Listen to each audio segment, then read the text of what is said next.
So, einen wunderschönen guten Morgen zum zweiten Tag vom Climate Transformation Summit 2021. Ich freue mich sehr, dass ihr heute Morgen schon so zahlreich wieder hier seid. Ich denke, einige werden in den nächsten paar Minuten noch dazukommen. Ich stelle mich noch mal ganz kurz vor für alle, die gestern vielleicht noch nicht dabei waren. Ich bin Lara Obst, eine der 3 GründerInnen von The Climate Choice und ja, in dem heutigen Tag noch eure Summit-Host. Und freue mich sehr, euch durchs Programm zu führen und durch die Inhalte rund um Klimatransformation. Und für alle, die gestern noch nicht dabei waren, was ist gestern passiert? Wir hatten schon einen sehr erlebnisreichen Tag. Also ich freue mich über alle, die dabei waren und die heute wieder dabei sind. Ich glaube, es war auch sehr, sehr viel Input, aber wir hatten auch die Chance, das am Abend noch zu verarbeiten. Also um euch einmal da kurz durchzuführen. Wir haben gestern den Tag angefangen mit einer Keynote von Georg Schürmann, der uns vorgestellt hat, wie sich das Finanzwesen an die Klimatransformation anpasst oder diese sogar finanziert und mitgestaltet. Dann hatten wir ein Hauptpanel, in dem es darum ging, wie wir eigentlich Klimaziele setzen, was die Politik aktuell für Anreize in dem Gebiet setzt und was es vielleicht aber auch für Herausforderungen in Unternehmen gibt, um das jetzt umgestalten zu können. Und dann hatten wir eine Online-Messe, wo ihr hier das kleine Foto auch schon daneben seht, auf der sich über 50 Ausstellerinnen präsentiert haben, die bereits in den Gebieten CO2-Messen, reduzieren oder ausgleichen tätig sind und Unternehmen helfen, ihre eigene Klimatransformation Schritt für Schritt umzusetzen. Und im Nachmittag sind wir in die verschiedenen Fireside-Chats reingegangen. Das heißt, wir haben uns einzelne Themengebiete angeguckt, von Energie, Mobilität bis hin zu Food und hatten hier von Unternehmensbeispielen, wie die eigene Klimatransformation umgesetzt wird, bis hin zu politischen Einblicken und Brancheneindrücken, viele Diskussionen rund um Best Practices und darum, wie sich die einzelnen Teilbereiche der Klimatransformation ausgestalten lassen. Und am Nachmittagabend hattet ihr die Möglichkeit, in einen der 11 Workshops mit reinzugehen, die sehr vielseitig von unterschiedlichen Workshop-Hosts gestaltet wurden. Wir haben hier das erste Feedback bekommen und es sieht so aus, als ob es viel Spaß gemacht hat und sehr erlebnisreich war. Das schauen wir uns natürlich in den nächsten Tagen nochmal genauer an, was da auch alles noch erarbeitet wurde. Vielen, vielen lieben Dank an der Stelle auch an alle Workshop-Hosts, die das sehr eigenständig ausgestaltet haben und mit euch da in die Tiefe gegangen sind. Und dann am Abend hatten wir noch eine kurze Review-Session und die Möglichkeit zur Integration des Tages, das ganze Gehörte ein bisschen zu verarbeiten und haben den Tag mit einer Meditation abgeschlossen. Tatsächlich am Strand im virtuellen Gather-Raum. Genau. Und damit leite ich auch wieder zum heutigen Tag ein.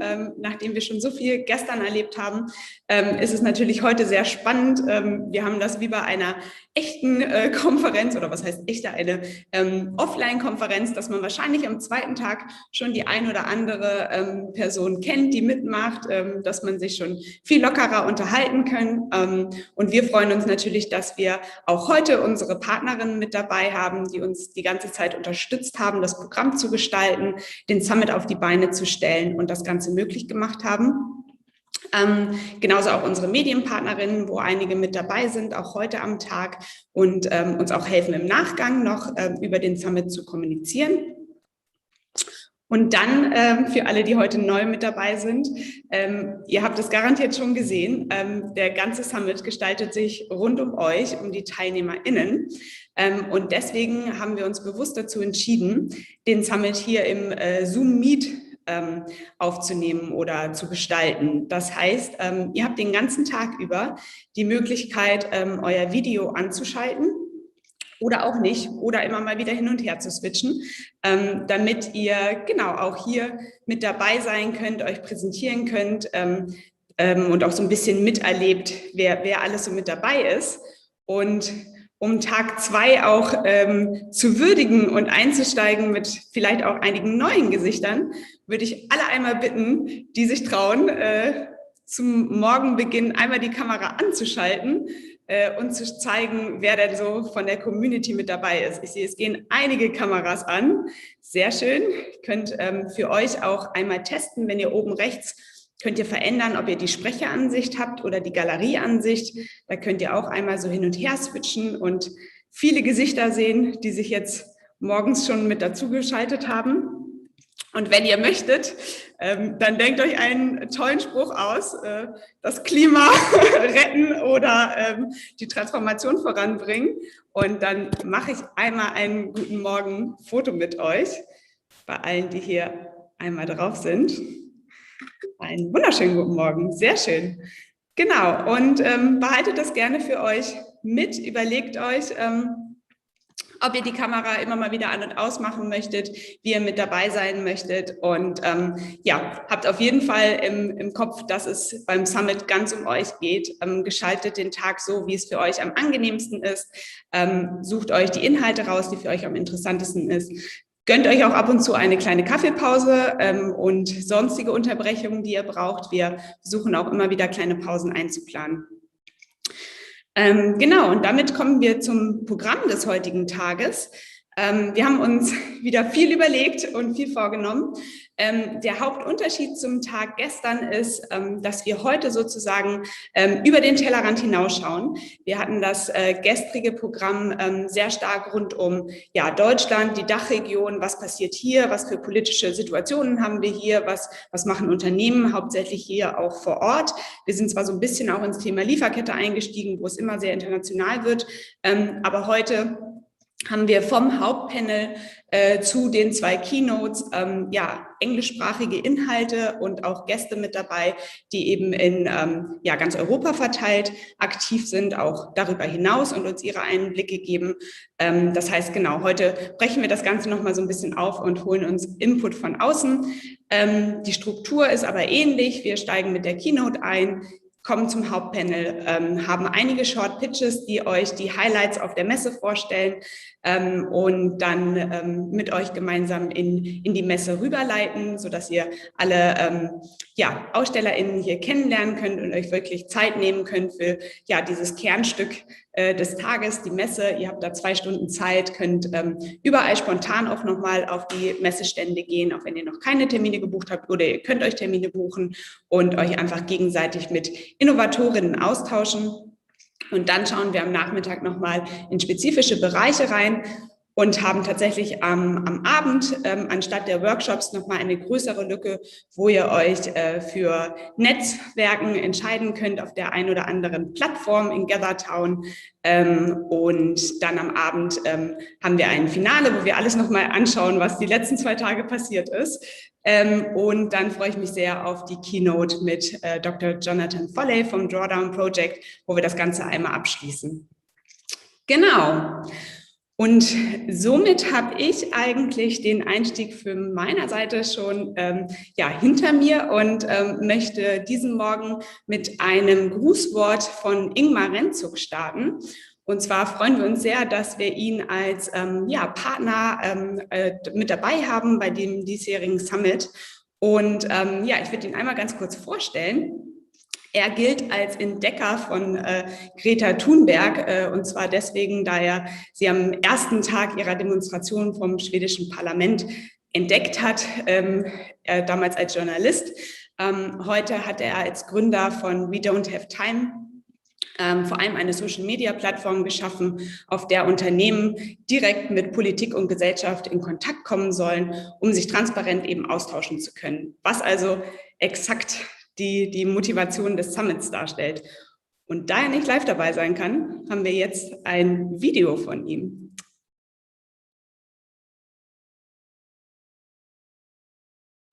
Thanks for inviting me to this Climate Transformation Summit. Transformation is absolutely something we must do. I have myself transformed my career from working within finance to work for the climate. The reason why I sold my old company and started We Don't Have Time, the social network for climate action, is because we don't have time to wait. When Donald Trump won the US election 2016, it became so clear to me that our world leaders will not act on the climate crisis. And if they don't act, who will? I started to think of how I could use my skills in order to help the world transform to a fossil-free society. And I came up with this idea that we need a space where everyone that is working for change, everyone that are working to create a better tomorrow, could connect with each other and cooperate. Social media is very good at that. And social media has also created global change for better and for worse in the past, in a really short time period. We have under 10 years left until the year 2030. And before that date, we need to halve the world's emission. So we're quickly running out of time here. Time is the most important resources that we need to use as wise as possible.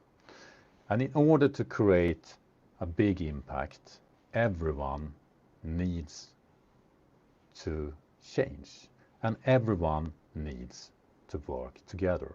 We can't wait for our political leaders to act. If they don't act, we have an obligation to act. And I firmly believe that the business community is the key to success here, because our political leaders, they are actually listening to the businesses. And the people could have an influence on businesses to change. So the We Don't Have Time platform is all about having those two powers to work together and fix capitalism, because we have a big problem with capitalism, the way it works today. It's cheap to destroy the planet and make short-term profit. And it's very expensive to do the right thing and save nature while making more long-term profit. We need to change this very fast. My dream is that it should be super expensive to do the wrong thing and super profitable to do the right thing. And we can achieve that dream if we work together and influence all those businesses that are doing the right thing, taking the steps in the right direction. If we give them credit, if we give them climate love, if we give them reviews on the We Don't Have Time platform, we will help them succeed. And the other way around, the ones that are not doing enough, if we give them climate warning, they will need to change. Because you can't run a business if your consumers don't like what you do. And everyone could have that power on the We Don't Have Time platform. So I hope to see you on wedon'thavetime.org. It's free to join, and what you can do on the platform is to give climate love to the solutions, climate warning to what's needed to stop, and climate ideas on how we could change things and make them in a better, more creative way of making sustainable transformation. Let's change things together, because we don't have time to wait. Thank you. Ja, ich freue mich sehr, dass Ingmar uns so unterstützt und tatsächlich mit We Don't Have Time eine Möglichkeit gibt, Unternehmen sich direkt zu vernetzen und uns auch eine Möglichkeit gibt, Feedback zu geben.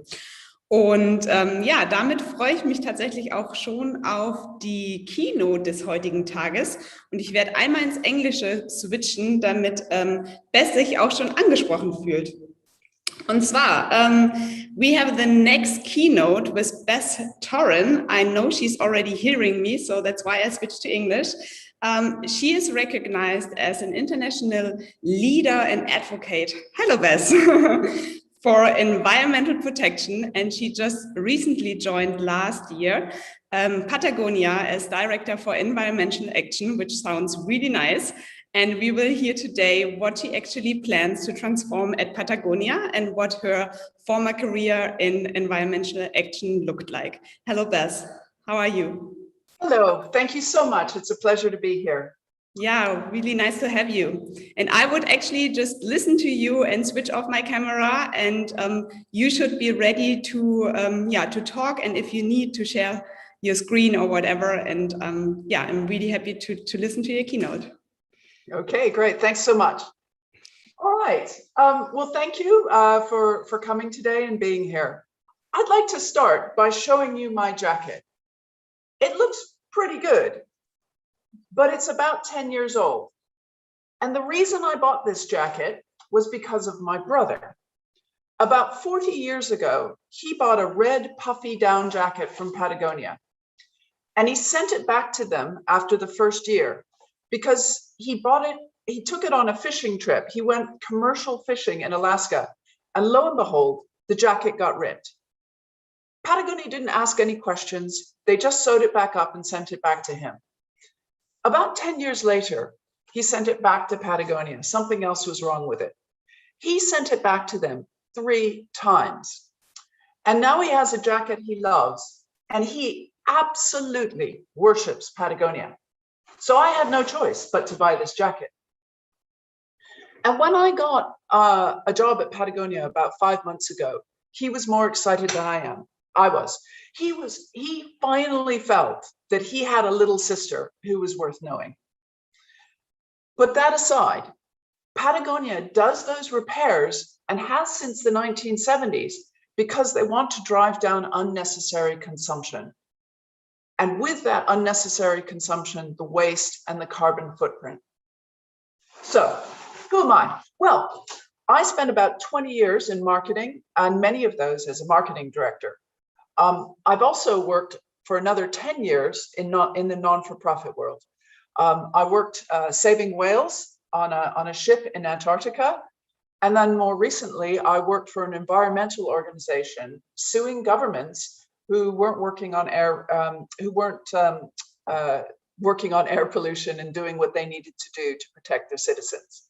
So I have a bit of experience of both worlds, and I feel very lucky to be the director of environmental action at Patagonia. So stepping into this mythical world of Patagonia, it's been really interesting. I don't know how much you know about Patagonia, but it's quite famous. According to a recent poll, it has the #1 corporate reputation in the world, which is kind of extraordinary. It's the largest supplier of fair trade apparel with the highest percentage of recycled material. On top of that, Patagonia gives away 1% of its sales to drive change. So recently, we started a campaign backing community energy, which is when communities invest in solar or wind, and then they get the profit from that, and they use that to strengthen their community. And we love that win-win of nature and community in one, and think it's very, very powerful. The other thing that Patagonia does is that it takes political positions which most companies wouldn't go near. So for example, this past month, we advocated for a bill to stop hate crime against LGBT+ communities in Italy. So when I got into Patagonia, the thing that really surprised me as I walked around and I met people was how authentic it was. Every person I talked to me about doing more for the environment. I was chatting with our director of e-commerce, and she described the need to make every decision twice. She looks at, how do I maximize the profit? And then she has to stop and think about, okay, so how do I minimize the damage of this decision? She described it as both frustrating and exhilarating. And the funny thing is about it all is that because we act on our values and those values align with our customers, we're really quite successful. And in Europe, over the past 3 years, our sales have grown 2 or 3 times faster than the outdoor sector as the whole. And if you're looking to change your organization and integrate this kind of thing in, my advice to you is to put your purpose right at the center of the organization and have reasons to create conversations and debate about it. Because if you put it at the side of your organization, like most corporate responsibility is, one of many different things that your managers need to deliver, you're probably going to fail. So why is Patagonia here at this conference? And the reason is because it doesn't make any sense for Patagonia to be this wonderful mythical organization off in an ivory tower, because the world needs us to act together. It needs everybody to act, every government, every business, every individual to act. And so we, businesses, need to start acting together. So I'm here today to share with you Patagonia's climate journey and to ask you to join us. So let's talk about it for a bit. What is the problem that we're trying to solve? And I'd like to share with you a cartoon that stayed in my mind ever since I first saw it. Now I'm going to ask Laura if you could put that up on the screen for us. Would you be able to do that? Actually, I would, but it would take me a second. Sorry.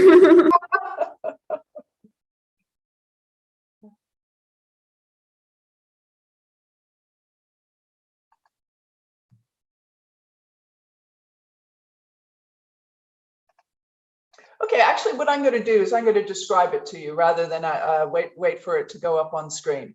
So basically, I could give you stats, but what the cartoon shows is it shows a number of different waves. And the first wave it shows is the COVID wave. The next wave it shows is the recession wave, and these are tsunamis. And then there's a much bigger wave, which is climate change. And beyond that, there's an even bigger one, which is nature and the loss of biodiversity. Ah, there you go. Thank you, Laura. And as you look at that, and what it says at the very bottom of it is, be sure to wash your hands and all will be well. And I guess what it's asking us to do is to look ahead. We've been stuck down into COVID and say, actually, we've got some things coming at us that are really important. And climate change is one of those things. And you know, when you think about climate change, we're at 1.2 degrees warming now. If we go to 2 degrees, we lose our coral reefs, and with it, vast numbers of fish, and with that, food for, you know, 1 billion people in the world. If we go to 3 degrees, then we lose, then our tropical forests turn to wastelands, and then, you know, people are going to move. There's going to be famine, and then there's going to be conflict. So without a doubt, climate change is the most urgent problem that we are facing. But the other thing that, and the reason why this cartoon stayed with me, was that there's something else that's lurking beyond climate change. And that's nature, and that's species. Because nature itself, it helps us with our food, our pollinator, our wild food. It is our clean water. It is our carbon absorption. There's so much that nature does for us. And at the moment, we're not really looking at that. So, you know, I was really struck by that drawing. And if you can take, Laura, you can go ahead and take that down now. So let me talk a little bit more. So if that's the problem, what are we going to do to solve it? And, you know, just like nature and climate are inextricably linked, so are the solutions. I don't think we can save ourselves as a society unless we do 3 big things. One is reimagine our economy. The other is create a fair and just society. And the third is to care for our natural world. If we forget one of those, then it'll hold us back from succeeding on the rest. And we need to do all of those 3 in order to save our world and protect our future. Reimagine our economy, create a just society, and care for our natural world. Now let's go down a level and look at what companies can do. And to answer that, I'd like to share Patagonia's climate journey with you. And the first thing to say is this is quite uncomfortable because Patagonia, despite our low impact ambitions, still has a considerable footprint. And we have to constantly be honest with our customers and say, we're not there yet. We're on a journey, but we're not there. And so with regard to emissions, we were one of the first companies to make a carbon neutral commitment. And while that was very good at the time, we feel the need to raise our ambitions and see if we can commit to a target that would align with the Paris Agreement. And wow, that's been hard. Being Patagonia, we want to set a reduction target that's based in science. We want to apply it across our full supply chain, and we want to deliver. You can imagine our horror when we did the analysis and realized that even if we did everything that we could think of, which would be like slowing growth, very significantly shifting our sales to secondhand clothes, buying 100% renewable energy, changing our process, we could only get halfway to the target. Wow. Our finding was that if you're a company like us with 86% of your emissions coming from your supply chain, and you want absolute reductions to hit the 1.5 degree target, you can't do enough with your own business in order to be able to meet the targets. Even as a large successful company, we were spread across too many factories and too small a part of their business to be able to invest in or influence them. So that put us in a tough position, and we did a lot of soul searching. But we think we have eventually found a solution. We realized that if we worked with other manufacturers to inset, in other words, to jointly invest in our supply chain to get those third-party factories to reduce their emission, then we could succeed. And while this approach is not an officially approved approach, because the emissions are real, we're confident that we're doing the right thing for the planet. And that's the first myth that I'd like to address. We don't think it's possible that as an apparel manufacturer with a long supply chain, you can significantly cut carbon emissions on your own. To solve the problem, you need to work with other businesses. And I guess when you think about it, it's not that surprising. We're dealing with complex systemic problems, and we just need to realize that. So that's emissions. The next bit of the climate journey is offsetting, because we can't reduce our emissions fast enough. And so we need to offset those emissions with investments in nature. Now, when we first looked at carbon offsets, we wanted to avoid them. The quality of the offsets was very variable. And also, we saw a lot of companies that were using offsets as an excuse for not reducing emissions, and that made us really uncomfortable. But as I showed you at the beginning, nature is just another problem that's waiting to hit us after climate change. And the other really, really important thing about it is that nature can absorb 30% of the world's emissions if it's properly protected and restored. So it's absolutely a vital part of the solution for climate change. And as a result, we invested quite a bit of time in developing a very robust checklist where we look at different products, and it's got additionality in it. Is this really moving additional carbon? Is this really protecting something that is threatened? And the other piece of it is community benefit. And I think it's really important that we don't forget about that, because unless the interests of a local community around a protected area are aligned with the interests of nature, then the community will work to undermine the success of that project.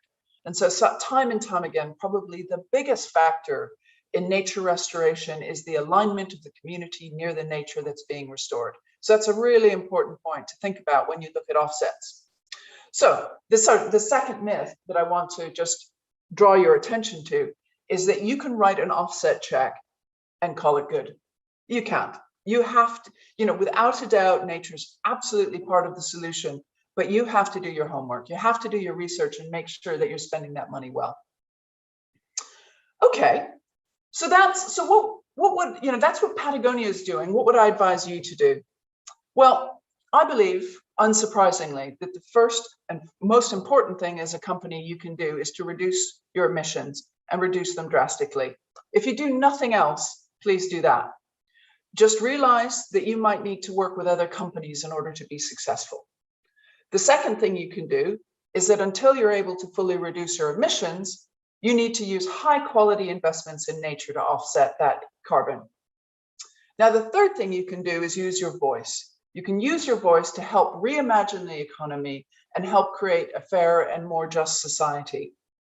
How you use your voice is up to you, and it depends on the purpose and values of your companies. But the key thing is that you use it. Over the past decade, our democratic systems have weakened. Governments don't lead society anymore. They hear what citizens want, and then they look to business for permission to act. This has led us on a global race to the bottom. It's up to us as businesses to speak out and lobby together, because we want to create the world in which we can operate and have businesses for years and years to come. So the choice is yours. You can wait till you're forced to change, and then you risk stranded assets, blocked supply chains, investor and legal pressure, or you can act now. Business is 75% of GDP. Not all of us will act, of course not. But if you do, and if we start working on solutions together, it's a start. And then at least we will have made it possible. We will have made it possible to protect our future and our amazingly beautiful planet. So with that, I'd like to say thank you. Thanks a lot. I would give the virtual applause here. I actually see some applause is coming up from the audience as well. So yeah, thanks a lot for your like very livable, vibrant presentation. And sorry for my late showing the slides, but yeah, we got it. It's really, really great to have you. And maybe I use the time for one question, just because we will start soonish with the main panel. But there was a question coming. You said so much about how to integrate this struggle in protecting the environment, but then also we have to reduce emissions and really look on carbon. So maybe to say like, where do you put your focus? Is it really the KPI CO2, or do you have like many to get a picture of the whole environmental biodiversity, water use, and so on picture? How do you solve that, or is that in process? Yeah, that's a really good question. And we've been debating that a lot now because we've been reworking our strategy. And you know, we wondered, should we make carbon number one? And what we did is we said, carbon on its own is not enough. And it's to do with those waves that I showed you. So carbon is the most urgent priority, and it sits at the top of what we try to do. But we have a number of pillars underneath it that support us. Which, you know, one is, you know, nature protection, the protection of wild spaces. And another one is looking at agriculture, because unless we address agriculture, we're not going to succeed either. And the third is looking at communities and fair and just communities. So carbon is absolutely at the top, but we're not ignoring the rest. Thanks. Yeah, that's a good answer. I think like a lot of people working in that field have the struggle to like, okay, you have in the 17 SDGs, so many goals, where to focus. I do know, Beth, you're also in our Slack community. Maybe you are around to answer some questions if people ask them in the Slack chat. And I would really invite you to stay also for the main panel. We have IKEA, Vattenfall and Bosch talking about climate goals across Europe and not only Germany. And yeah, happy to stay in touch and work on the global partnerships. So I will be on Slack and I will be listening in very eagerly to the next session. Thank you so much. Yeah, thank you. Have a wonderful afternoon then. Ciao. Yeah. And for the rest, yeah, I said it quickly. I have to switch my slides here in the background, but which is not working yet.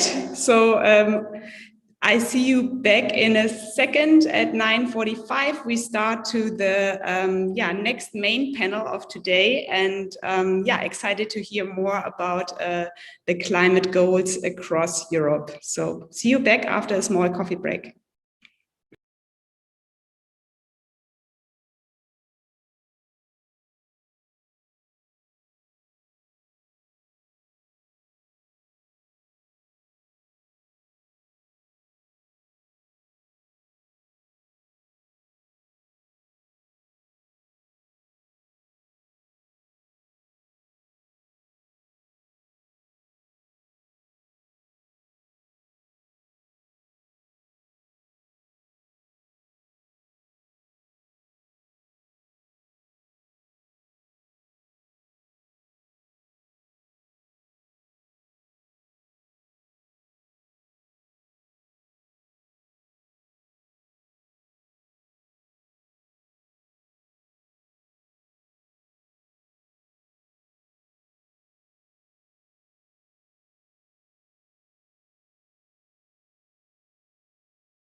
So, welcome back for the main panel today.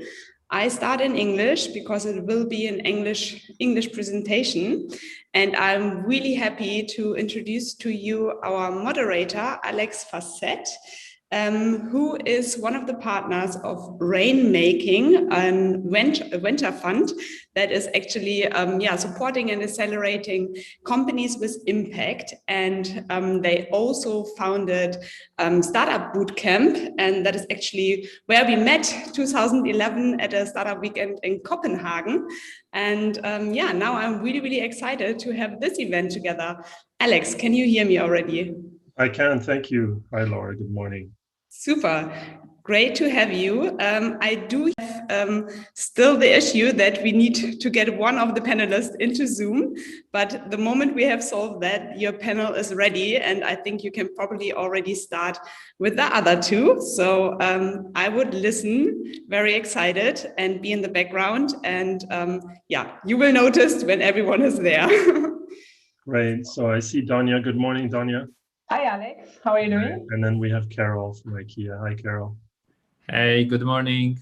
All right, and we're still working on getting Annika. I know she's been able to use Zoom before because we've talked on Zoom, but somehow there's some issue there. Hopefully we'll fix that as we go. So thank you very much for joining. And I have my glasses ready to read questions on Slack. So I encourage all the participants to also contribute with questions. I have a few ready, but to be honest, having spoken to each panelist individually, we can just have a free-ranging conversation because there's so much interesting things going on and you all have very interesting positions and a lot to share. So I don't have too many prepared questions. We're just going to have to wing it a little bit. So the topic is, the headline is going from climate targets to action. So we're really, interested in you as practitioners. And I'm also interested in your personal challenges and motivations, and we'll see if there are differences or alignment around those. But why don't we start with quick intros? And since I'm talking, I'll try and talk the least on this, but I'll start just very quickly with myself. So yeah, I'm a partner at Rainmaking, and we're an innovation and venture building firm. And we work a lot at the intersection of corporates and startups. And we help intrapreneurship inside internal innovation. We help corporates work with startups, and we also do venture building. And we've done a lot of work in verticals, digital health, smart tech, etc., fintech. And in a way, this sustainability, climate change, SDGs is kind of a horizontal. It just goes across so many industries. And I think it was you, Carol, saying the net zero economy, which is just basically front and center. So we've been very keen on, bringing the innovation toolbox we've built the last 10 years to this topic. And I'm very curious to hear, what you guys are up to. So without further ado, Danya, if you could introduce yourself. And I'm very curious, you have co-founder in your title, which is very unusual for a corporate setting. And somehow maybe, are you a corporate or are you not? And what is the context? Well, Alex, yes, we have a co-founder I have a co-founder in my title, and we are really a startup within an enterprise. And the main reason is because my company Bosch, they became last year carbon neutral, producing carbon neutral in scope 1 and 2 in our entire Bosch group landscape, which means we have more than 400 locations worldwide, and we are located in more than 60 countries. And in 2019, we were brave enough, and our board announced that Bosch sets the goal to become first industry giant producing carbon neutral by 2020, which was really somehow like an earthquake in the industry, because any other company were talking about different timescales, and 2020 sounds quite ambitious, and it was.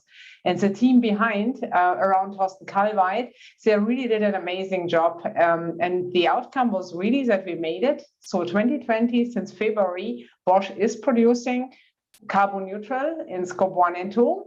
And based on our experience, we were asked by so many other companies, how did we do it? How did we reach this point and what is the magic behind? And honestly, it's just 4 levers. I would like to say it's energy efficiency, it's generating our own green energy. It's also purchasing green energy, and for sure, some of our carbons are offsets. And this knowledge around framing a sustainability strategy, framing a CO2 agenda, implement it, roll it out, take your workforce with you, create a spirit of transformation around sustainability. All this knowledge is something what we as Bosch Climate Solutions, we are multiplying it into the market with our clients, and we are really trying to speed up their journey and to accelerate the carbon neutral of other companies based on our learnings, because time is crucial in this topic, and that's what we like to do. We really would like to find other lighthouse companies, other ones who would like to follow us. And I think IKEA is a perfect example how you can really make a drumbeat in the market by your attitude and by being a leader, what you are doing in the area of sustainability. So that's a hopefully shortcut. I muted myself. After all this time on Zoom, we're still making these rookie mistakes. So you didn't talk too much about yourself. So let me ask Carol to introduce himself. I think Annika is still struggling behind the firewall of her company. But if you could introduce yourself, Carol, and then we'll come back to you, Donia. I'm interested in your personal history as well. Mm-hmm. Hey everyone, so my name is Karol. Thank you for having me. I studied the renewable energy science 10 years ago in Iceland. And that's part of the topic, what brought me into this topic is very much how much we can do regional development and create better living for people if we scale up the renewable energy science. And that was my beginning of the journey. And then after the studies, I was looking for a job and trying many startup things like electric vehicles implementation in Iceland 10 years ago, which wasn't easy, as you can tell, considering where we are today. And then I joined IKEA to work within the supply chain. And because IKEA at that time was establishing the reporting of energy and climate data from direct suppliers, and to work with energy audits and scaling up renewable energy use in the supply chain, as well as improving energy efficiency. Then after that, I was working with climate and energy for IKEA in Poland, considering the retail operations and the supply chain as well. And there, the interesting part was because IKEA has a quite unique approach towards renewable. Somehow I'm in. Annika, we hear you? I cannot hear them, and I cannot get my. Yeah, I will start my video. Annika, can you hear us? I think she's muted now. Well, she's not muted because we could hear her.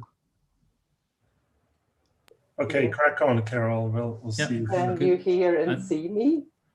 We can hear you, Annika. We can't see you yet. Video. I'm asking for that. Doesn't allow me to start the video. Start my video. I'm trying. Okay, let me just contact the host. Please select another camera. The beauties of Zoom. When we are talking about these kind of different technologies these days, I can sometimes see them. I cannot. the firewall is really a burden. They are laughing. And Yeah. So we have added her. We hope you can turn on your camera now. We also allow you to turn it on.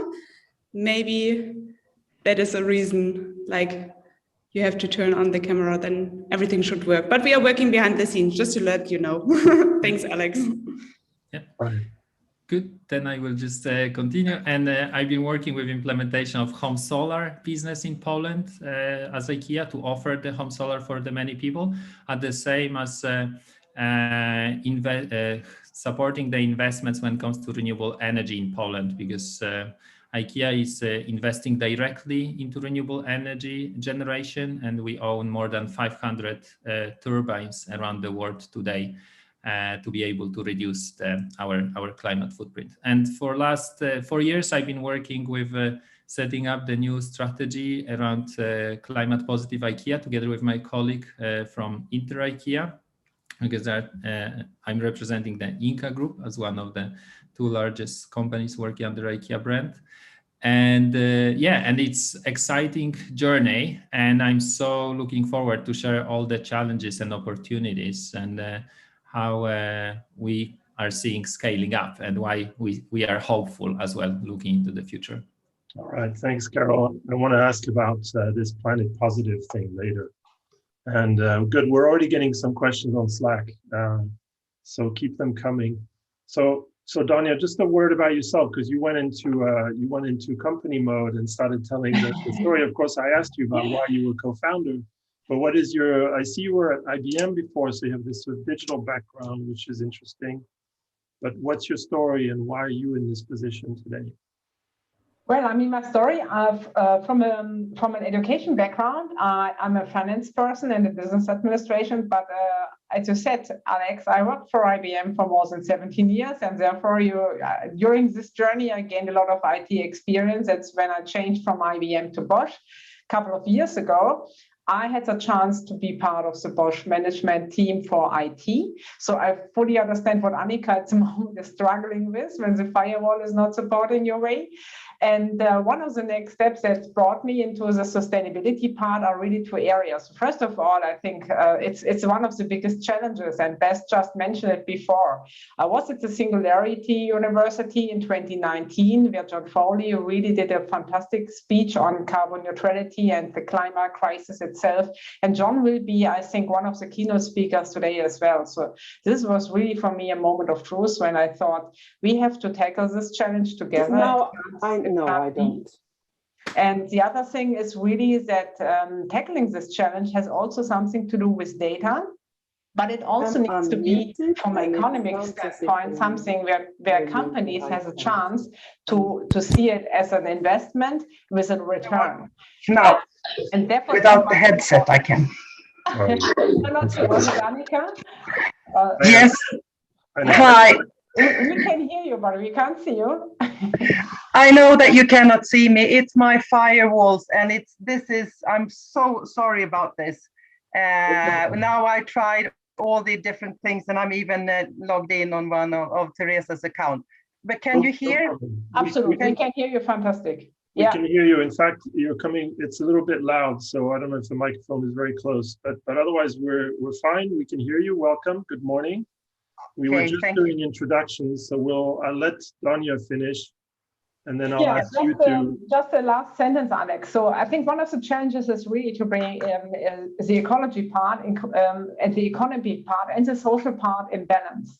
That's why if you have a finance background and you come from IT and you have a deeper insight on sustainability, it might be a good match to tackle this challenge. And that's why I really had the chance to co-found this company together with Thorsten Kalweit, who did the internal Bosch journey, and he's the head behind our carbon neutrality at Bosch. And these, let's say, skills together really joined forces, and with our team, I think we are quite a good startup in an enterprise. And with this, back to you, Alex, or to Annika to introduce yourself. Thanks. Okay, Annika. Good morning. Sorry about the chaotic start, but we can settle down now. Yes, I'm calm as long as you are calm. We're very calm. It's all good. It's Friday. We're relaxed. It's day 2 of the conference. I think day 1 was good. So yeah, we're just doing very quick intros, Annika. So could you tell us about your personal history and your role at Vattenfall? Yes, well, my current role is as head of sustainability at Vattenfall, something I've done now for 7 years, but I've been in the company for more than 30 years by now, in a lot of different positions. So I'm really a change agent, you can say. I've been driving business development and 17 different areas, and I've worked pretty much everywhere except within nuclear. Okay, great. Thank you for that. So let's get cracking.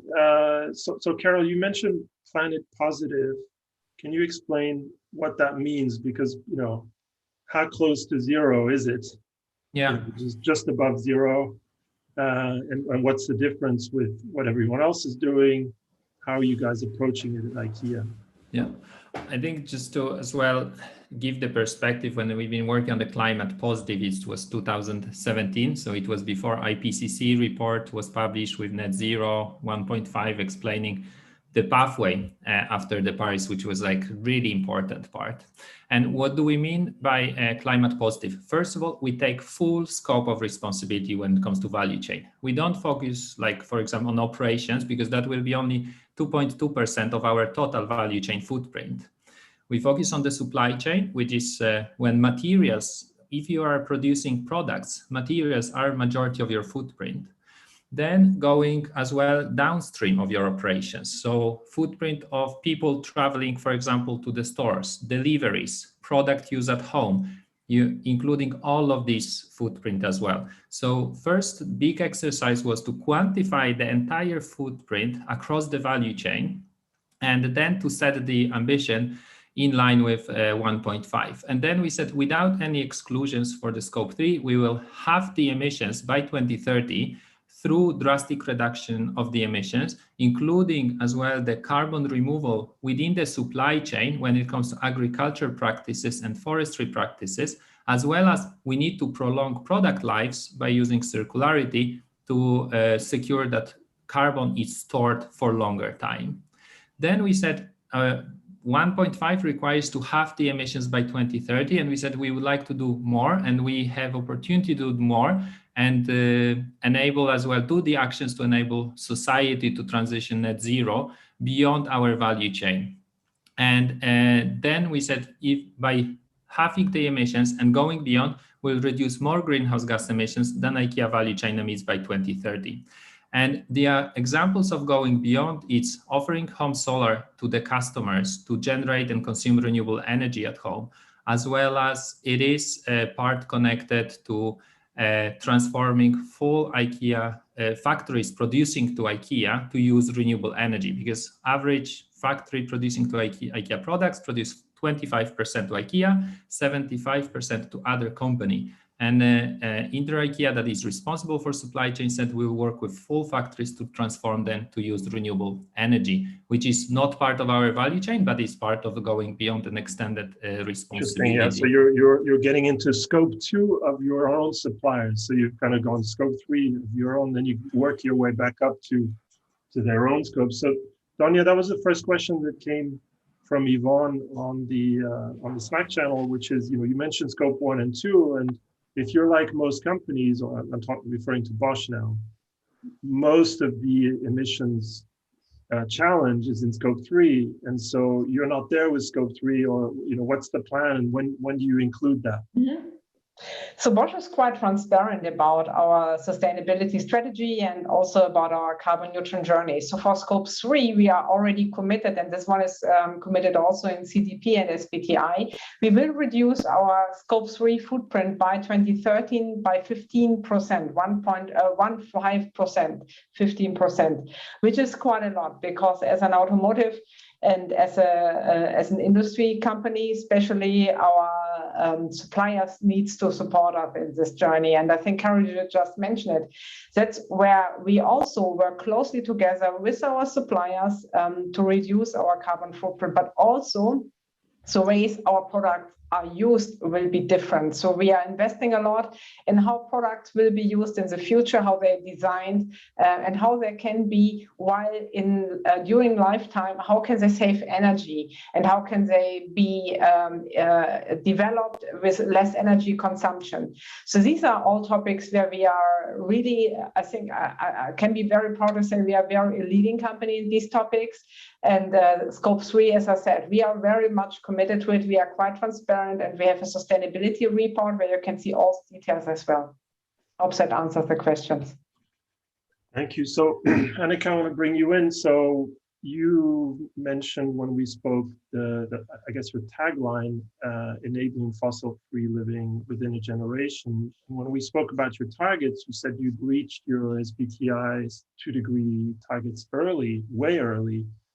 And that kind of the critical question would be, was that, it's just, I think you were 10 years early, and it's just like, what does that mean? You know, either the targets were unambitious, or you really did some amazing things. Like, what is your perspective on that, and what are your targets like today?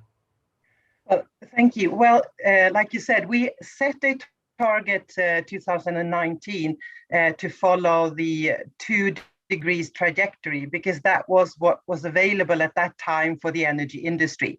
And that said that we would lower our emissions by close to 40% between 2017 and 2030.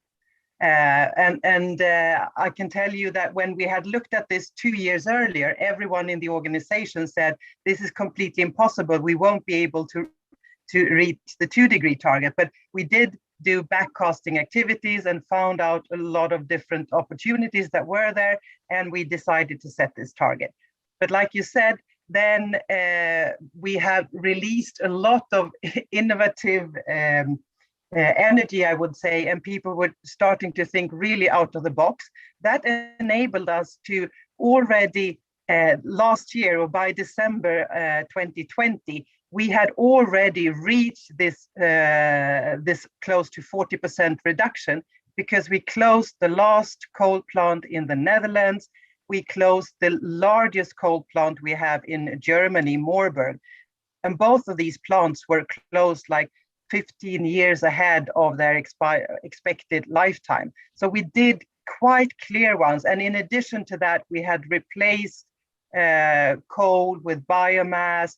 We had also done, also built, of course, a lot of new renewable energy. So that in itself made us fulfill the target in only 3 years' time. And then, of course, then we are not happy. So then we decided that we need to have a very ambitious target for 2025. So now we have a target that is following the 1.5 degree trajectory until 2025.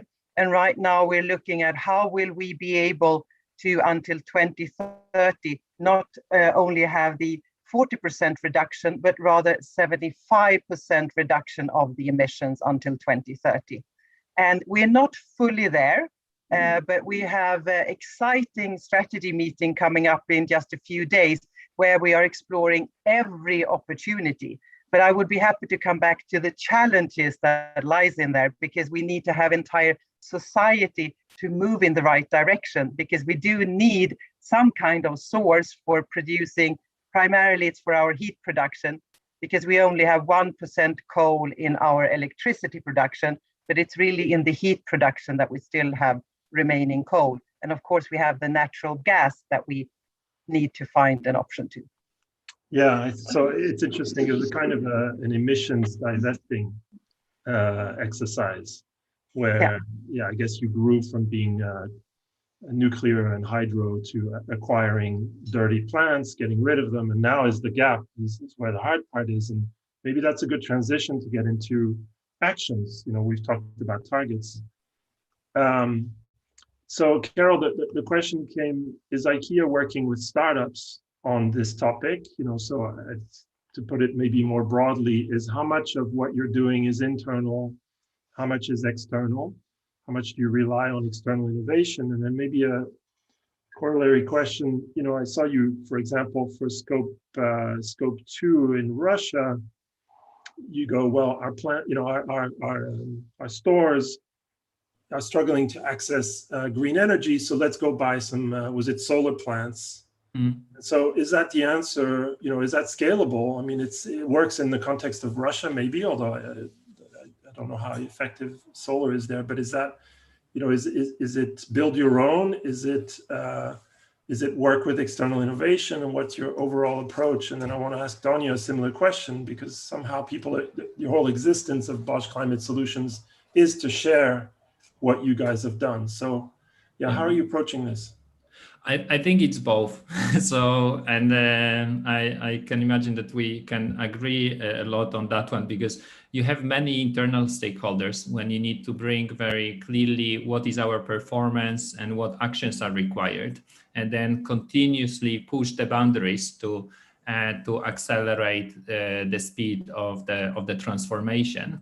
So you need to collaborate across all the functions. It's not that you will create, like, for example, department responsible for climate or sustainability and will solve everything. It can be the center of expertise, provide the knowledge, but the decisions are taken across organization, and you need to secure that climate and climate footprint, it's part of the decisions. And that's a very important part of integration, as well as building capabilities and knowledge. And we know how important is just transition and to develop the skills. And within organizations, we need to work to as well increase the understanding of the climate within the different areas and the impact. So it's a lot about internal collaboration, collaboration with your supply chain as well, and the whole companies involved within your supply chain, as well as service providers like like deliveries services, for example, where we committed to have 100% zero emission deliveries by 2025. And then we need to collaborate with manufacturers of the vehicles, and we've been working on developing the vehicles for our needs with 2 car manufacturers. We need to collaborate with the EV chargers providers, because now we have EV chargers at all our premises at each IKEA store. And then, of course, it's when it comes to collaboration, you will need to have partners for different areas. So each area, actually, materials, energy use, products development, you need to have collaboration all across, and it needs to be part of your business to make it happen. And when it comes to, for example, renewable electricity generation, you mentioned Russia. Actually, I would say that's probably not the easiest market actually to source renewable electricity. And that's because if otherwise probably we won't be only one non-utility scale company that actually owns the renewable electricity generation to be able to reduce the footprint in Russia. Now we are looking into China and India, Korea, Japan, and Australia as the next markets. In Europe, European Union or Europe, and in North America, we generate already more renewable electricity that we are able to consume. On the group level, actually, we generate equivalent of 130%. So it's about constant integration. And here is the example of collaboration with Bechtel, for example, because I don't know how much you are into the details when it comes to sourcing of renewable electricity, but majority of the sourcing now is done on the balancing on the 12-month basis, that the same amount of electricity as you consume is generated within 12 months. And we are innovating as well with external partners around 24/7 renewable electricity consumption, for example. And that's where we need to collaborate with other partners to learn and overcome obstacles. And and we do a lot of investments as well in venture capital in different companies. One of the, I think, great example is Retour Matras in Netherlands. When we know the recycling of mattresses and foam, it's very difficult. And we are committed to lead within this area. And we invested in a company which is disassembling the mattresses, and we are able to recycle and increase the capacity of recycling infrastructure in Netherlands. And we are looking forward to do it in more markets as well. So everything is about collaboration, internal and external. You need to have just very good strategic overview. Where are the challenges that you need to chase, and then find the right stakeholders. Okay, Donia.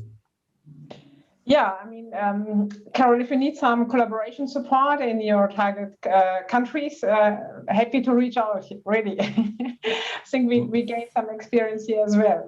And collaboration, I think it's really the point. I mean, as an industry company, we really have significant amount of plants. And to reduce our energy in our plants, collaboration was absolutely crucial. So what we did, for example, in Bosch, we kicked off a program where we are using the entire experience of our teams in the plants and collaborating cross, as Carol already mentioned as well.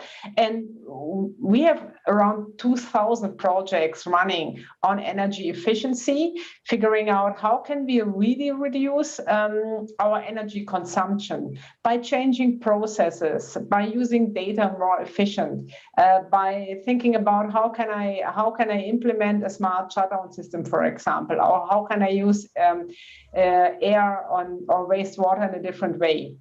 So all these projects are mainly driven by the teams in the plants, and we are looking heavily on solutions that then we can scale within the country because they are local solutions, or across countries because they are industry solutions.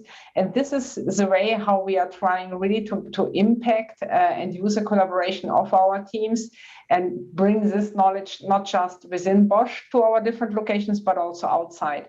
So for me, also collaboration is a crucial part when we think about how can we tackle this challenge, how can we reduce energy, how can we generate energy smarter. These are all topics where if you have the right partners also in the area of energy generation, or if you have the right partners within an enterprise company and you are dealing together with the teams from IT, together with the guys from Industry 4.0, digital workspace and these things, then you really have a chance to speed up your process, to use this kind of diverse knowledge and to find the right solutions. So, and everything for us as well is under the strategic umbrella, becoming a sustainable company. Okay, thank you. Annika, I want to bring you in. I know you're working on some pretty significant external partnerships, including aiming for fossil-free steel. Can you talk about your various external partnerships and that one in particular? Because as those of us who've read Bill Gates' book, and there are others, obviously, talk about the green premiums, and steel and cement, where we have a massive gap. And so this is a very interesting area to hear about. Absolutely, I would be happy to explore on that because I just fully echo what Carol and Donia said, that collaboration is absolutely critical. And we have done something we started already almost 10 years back. We did a very clear mapping to see where can electricity play a role in helping society to transform into fossil-free. And that's when we realized that it's really the energy heavy or energy intensive industries as well as transports. And then we have very deliberately looked at what are the different sectors that we can collaborate with, and then we have identified partnerships. So like you said, I will quickly just mention we have partnerships within steel to produce fossil-free steel, because in Sweden, steel emission stands for 10% of our emissions. And on a global level, it's actually 6 to 7% that comes from steel generation. So it's very important to tackle that one. You already also mentioned cement and concrete, and that's also where we have a collaboration partner in that area to see how we can produce fossil-free cement. Similarly, we talk with refineries and have collaboration with refineries. And then you have mines that also use quite a lot of electricity. So we walked into all of those, and then we have, since 10 years back, had a collaboration with Volvo Cars. So the plug-in hybrid technology that is now deployed in all Volvo Cars car models is a joint venture where we have developed that technology together. So, but if I zoom in specifically on cement and steel, because I think all of us, when we look at our Scope 3 emissions, when we want to build anything, the key components are always steel and concrete. And that is similar for Vattenfall. So when we build a new wind farm, the biggest footprint comes from steel and cement. So by joining forces with a supplier, in a sense, trying to develop a new technology, we will help not only ourselves to decarbonize in the supply chain, but we will help society. And if I then specifically address this steel collaboration, it's a collaboration or a joint venture between the Swedish mining company LKAB, the steel company SSAB, and then Vattenfall, the energy company. And we have set out to produce fossil-free steel. We already have a pilot plant running, and that one has already produced the first fossil-free steel, and it looks very, very promising. Then being a pilot plant that also has received subsidies, we're not able to sell that one. However, we're now about to build a demo plant, and out of the demo plant, we will be able to sell commercial fossil-free steel. And the plan is that we will produce that already 2026, which is extremely exciting. And like I said, if if we get this deployed, then we reduce emissions in Sweden only by 10%. But if we start using that globally, we will tackle 6 to 7% of the global emissions. Oh, amazing. What is the current premium? What's the percentage difference versus normal market prices? We talk about that it's approximately 20. But I think what is important to remember is that once it reaches the customer, so once you buy a car or once you buy a wind turbine or whatever, then you only talk of a premium of 1%. And so it's really negligible. And we even believe now with the prices on carbon emissions and the different schemes that we will actually get into price parity. So this is something we calculated 1-2 years back, saying that we have a premium of 20%. But looking on a European level, that price difference is almost gone by now. Yeah, that was actually one of my topics for all of you. We can come back to that. The funding of the premium on the consumer level. There was this BCG study that said for most products, the premium at the consumer level is 2 to 4%. Yes. For the steel manufacturer, it might be 20 at the moment, but actually, you know, in many areas. So if we can find a way of using that extra funding to go back up the value chain, then we can actually fund some really big things. A couple thumbs up on this question. People are very curious about this fossil-free steel. I know you're not an engineer or deep in the plants, but can you give us? Yeah, I'm an engineer though. Sorry. You are an engineer. Sorry, well, not in your current position. Sorry about that. So yeah, just very quickly, how does it work? Can you describe what is the innovation there? Absolutely. I mean, it's a almost 1,000-year-old technology that has been used. And to make it very simple, you could say what one does is that iron contains a lot of oxygen, and you need to get that oxygen out of the iron to have it clear. And what has been done is that you use coal or coks, and then you can say that that contains carbon. And the carbon acts like a glue, so it sort of glues together with the oxygen, and then you form carbon dioxide. But what we do now is to not have coal at all. Instead, we use hydrogen, and that hydrogen works as a glue as well. And when you glue hydrogen and oxygen together, you get water. So that is vapor. So what actually happens, instead of when you produce 1 ton of steel, you today emit 1.6 thousand tons of carbon dioxide. But if you instead use hydrogen, it's 25 kilograms. So you're pretty much down to zero. So that's in simple terms. And then you might ask yourself, where do you get the hydrogen from? And hydrogen, you get that by using electricity in an electrolyzer. So it's about by injecting electricity, you split water into hydrogen and oxygen. And then you use that hydrogen as the glue. Hopefully, for me being an engineer, I tried to make it as simplistic as possible. So hopefully that sort of came across how it works. Alex, you're on. Sorry about that. No, I was just saying thank you and respect for the engineering chops. I want to switch gears. I had a question for you, Dania, around culture, and there's a very good question from Lena Maria, which I'll read in a second. And my question was, is it, in setting up this new venture, in a way, Bosch Climate Solutions, is your culture different? And I want to read Lena Maria's question because I think it's great. How have the companies changed through this stronger focus on climate neutrality? Is there a different perception on what corporate value is? Are decisions made differently? Is there a different perception of what's important?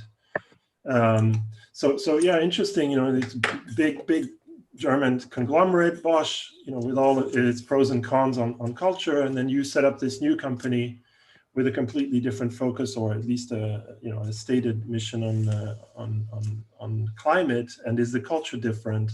And yeah, what are the implications? I mean, I think every company who started the journey, and so was it happens in Bosch, and for sure it happens if you are in this tiny, let's say, environment of a startup. You have somehow a spirit in this case, which is a positive one. And for us, as a bigger company, as a Bosch company, the sustainability focus was really something where you start to join forces across departments. So it starts with product development. It's not just the development, it's the packaging. So for example, in power tools, we have our most famous Ixus. Ixus is one of our tiny, beautiful drill machines, and the entire packaging, the development and everything is focusing much more on sustainability. So how much everything is now without plastic when we try to send it to our clients. And as I said, we are using more and more stuff which is recycled, and also so you are really framing an environment and a culture which is motivated to bring in crazy ideas, new perspectives, and things where you collaborate with other departments or also with other partners in the market. I mean, Annika just mentioned where to partner with, and in Bosch we have just announced a partnership with Shell and Volkswagen on e-fuels. That's what I see in the spirit of changing. You change cultures, you change perspectives, and you find new partnerships also in areas you never thought about it a couple of years ago. But that's the beauty of sustainability. It's something, it's not questions if the target is the right one. The question is how can we go there as fast as possible? And also first an economy point of view. So everything needs to have a return, because companies are working not just as an NGO, they are business leader, and therefore the sustainability part also kicks off a financial discussion, and the entire culture is really in a more, let's say, joint spirit underway. That's my observation at the moment, and not just in Bosch, also with the clients where we are working with. For example, one of our customers is Hans Grohe, that frames the name Green Company, or the other one is Prettl, with Prettl Go Zero. And with the slogan itself and with the strategy behind, you create a spirit of creativity, and that is something where you really can join your entire workforce under one umbrella and kick off their creative ideas and expertise. Carol, is the IKEA culture an advantage for your mission or an inhibitor, and how much of a factor is that? Yeah, I think definitely it is, and why it is because IKEA for tens of years already has the vision to create better everyday life for the many people, and we see that climate change, inequality are threatening this vision, and we need to address it. And that's clear for people across the organization, that we need to work towards that by using our vision and our values, where one of the key values of IKEA is to care for people and planet. And this is reflected within the decision. And observing, I think, where we are on the climate journey, I think at the end, when we talk about companies, we talk about people. People are taking the decisions within the companies and so on. And we truly believe that people have good intentions and to do the right things, but sometimes the not right habits are being encouraged today. And especially when fossil fuels are being subsidized, when pollution is not being priced, and so on, it's much more difficult to take these right decisions for many individuals and companies. And when we ask our customers, they are saying as well, we don't feel enabled to live in the low climate with low climate footprint, because it's not as convenient, or it's not as affordable. Of course, it is changing, because we see many great examples how it's becoming affordable through, for example, second-hand market. But that's something what we need to change, and that's where companies, and especially leaders of the companies, have massive role to play to signal to the governments. And now as well, yesterday was just a letter released to before G7 meeting to say, like, we want to have a change. We want to have different system when we are able to take the right decisions, and we are not having this dilemma. Like people don't have this dilemma, and I think this is important part. I think to mention. Can I just go back to Annika example on the steel and premium, because I think this is really interesting question. We always very often ask, what is the premium when something is on the early stage, and then we say, oh, it's, for example, even like 1% on the product level, it's more expensive, but we say it's expensive. But we know when we scale it up, these solutions, actually the price goes down. And one of the examples was when IKEA took the decision in 2012 that we'll sell only LED lighting. The cheapest LED bulb costed 10 euro. And then in 2015, IKEA said, okay, we'll stop to sell any other than LED lighting range, and we will phase down. And then the price of the same LED was at 80% lower. So of course, like there is, and that's very often when we look into the scenarios today, we see, oh, it's more expensive. But at the end, it won't be if we will scale it up and put the right investments. And that's why it's so important that the right investments are following, and all this discussion about investments and financial sector, because we can bring the cost down. And I strongly believe new net zero economy is as well more affordable and fair economy, because it's much more shared. We need to share transportation, and this will bring the cost down, products, and be much more plant-based. And we know, as well how subsidized is the food sector when it comes to the meat one. Okay, thank you. I want to bring the same question to Annika. If I remember right, you said you were 30 years in the company. You're now very senior, I think part of the exec committee. How has the culture changed in that time, and how is it affecting your day-to-day job? Well, I think first of all, we are very engineering heavy, meaning that we're very, very fact focused. I have always felt also, since we have the state as an owner, it's also very friendly. It has never sort of been, you're not chasing every month the bottom line sort of. So I would say it has always been friendly, very fact focused culture. But that also means that you need to do everything right from the beginning and in all different details. What I think has happened now with the clear purpose we have to power climate smarter living, or in easier word, to enable fossil-free living within a generation, that has also created not only sort of the open and positive atmosphere that we've always had, it has also triggered the active, which is another one of our core values. People are extremely active now in trying to be innovative, and everyone is asking themselves, how can I as a person contribute to the enabling fossil-free living? How can my unit do that? How can I collaborate with internal partners or external partners in really making this transformative changes? And I'm so amazed. I just look at my mailbox and it makes me happy not to have too many mails, but to see all the energy from people that come up with great ideas. And we've also therefore launched an innovation competition that we've run now on a yearly basis a number of years. And so many fantastic innovations are coming up. So I would really say to have a clear purpose where you see that your company is contributing to society, that is the way to go. And that's when you get people to realize that by collaborating, we become stronger. And I think it's also very much a curiosity that has spurred. Earlier, everyone felt that we always have the answer, we know how to do it, and we can calculate because we are engineers.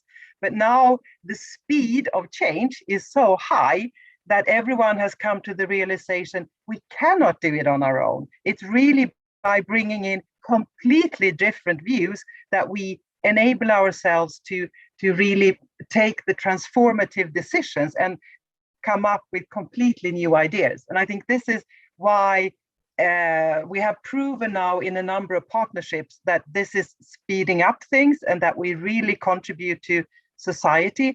And therefore, I mean, the number of ideas that come in on new partnerships are enormous. So now we need to prioritize where we really can have the biggest impact and the biggest leverage, because we could do so much and there are multiple opportunities to collaborate. Great, thank you. I want to give you three a chance to ask each other questions as well. But while you think of that, maybe one more question. We just spoke about internal, external, and being open to outside innovation. And the question came from Michael around product design. We've talked about circularity. Carol, you mentioned the mattress recycling. So obviously, second use of products, that's sort of end of life. What about at the beginning of the circle? And speaking of that, what about opening up product design to the outside world? Obviously a key strength for all of your companies, in particular, I guess, Bosch and IKEA. But how are you changing product design and the beginning of that circle so that things are designed with circularity in mind from day one? Maybe Donia. Okay, go ahead, Carol. Thank you. First of all, you need to have clear principles how to integrate circular design, and that's what IKEA has developed and as well shared externally as well, the design principles that the products are designed to be reused, resold, remanufactured, repaired, resold, and at the end recycled. So we need to consider all of these topics at the beginning of the work. And IKEA have been working for the last 2 years as well to assess all the range and circular capabilities of all hundreds of products, and to be able to push this development, because we need to as well understand that design is of course not one time off. It will be continuously changing and making even more circular as we go further. And of course, like collaboration is a key here, and there are like many collaboration activities and announcements as well, which you can please visit IKEA.com as well to read about some of them, because I think this is very interesting journey. But one part is of course design, and the other is you need to as well build the infrastructure for to circulate the products within the society, as well to develop recycling infrastructure. And these are the three important elements. Mm-hmm. Mm-hmm. And I couldn't agree more, Carol. Absolutely, and especially in the design. I mean, I'm not the design expert, but we have internal and external innovation days. We are really trying to use the broader knowledge of teams. We have awards for different kind of ideas. We are awarding them, and with all these activities, we are kicking off creativity. For sure, design principles and guidelines has to be published so that it fulfills our environment, but especially in the area of circular economy, I think we will see a bigger step forward in the area of spare parts, for example, for cars. That's a big part. Electric vehicle is one of the other ones where we have to rethink how can we really think end to end, also from a design perspective, from a product usage, and all steps in between. How can we build up the infrastructure, as Carol said? So there are a lot of activities going on. And I think one of the challenges, and Annika, she mentioned it before, how can you leverage all different areas at the moment? Because it's not just one topic where you say, okay, it's just design, or for example, it's just innovation. There are so many areas involved, and the challenge is really bring everything in balance and make sure that at the end, you are not blocking yourself, you are using it really as an energy push, and move your company forward regarding sustainability. And this is one of the really big challenges for big companies, for enterprise companies with a history, or for any other player in this game. And what helps is our values, and is a clear strategy. For us in Bosch, we have this kind of sustainability like a Bosch. Some of you might have heard about it, but this really gives us a push where to think about, how to focus, and also gives us somehow a guideline based on values where we would like to go further. Right. Do any of you have a question for the other? Otherwise, I have a question for Annika. Yeah. I have actually to Donia on the part of the Bosch, and where do you see the part of the enabling the customers, especially, to live within the low climate footprint? where do you see the biggest opportunities? For the customers, I mean, it's really product usage. How can you design products that are less energy consuming, for example, and how can you also ensure a circular economy while using products?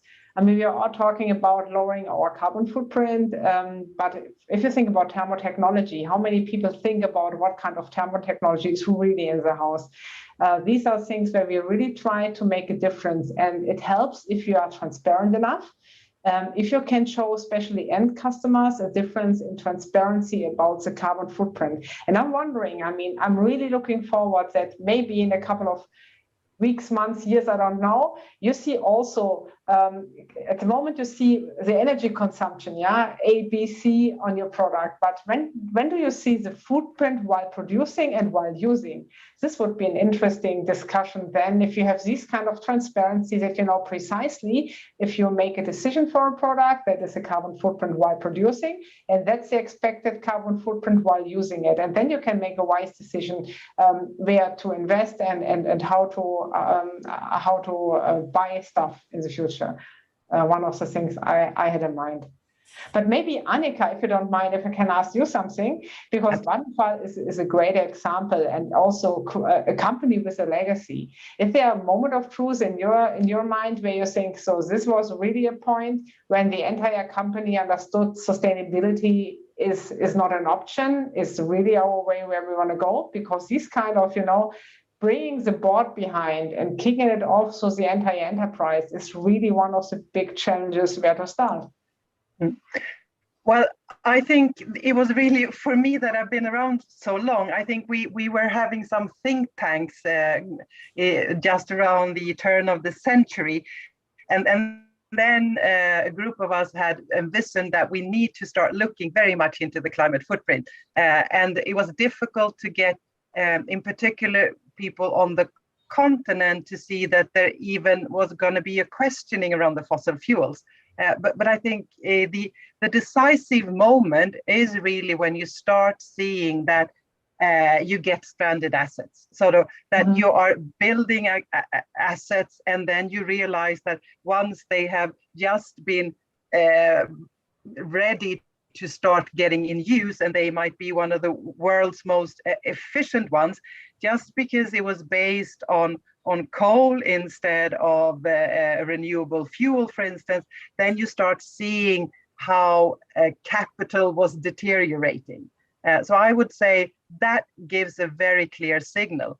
But just to illustrate how things are switching in the board, I had a presentation to our board of directors just 2 weeks ago, talking about the general sort of strategic sustainability related topics that are on the verge with all the trends, and also then show what we're working with. It's everything from sustainable digitalization to having the clear roadmap for how to decarbonize. It's how we have a plan for human rights, in particular focusing on how you put requirements in your supply chain, how we deep dive in all our supply chain, really understanding where you have both environmental and social negative impact, etc.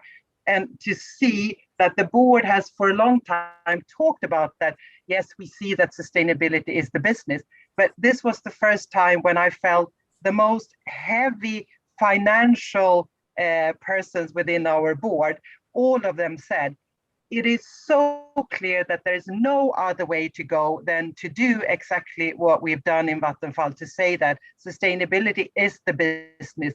And it's so clear that we see all the new business opportunities arise, especially from having sustainability at the heart, where you bring in the triple bottom line when you make a conscious decision. And they also said, now it's clear that we don't have a separate sustainability strategy, but that our business strategy is sustainable. And that's something we threw out the sustainability strategy 6 years or almost 7 years ago now. So it's clear to see the shift, not only among employees or those that are the ambassadors, but when you see also those that come in with a specific financial goggles on, they also see that this is where we need to go. And I think that's, it's amazing, really. Great, thank you. So we've got about 5-6 minutes left. I want to take a couple more questions from Slack, and we've been talking about boards and strategies. You did mention employees, Annika, just now. Yes. There's a great question from Delphine. At your companies, how do you inform and teach your employees about the climate issues to improve their understanding of the situation, motivate them to go further? So what are you doing, you know, at the employee level, and just to make sure the entire company is with, and it's not just a board and strategy issue? So open question to all of you, and maybe you want to start, Annika. Yes, well, I think it all in a way started when we now 5 years ago launched the new purpose, which was really a collaborative effort, both bottom up and top down, where everyone had been involved. And a lot of it was circulating around trends, climate, and we do a lot of, I mean, we both ask external stakeholders and bring in science to talk about it internally within the different groups. It's a lot of information on the intranet. We have different webinars. And again, since it is at the heart of everything we do, it becomes a natural thing and people are curious. So, I mean, I don't know how many webinars we've had internally on the different topics. And it's also asked for, but we are very clear about also bringing in the external perspectives when we are setting the strategy or working with business plans, or there are different team meetings, sort of merging these. This is what science says. This is what our customer wants. This is what the suppliers say. And how do we meet all these expectations? And somehow I think it's not about having lectures, but really about showing the holistic picture. And I think the turning point, also coming back to what you said, Donya, I think the thing that have made all our employees see that sustainability is the business is that they see how we can contribute to society, but also understand the different stakeholders' expectations on us as an energy company, what we can do or cannot do. And then they create their own holistic view on how we are to go there. We are very transparent about talking about challenges and how we try to meet the challenges as well. So I think it's about really daring to be transparent about these are the societal challenges. This is what we can do, but it also poses a lot of, we know where we want to go, but there are a number of hurdles to get there. And how do we remove them? Who are the actors that can impact those hurdles? So that is really giving everyone a good overview, I would say, by being part of all of these different type of inflows. Great. Carol, I've seen you've been writing down furiously, so. Yeah, I so agree with Annika. I was just saying that, yeah, bring the science outside in perspective to follow the science. So it's not a matter of opinion, but it's a matter of science. I think this is really important. Climate action research. We do like every second year climate action research to see how the awareness around climate is changing as well in all the markets where we are working. So this brings very tangible numbers. It's not, again, opinion. It's what is happening within the society from customer perspective. One of my, I think, keys as well, is to make your CEO and board climate geeks. Invest time to spend with them to that they understand the climate and they understand the consequences, and go into the complexity with them. Because of course they are in much more meetings when they are taking the decisions and when they are working with the people who are taking direct decisions. So it is important that they are fully on board. So this part, then the newest part, I think, which is going very well, because the organization is big and the decisions are taken on the country level as well. So for example, one of the next steps we have, it's like to have meetings with each country management team to make them more climate geeky as well within this area. And as a next step, what I see is connecting to this, sustainability strategy is a business strategy. It is about TCFD framework and how you bring climate-related risks and net zero transformation opportunities into the financial terms to show to your organization what does mean from the financial person phase within 2 years, 3 years, because the cost structure we have today will look different in the future. And that's what companies needs to be very well prepared for. Thanks. Yeah, that was a question. We don't have time to take Rebecca's question in the Slack, but I encourage the three of you also to look in the Slack, and there's some questions we didn't get to, but it was about decision making. Donia, the last word in a minute or two, and then I try to compromise it, but I would agree. In Bosch, our board are climate geeks, as Karen said, and we have this sustainability like in Bosch, and all what we do is invented for life. And I think these two, let's say, slogans shows where we are in our transformation. That's transparency, facts and figures. We are engineers as well, so we are very, very number-based, and that's how we are really encourage our workforce also to bring in their ideas and be as transparent as possible about achievements, goals, but also on learnings inside and outside the company. And that's, I think, what the spirit of the sustainability journey we are in since more than 10 years now, or 15 years, I would say. 2007 we started.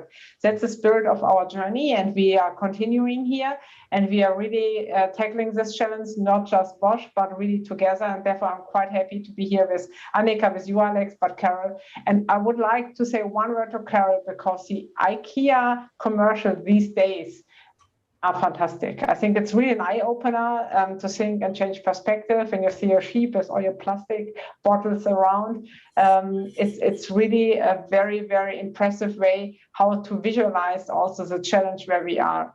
And thanks for that one. It's really fantastic. And Alex, back to you. Thank you. That's where we can leave with a positive note. And thank you, Donia, Carol, Annika, for your time. Clearly, there are people inside the companies. The big companies are led by people like you, and we love the climate geeks. And thank you for your time. And Lara and Yasha, thank you for putting on the conference. Thank you for the opportunity. All of this is recorded. I'm sure will be shared. And last word to Lara, maybe. Yeah, thanks a lot. It was a wonderful panel. I was really fascinated by listening to you. And yeah, I think that was a very nice closing word. So to give all these companies a personal note and to understand what are the challenges inside. And we heard it also to not just share the goals, but also the learnings and how by step we can as a community share things and also implement them to really live the transformation. That was really nice to hear. And as Alex said, I really invite you to take questions also afterwards in Slack and to connect to the community. And with that, I would close the panel and invite you to stay if you want to listen afterwards. And thanks a lot, Alex, for your wonderful calmness and just moderating through every challenge. So that's a live event. There's always something coming up. So I'm happy we brought everyone together in the end. Thanks a lot, Annika, for joining this way as well. And we're going to be back soonish with the startup pitches where we hear what other innovators are working on. So thanks a lot. Hear you back in a bit. Thank you. Bye. Bye, guys. Thank you. Thank you. I'm gonna share my screen again. Have to make it in a bigger version. So you have a short break and then we get all the startup pitches ready, not only startups, but innovators whom you can later also meet on the fair. And yes, excited about that. So take your coffee and see you.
So, willkommen zurück zu unseren Short Pitches, die schon mal die Messe anteasern. Genau, da findet ihr später 50 Innovatorinnen, die schon an den Bereichen CO2 messen, reduzieren und ausgleichen arbeiten und wo ihr euch inspirieren lassen könnt und für die eigene Firma konkrete Best Practices und Lösungen findet, wie wir jetzt die Klimatransformation wirklich umsetzen können. Und da freue ich mich als erste Vortragende heute Viola dabei zu haben. Viola, kannst du mich schon sehen und hören? Ah ja, ich habe dir gerade panisch geschrieben, dass ich mich nicht die Stummschaltung nicht aufheben kann. Jetzt geht's. Perfekt. Scheint zu funktionieren. Ja, wir haben heute schon ein paar technische Sachen überwinden müssen, aber das klappt. Ich sehe dich, ich höre dich. Du solltest auch deine Slides teilen können und genau, ich höre dir ganz gespannt zu. Perfekt. Dann machen wir das doch mal.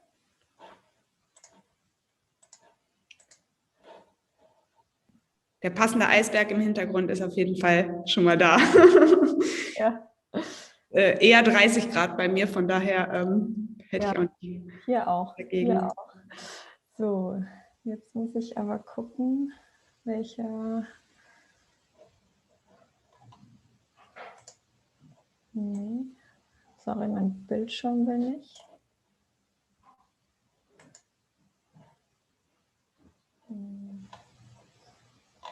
Sorry, kurz technische Probleme. Jetzt baut sich was auf. Wir können aber gerade eher deine E-Mails sehen, genau. Warte, ich kann irgendwie nicht genau meinen Bildschirm teilen, sondern wie beim letzten Mal, wo wir es probiert haben, sondern nur Dateien. Das ist natürlich seltsam.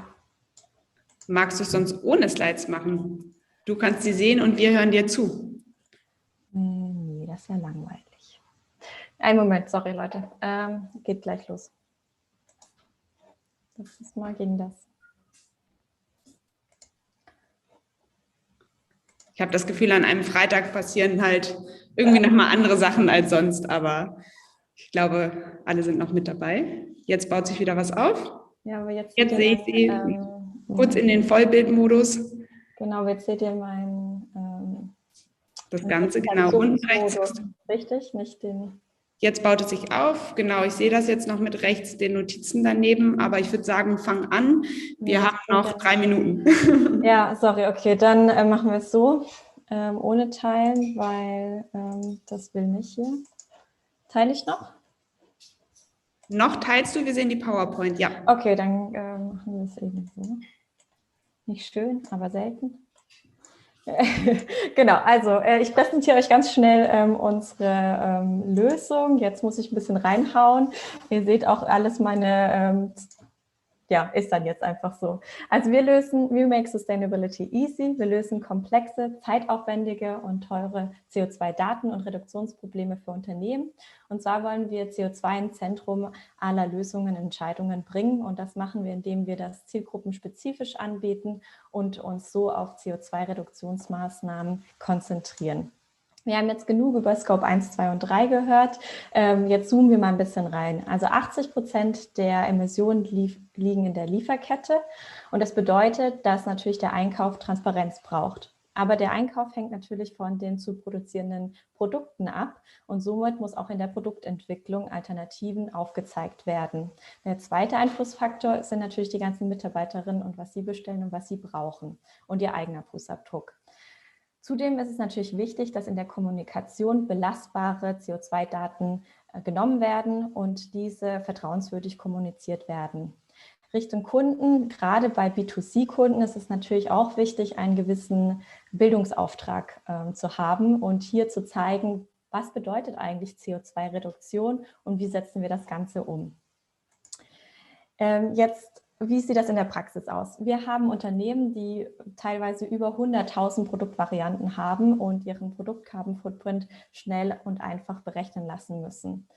Wir machen das meistens so, dass wir eine Pilotphase haben, wo wir ein Referenzprodukt berechnen und danach unser Tool einsetzen. Das ist jetzt wirklich nur eine kleine Demo-Version unserer DAAS-Lösung. Also man legt eine CAD-Datei hoch. Unsere Datenbank sucht, ob das eine gute Datenqualität hat und überprüft das.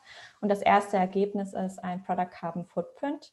Und als zweites wird ein Benchmark-Vergleich gemacht. Das letzte Ergebnis zeigt schon bereits erste Optimisierungspotenziale auf. Unsere Datenbank ermöglicht so mit einem leichten Dateninput des Unternehmens tolle Auswertungen zu liefern. Das Gleiche gilt natürlich auch für den Einkauf, wenn Lieferanten Daten liefern, eben mit den Lieferanteninformationen, sonst mit unserer Datenbank. Und durch unsere Methode ist der Vorteil, dass es alles vergleichbar ist. Wir sagen, wir haben den größten CO2- und Produktentwicklungsdatenbank mit Algorithmen, die natürlich auf den Normen basieren, die man so kennt, und können dadurch flexibel Produkte berechnen und verschiedene Lösungen anbieten. Viola, ich würde dich ganz kurz unterbrechen. Ja, sorry, ich will schon Ich weiß, das ist ein bisschen unfair, aber um in der Folge zu bleiben, würde ich sagen, wo kann man euch heute treffen? Genau, kommt einfach zu unserem Stand. Wir haben verschiedene Lösungen, bieten auch Klimainitiativen an und würden euch das ganz gerne vorstellen. Vielen Dank. Super. Ganz lieben Dank dir, Viola. Und ich sehe, wir haben schon Frederik von Ökologik dabei. Ich habe es garantiert falsch ausgesprochen. Er wird es gleich nochmal machen. Ich freue mich sehr, Frederik, auf deine Präsentation. Sehr gerne. Hallo, freut mich dabei sein zu können. Frederik Westerberg, Co-Founder von Ecolytic. Ich hoffe, ihr seht meinen Screen, nachdem da vorher Probleme waren. Das hat alles gepasst, ja. Na, wunderbar. Okay. Was machen wir? Wir bieten Sustainability as a Service für Banken und Finanzinstitute. Was heißt das genau? Wie wahrscheinlich schon viele meiner Vorredner geht es bei uns auch um das Thema CO2-Reduktion beziehungsweise generell natürlich den Klimawandel zu stoppen oder dabei zu helfen. Und wir glauben, dass Banken einen riesigen Einfluss haben. Warum? Weil Banken beziehungsweise die Kunden von Konten bei Banken haben ein sehr gutes Abbild des Konsumverhaltens eines Haushaltes oder einer individuellen Person. Das heißt also, sehr viele der Ausgaben reflektieren den Fußabdruck. Und genau das machen wir uns zunutze, weil wir eben sehen aus vielen Studien, dass Konsumenten immer mehr wissen wollen, welchen Einfluss denn ihr Ausgabenverhalten auf die Umwelt hat und welche Veränderungen sie durch eine Verhaltensänderung oder wie viel Einsparungen sie durch eine Verhaltensänderung erzielen können. Das wissen wir auch aus vielen Studien. Also es geht sogar so weit, dass jeder dritte Kunde sagen würde, wenn meine Bank ein solches Feature anbieten würde, nämlich dieses CO2-Footprinting, dann würde ich zu dieser Bank wechseln. Unser Kunde Tomorrow Bank in Deutschland hat das gerade gelauncht vor einer Woche. Das Feature kommt extrem gut an und das will ich euch kurz zeigen, wie das funktioniert aus der Konsumentensicht. Also stellt euch einfach vor, ihr seht das euer normales Girokonto, eure normale Banking-App und bekommt dann zusätzlich zu dem Eurobetrag, den ihr da sowieso seht, bekommt ihr einen CO2-Fußabdruck dazu geliefert. Das heißt, in dem Falle seht ihr jetzt, ihr wart im Sascha Steakhouse, habt dort für 117 € gegessen und das hat einen Fußabdruck von 101 Kilo verursacht. Dahinter liegt eine große Datenbank, die auf Hunderten von Studien basiert, die in der Lage ist, eben zu verschiedenen Ausgabenkategorien CO2-Werte zu attribuieren. Heute ist es CO2, wir haben das Ganze auch schon ausgerichtet für Wasser, für Land, für Biodiversity, also alles das, was in Zukunft noch an Sustainability-Metriken kommen wird, ist dort auch schon mit integriert. Ich kann dann meinen jährlichen Footprint sehen, kann mich vergleichen mit in dem Falle dem deutschen Durchschnittskunden oder Durchschnittseinwohner, was ungefähr eine Tonne pro Monat ist. Da weiß ich also, liege ich drunter, liege ich drüber, kann auch sehen von Monat zu Monat, ob ich mich verbessert habe und das Ganze kann dann auch noch personalisiert werden. Das sieht man hier. Im ersten Schritt kann ich zum Beispiel sagen, wie ist denn mein Essverhalten? Also wenn ich in ein Steakhouse gehe, gut, dann ist es wahrscheinlich offensichtlich, dass ich Steak esse, aber in einem anderen Restaurant, ich kann angeben, ob ich Vegetarier bin, Veganer bin. Dadurch wird sich mein Fußprint massiv reduzieren. Und wir geben dir dazu noch Tipps, wie du dein Verhalten verbessern kannst. In dem Falle zum Beispiel einfach nur von rotem auf weißem Fleisch, dann sparst du schon 75% deines CO2-Fußabdrucks. Danach bieten wir dir die Möglichkeit, wenn du dann trotzdem noch meinst, das war zu viel, kannst du das kompensieren. Wir haben einen riesigen Marktplatz von über 200 UN-SDG-orientierten Kompensationsprojekten, bei denen du dann entweder deinen gesamten Fußabdruck oder eine bestimmte Kategorie oder Transaktion kompensieren kannst. Oder, und das bieten wir ab Ende des Jahres an, kannst du diesen Fußabdruck auch über Investments in ESG-Produkte kompensieren, bei denen du dann zusätzlich noch einen Zinsertrag erzielst. Was wollen wir damit erreichen? Wir haben Visa als globalen Partner, Vertriebspartner und auch verschiedene andere Prozessoren und Vermittler oder beziehungsweise Multiplikatoren, mit denen wir bis 2025 ca. 10.000 Banken erreichen wollen. Das entspricht ungefähr 100 Millionen Kunden. Und unser Ziel dabei ist es tatsächlich, mindestens 500 Millionen Tonnen CO2 zu reduzieren, ca. 1 Milliarde an Offsetting zu generieren und bis dahin auch 500 Millionen an Investments. Das treibt uns an, dieses Ziel und damit tatsächlich einen messbaren Klima-Impact zu schaffen. Ich glaube, damit ist meine Zeit schon um. Möchte damit nur abschließen. Kommt uns gerne am Stand besuchen, weil jede Zahlung, klingt auf Deutsch blöd, ich sage es auf Englisch, every transaction has an impact. Vielen Dank. Ganz lieben Dank, Frederik. Ich habe auch tatsächlich den Zeitstopper daneben angemacht. Du hattest jetzt fast eine Minute weniger, also lieben Dank dafür. Kein Problem. Norman ist schon bereit. Klappt bei dir alles? Kannst du mich hören? Kannst du deine Slides teilen? Ich kann dich hören und ich werde mal eben meine Slides teilen. Ich gebe mal auch den Ton mit frei, falls da welcher ist, und starte mal die Präsentation. Super, wir sehen Sie. Falls man den Ton nicht hört, dann gerne dazu sprechen. Alles klar, okay. Ich fange Sie mal von vorne an. Also, ja, hallo, ich bin Norman Breitling und einer der Gründer der FarmCycle GmbH. Wir haben uns die Vision gesetzt, wir wollen den Regenwald und die Meere retten, indem wir ein Problem lösen. Und zwar steigt der weltweite Fleischkonsum massiv. Nach Schätzungen werden 2050 ca. 10 Milliarden Menschen auf diesem Planeten leben. Und um all diese Tiere zu ernähren, die diese Menschen ernähren, wird der Regenwald abgeholzt, um dort eben Soja anzubauen für das Tierfutter. Außerdem werden die Meere leer gefischt. Aktuell gibt es ja eine tolle Doku auf Netflix, wo genau das erklärt wird, wie viel Fischmehl produziert werden muss, um all diese Fische Seit etwa 30 Jahren werden die Fangflotten. Ich überspringe das Video mal wegen der Zeit. Soja und Fischmehl sind eben der Proteinlieferant. Parallel dazu werden aktuell ca. 82 Millionen Tonnen Lebensmittel einfach weggeworfen oder landen eben in der Biogasanlage, was wir auch wirklich kritisch finden. Dafür haben wir eine Lösung entwickelt, haben in Bremen eine Pilotfarm aufgebaut, wo wir die schwarze Soldatenfliege züchten, die man hier im Bild sieht. Die hat übrigens keinen Stachel, kann nicht stechen, ist nicht anhänglich, eigentlich ein ganz sympathisches Tierchen. In unserer Pilotanlage wollen wir die erste zertifizierte Black Soldier Fly Farm aufbauen. Unser Audit hatten wir auch schon, sind gerade da mittendrin. Das Naturlandsiegel steht auch schon bei uns. Wir dürfen es nur noch nicht offiziell tragen. Seit Anfang 2021 züchten wir dort auch schon fleißig und bauen dort die alternativen Proteinquellen für den Einsatz im Heim- und Nutztierfutter. Im Heimtierfutter ist das schon erlaubt in Deutschland. Im Nutztierfutter werden da noch einige EU-Regularien demnächst dafür sorgen, dass es noch mehr eingesetzt werden kann. Wir sind derzeit in der Lage, 30 bis 40 Tonnen im Monat Proteinmehl herzustellen, was tatsächlich sehr ordentlich ist, wenn man überlegt, dass man dadurch eben die entsprechende Menge Soja ersetzen kann. Übrigens fallen im Regenwald aktuell alle 6 Sekunden eine Fußballfeld große Fläche dem Sojaanbau zum Opfer. Also während ich das gesagt habe, ist ein Fußballfeld Regenwald abgeholzt worden. Ja, so, wir füttern unsere Larven mit den organischen Reststoffen, die sonst in der Biogasanlage landen würden. Und das ist derzeit Obst und Gemüse von Biomärkten, von Großmärkten, von Wochenmärkten. Wir bekommen Kaffee und Bier aus den jeweiligen Industriezweigen, aber auch aus anderen Industrien, dort wo Reststoffe entstehen, und machen daraus einen Futterbrei. Und das ist eine echte Kreislaufwirtschaft, die wir da machen. Wie die Larven aussehen, sieht man hier. Da sind sie dann quasi kurz vor der Ernte. Da sind sie 2 Wochen alt, also das geht alles sehr, sehr schnell. Man sieht auch das Substrat so ein bisschen am Rand der Boxen. Das ist nachher dann wirklich wie Waldboden, was dabei rauskommt. Was produzieren wir bei uns hier in Bremen auf der Farm? Also einmal 55% hochwertiges Proteinmehl aus den Larven, 20% hochwertige Öle, die sowohl in der Kosmetikindustrie als auch wieder im Tierfutter zum Einsatz kommen können. Wir haben eine 100% Reststoffverwertung, bei uns bleibt nichts übrig. Ganz im Gegenteil, wir produzieren am Ende sogar noch einen Langzeitdünger. Die Ausscheidungen der Larven sind ein super Bodenverbesserer. Außerdem haben wir noch was, und zwar die Häutchen der Larven und die Puppen selbst und die Fliegen bestehen aus Chitin. Aus dem Chitin kann man Chitosan extrahieren. Derzeit geht das nur aus Pilzen oder Garnelen. Jetzt geht es auch aus unseren schwarzen Soldatenfliegen.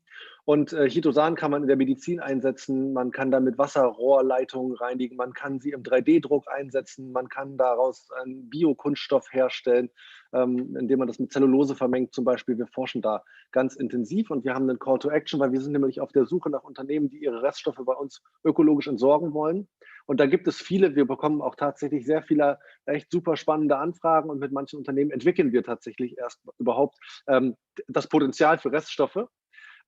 Wir suchen Abnehmer für unsere Produkte, also Tierfutterhersteller oder die Kosmetikindustrie. In dem Fall ist Heimtierfutter, aber auch Wildtierfutter sehr, sehr interessant für uns. Und wir suchen natürlich Menschen, die uns auf unserem Weg begleiten wollen. Ich weiß gar nicht, wie viel Zeit ich noch habe. Ah ja, Zeit ist um. Von daher, ja, vernetzt euch mit uns. Wir sind heute den ganzen Tag auf der Messe zu finden an unserem Stand. Und ja, kommt vorbei. Ich freue mich. Vielen Dank. Lieben Dank dir, Norman. Ja, sehr, sehr spannend und tatsächlich viel in die 4 Minuten geschafft. Ich habe die ganze Zeit zugehört. Ich frage einmal in die Teilnehmenden. Wir können leider Stefan von ThinkRe nicht finden. Falls wir dich jetzt übersehen haben, dann hast du die Möglichkeit, die Hand zu heben. Dann finden wir dich noch hier in den Teilnehmenden, falls irgendwie der Name nicht stimmt. Leider konnten wir ihn nicht dazu holen, sonst machen wir nämlich gleich weiter mit Mobico, wo wir wissen, dass Andreas schon da ist. Da jetzt niemand die Hand hebt und doch, ich sehe eine Hand gehoben. Steffen hat die Hand gehoben, ja. Jascha, gerne hinzufügen. Dann funktioniert das so. Einen kleinen Moment. So, Steffen, dann haben wir dich gefunden. Und du solltest jetzt auch... Hallo, ja, hier ist Steffen Hund, hi. Von Sehr schön. Gut, kann ich meinen Bildschirm teilen? Sollte eigentlich klappen, ja? Kannst du den eigenständig teilen? Jetzt müsste ich zu sehen sein. Klasse, dann leg los. Ja, hi, ja, sorry für die technische Verzögerung, wie auch immer. Steffen Hund, mein Name, von ThinkRe. ThinkRe, ein Startup, was sich auf die Fahne geschrieben hat, Unternehmen, stromendverbrauchende Unternehmen, direkt mit Erzeugern von erneuerbaren Energieassets zusammenzubringen. Hierfür entwickeln wir eine B2B-Plattform, die wir ReRave nennen. ReRave ist also letzten Endes ein Konstrukt, was Stromendverbraucher, institutionelle Stromendverbraucher mit Produzenten oder Eigentümer von Grünstromanlagen zusammenbringen soll. Was haben wir hier für ein Problem? Das Problem, was wir hier sehen, ist auf der Käuferseite, also auf der Stromkonsumentenseite. Unternehmen bekommen immer mehr Druck aus unterschiedlichen Stakeholdergruppen, allen voran aus dem Investorenmarkt, insbesondere Eigenkapitalinvestoren, aber auch Banken beziehen in ihren Investitionsentscheidungen zunehmend Nachhaltigkeitskriterien von Unternehmen mit ein und dort spielt der Stromverbrauch eine große Rolle. Aber auch Kunden sowie Mitarbeiter und die öffentliche Hand, also Policymaker, die ebenfalls ein reges Interesse daran haben, dass Unternehmen nicht einfach nur am Stadtwerk irgendwie Grünstrom beziehen über irgendeinen Premium 2000-Vertrag oder sowas, sondern ein direktes Involvement haben, woher source ich den Grünstrom, den ich am Ende des Tages dann auch verbrauche.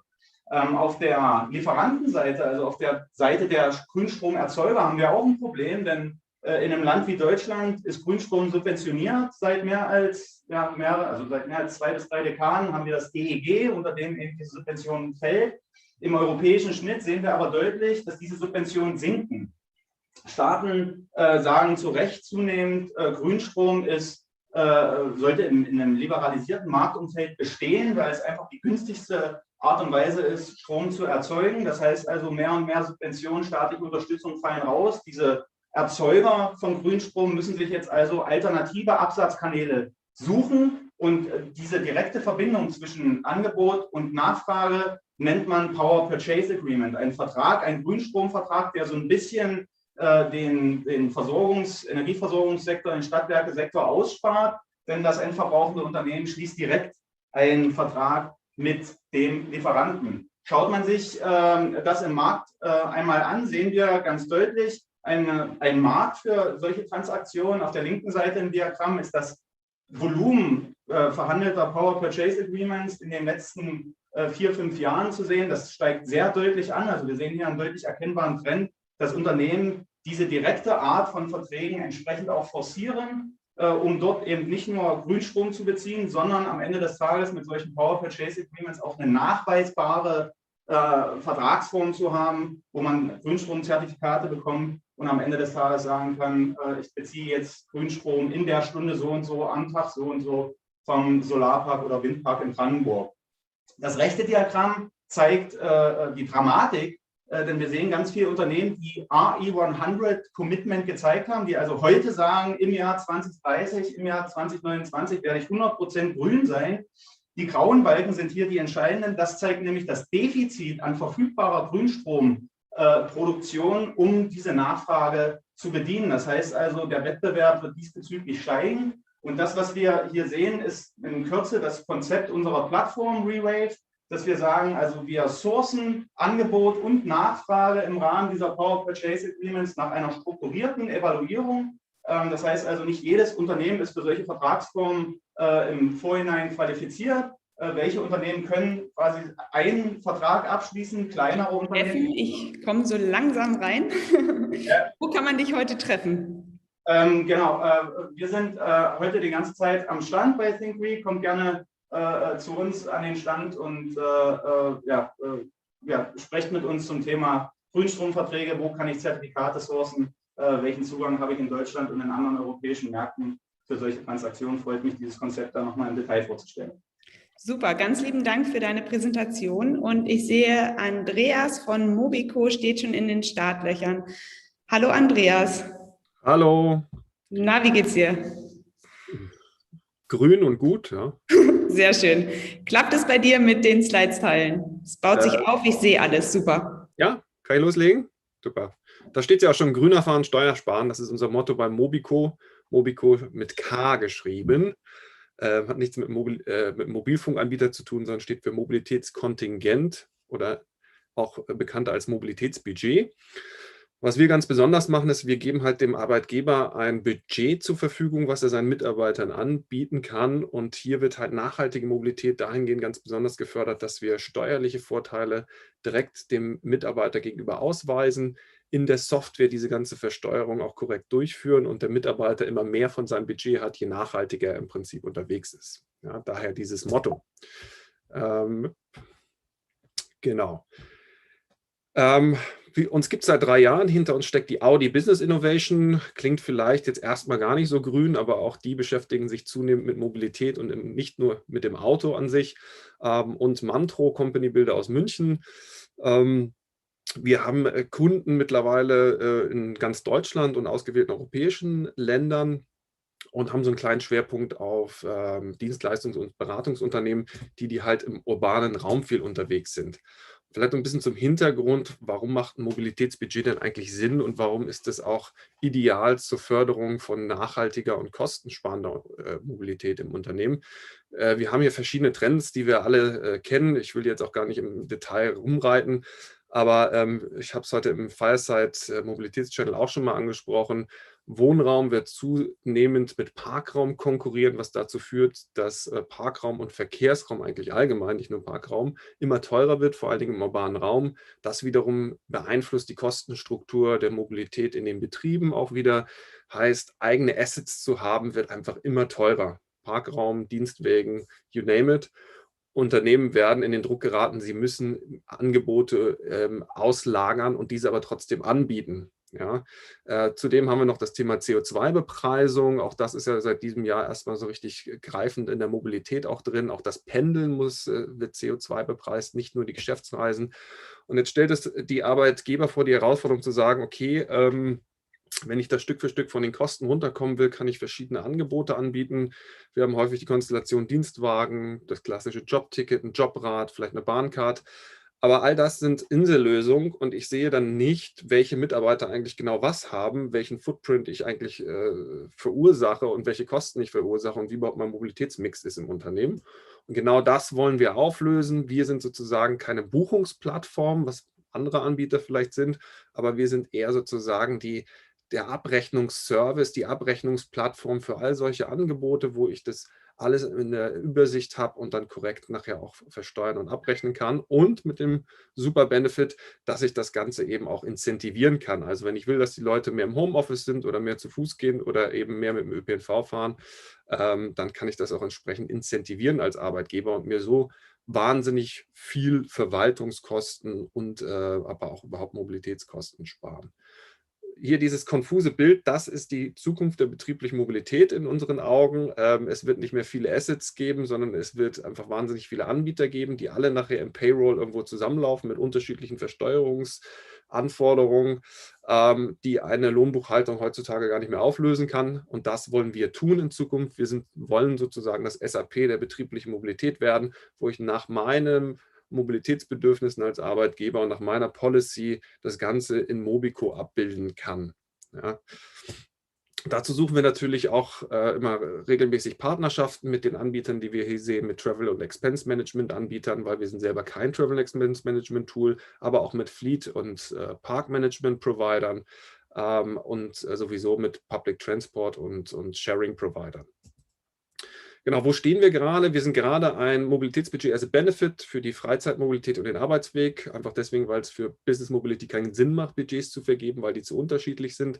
Wir entwickeln uns aber gerade immer mehr hin zur Mobilitätsmanagement-Plattform, weil wir auch zunehmend größere Kunden kriegen, die einfach da viel höheren Bedarf haben und das auch unsere Vision ist, perspektivisch die Angebote zu konsolidieren im Unternehmen. Das war's. Vielen Dank und ich würde mich freuen, ja, bei Interesse zu Partnerschaften, aber natürlich auch zu, wer mehr über das Produkt erfahren will, kann uns auch auf den Stand treffen. Da bin ich sehr unregelmäßig gerade, weil ich nebenbei noch für eine Kollegin einspringen muss mit einigen Aufgaben, aber auch über LinkedIn oder Calendly freue ich mich jederzeit über einen Kontakt.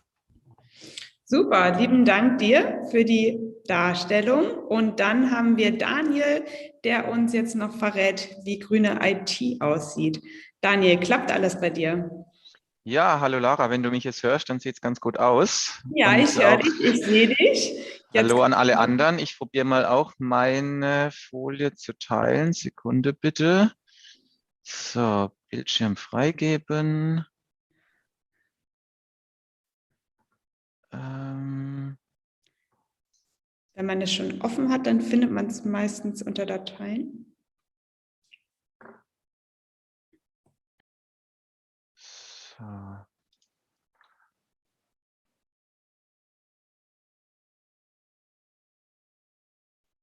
Bildschirm. Da haben wir es. Okay, alles klar. So. Jetzt. Auf. Wir sehen es. Jetzt kannst du es noch in groß machen. Genau, klasse. Super, dann lege ich los. Bei uns geht es um die Aufarbeitung von gebrauchten IT- und Mobilgeräten, ein Thema, was eigentlich jedes Unternehmen angeht, weil jeder arbeitet mittlerweile mit IT. Es geht um die Schonung von Umwelt und Ressourcen. Es geht aber auch um die Schaffung von Arbeitsplätzen für Menschen mit Behinderung. Warum adressieren wir diese beiden Themen? Einmal haben es Menschen mit Behinderung immer noch deutlich schwieriger, einen Ausbildungsplatz zu bekommen, eine Arbeitsstelle zu bekommen, suchen deutlich länger, obwohl sie teilweise besser qualifiziert sind als Menschen ohne Behinderung. Und dann, und um dieses Thema geht es ja auch ganz stark jetzt aktuell beim Climate Transformation Summit, um das Thema Elektroschrott, Kreislaufwirtschaft. Weltweit handeln wir unsere Produkte zu nicht mal 10% zirkulär. Und deswegen ist für uns einfach ein wichtiges Thema, so viel Geräte wie möglich wieder zu verwenden. Wie machen wir das? Wir holen bei Unternehmen, Banken, Versicherungen, öffentlichen Einrichtungen IT- und Mobilgeräte, sprich Notebooks, Drucker, Monitore und so weiter ab, die dort nicht mehr benötigt werden. Nach höchsten Sicherheitsanforderungen fahren diese Geräte mit eigenem Fuhrpark zu einem unserer 20 Niederlassungen in mittlerweile 5 Ländern, wo wir tätig sind, erfassen die Geräte. Das heißt, die Unternehmen bekommen auch ein exaktes Reporting mit Seriennummer, Anlagenummer etc. Und natürlich ganz wichtig, wir kümmern uns um eine zertifizierte Datenlöschung mittels Software oder mittels Schredder. Das heißt, auch ein wichtiger Service hinsichtlich DSGVO, Datensicherheit. Und dann probieren wir eben durch Aufarbeitung, durch neues Betriebssystem, durch Reparatur, Aufrüstung, so viel Geräte wie möglich wieder in den Kreislauf zurückzugeben, zu vermarkten, zu spenden über gewisse Plattformen oder an die Mitarbeitenden vom Unternehmen, sodass wir eben so wenig Elektroschrott wie möglich und so viel Wiedervermarktung ermöglichen und damit eine längstmögliche Nutzung von IT- und Mobilgeräten. Genau, das Spannende für Unternehmen, dass sie da nicht nur einen professionellen IT-Dienstleister bekommen für dieses Thema, sondern dass wir auch tolle KPIs ausweisen können über Studien, die wir gemeinsam mit Partnern gemacht haben. Zum Beispiel können wir für jedes Gerät die CO2-Einsparung, aber auch die Energieeinsparung, die Rohstoffeinsparung, Wasserverbrauch, Toxizität ausweisen.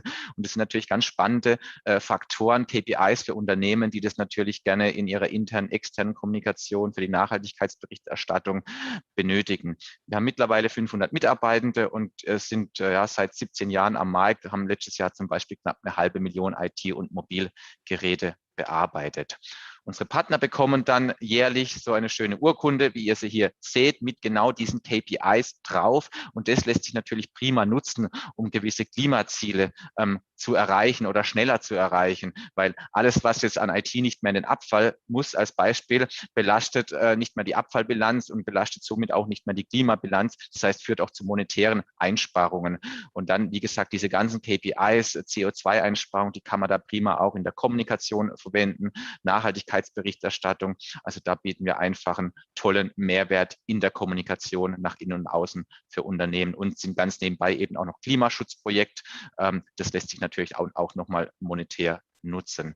Hier ein Auszug unserer Partner. Wir haben aber auch kleine, mittlere, große Unternehmen, die diesen Service seit vielen Jahren von uns nutzen, stolze Partner sind.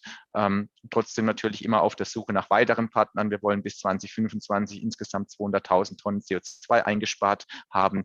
Deswegen freuen wir uns auf die Kontaktaufnahme. Hier sind meine Kontaktdaten, aber wir sind natürlich auch auf dem Summit Präsenz mit einem schönen virtuellen Messestand mit meinen geschätzten Kollegen, dem Christoph Teusch als CSR-Manager und dem Saskian Schweizer als Partnermanager, haben auch ein schönes Klimaschutz-Goodie dabei.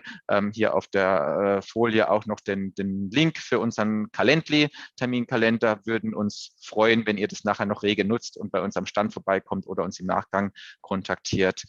Genau, und jetzt bleibt nur noch zu hoffen, dass ich in der vereinbarten Zeit war, aber das kannst du besser beurteilen, Lara. Dankeschön. Ja, alles super. Wir haben das hier schön in einer halben Stunde geschafft und danke für die letzten Worte, die schon perfekt zur Messe übergeleitet haben.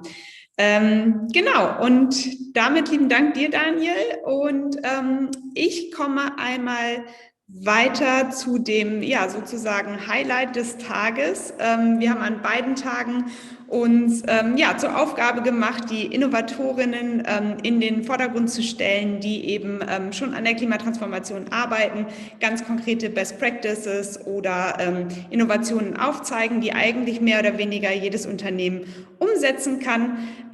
Dabei könnt ihr euch natürlich ein eigenes Bild machen. Ihr könnt mit ihnen sprechen, herausfinden, welche Lösung eben zu euch passt, Fragen stellen, verstehen, was die Unterschiede sind und vor allem eben entlang dieser 7 Impact-Bereiche von Energie angefangen über Gebäude, Mobilität, Lebensmittel wirklich verstehen, wie man Schritt für Schritt da weiterkommen kann. Und deswegen versuche ich heute nochmal den Live-Versuch, das hat gestern ganz gut geklappt, mit allen einmal in GatherTown rüber zu gehen, damit ihr seht, wie man sich da einloggt, wie das alles funktioniert. Ihr findet das auch im Handbook, das haben wir auch nochmal in Slack geteilt, ihr habt das zugesendet bekommen. Aber nichtsdestotrotz mache ich das einmal nochmal zusammen mit euch. Als erstes kommt auch bei mir das Headset dazu, damit wir die Rückkopplung vermeiden. Am besten ist natürlich auch das Ganze auszustellen, also Zoom dann auszustellen. Jetzt teile ich nochmal meinen Bildschirm, dann solltet ihr das auch sehen. Genau, also als erstes könnt ihr euch einfach im Browser einwählen. Jetzt zoome ich hier schon mal ein bisschen ran, damit man das besser sehen kann. Man kann sich entscheiden, sein Bild anzuhaben oder auch nicht. Ich mache das mal aus, damit ich niemand verwirre, auch meinen Ton. Gehe dann einfach rein. Das braucht manchmal einen Moment. Auch meine Tonverbindung kann jetzt schlechter werden, weil ich mit dem Internet in Zoom und in GatherTown drin bin. Sehr schön. Ich bin jetzt hier gelandet, nicht am Eingang, weil ich gestern hier aufgehört habe bei der Meditation. Ich kann mit den Pfeiltasten mich fortbewegen und komme jetzt in den nächsten Raum. Es braucht auch noch mal einen Moment. Ihr könnt mich hier oben sehen. Ich bin aus der Lounge rausgegangen. Gehe durch den Netzwerkraum hier. Hier findet ihr eben auch für alle Bereiche, die wir heute besprechen, nachher dann auch noch in den Nachmittagen, einzelne virtuelle Räume, wenn die so hell werden, dann seht ihr, dass ihr einen privaten Raum betreten habt. Das heißt, jeder, der hier mit drin steht, kann direkt mit euch face-to-face reden. Ihr findet hier auch kleine Mittagstische, wo auch schon 2 Personen da auf der anderen Seite sitzen. Hier kann man sich auch einfach zum Mittagessen verabreden in den nächsten 2 Stunden. Oder ich laufe hier wieder rüber. Am Infopoint sitzt von uns auch jemand aus dem Team und beantwortet gerne jederzeit Fragen, auch alles Technische. Genau, und hier unten seht ihr alle Links, zum Beispiel eben auch Book a Meeting with an Exhibitor. Also wenn ihr noch keine Termine mit den Ausstellerinnen gebucht habt, dann könnt ihr das machen. Ihr lauft immer gegen Gegenstände daneben. Wenn die gelb hinterlegt werden, dann ja, merkt ihr, dass da ein Link zu öffnen ist. Und wenn ihr auf X klickt, dann öffnet sich der. Genau, ich muss hier ein bisschen gucken, was ich teile. Ich zoome noch mal ein bisschen raus. Hier unten befindet sich die Messe. Wenn ich da durch dieses Portal laufe, dann zoomt es mich in den Messeraum. Ich sehe auch, dass schon einige hier sind. Das erkenne ich daran, dass hier an der linken Seite die ganzen Namen schon stehen. Ups, jetzt war ich zu schnell mit der Maus. Habe das Ganze wieder geschlossen. Auch hier, ich gehe noch mal rein. Ich sollte am gleichen Punkt wieder ankommen, genau. Ja, ich bin hier oben am Messeraum. Ich sehe die kleine Map unter mir. Das heißt, da kann ich eine Übersicht erhalten, wo ich was finde. Ich kann einfach hier über die Messe laufen. Und immer dann, wenn ich auf ein Logo laufe, öffnet sich wieder so ein privater Raum. Das heißt, wer mit mir hier drin steht, kann mit mir direkt reden. Im Idealfall sind das die Menschen von den Ausstellerinnen, aber ihr dürft euch natürlich auch mit jedem anderen connecten. Und dann finde ich hier diese Stuhl und Tische. Das sind private Räume, die wir extra eingerichtet haben, damit ihr einen Raum habt für die Termine, die ihr mit den Ausstellerinnen ausgemacht habt. Das heißt, ihr könnt euch hier direkt an die Stände begeben zu dem Zeitpunkt, wo ihr einen Termin ausgemacht habt. Ihr könnt euch hier in diesen Raum setzen und dann kann tatsächlich nur die AusstellerInnen und ihr da zusammen sprechen. Ihr müsst also keine Angst haben, dass jemand weiteres zuhört. Genau, und wenn aber gerade niemand an dem Stand ist, dann könnt ihr auch hier gegen diese Gegenstände laufen, auf X drücken und dann öffnen sich die Dinge, die da hinterlegt sind. Hier ist das eine Webseite oder eine Präsentation, wo man auch wieder ran und rauszoomen kann. Oben rechts findet sich das X-Zeichen, das ist bei mir jetzt sehr klein, weil ich so nah rausgegangen bin. Genau, und so könnt ihr euch auch einfach über die Messe bewegen und wie an einer normalen Messe oder Offline-Messe auch, könnt ihr euch einfach sozusagen die virtuellen Flyer angucken, verstehen, was die einzelnen AusstellerInnen machen. Genau, super. Damit, glaube ich, habe ich hier die Messe aufgezeigt. Ihr habt jetzt ja, fast 2 Stunden Zeit, euch einfach inspirieren zu lassen, über die Messe zu gehen oder euch eben auch in dem Lunchbereich aufzuhalten. Ihr könnt euch auch sehr gerne über Slack verabreden. Ich glaube, jetzt so am 2. Tag kennen sich wahrscheinlich schon einige. Vielleicht habt ihr die ein oder andere in einer Breakout-Session gestern kennengelernt. Vielleicht einfach nochmal anschreiben und schauen, ob ihr das Gespräch vertiefen wollt. Könnt auch gemeinsam über die Messe laufen und genau, alle AusstellerInnen könnt ihr auch über die Slack-Gruppe anschreiben, nochmal nachfragen, wenn jetzt vielleicht auch heute kein Termin passt, vielleicht auch für die nächsten Tage oder nächste Woche was ausmachen. Ich glaube, da sind alle sehr flexibel. Ja, das war's erstmal von meiner Seite für den Einstieg in den heutigen Tag. Auch schon wieder viel passiert und wir hören uns hier später wieder mit den Fireside-Chats des Nachmittags. Und ja, hat mir sehr viel Spaß gemacht, der Morgen schon zusammen und viel Spaß auf der Messe. Und genau, wir helfen euch bei allen Fragen, die vielleicht technischerweise auftreten. Liebe Grüße, bis später.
Hallo zurück aus der Mittagspause beziehungsweise aus eurem Ausflug auf der Messe.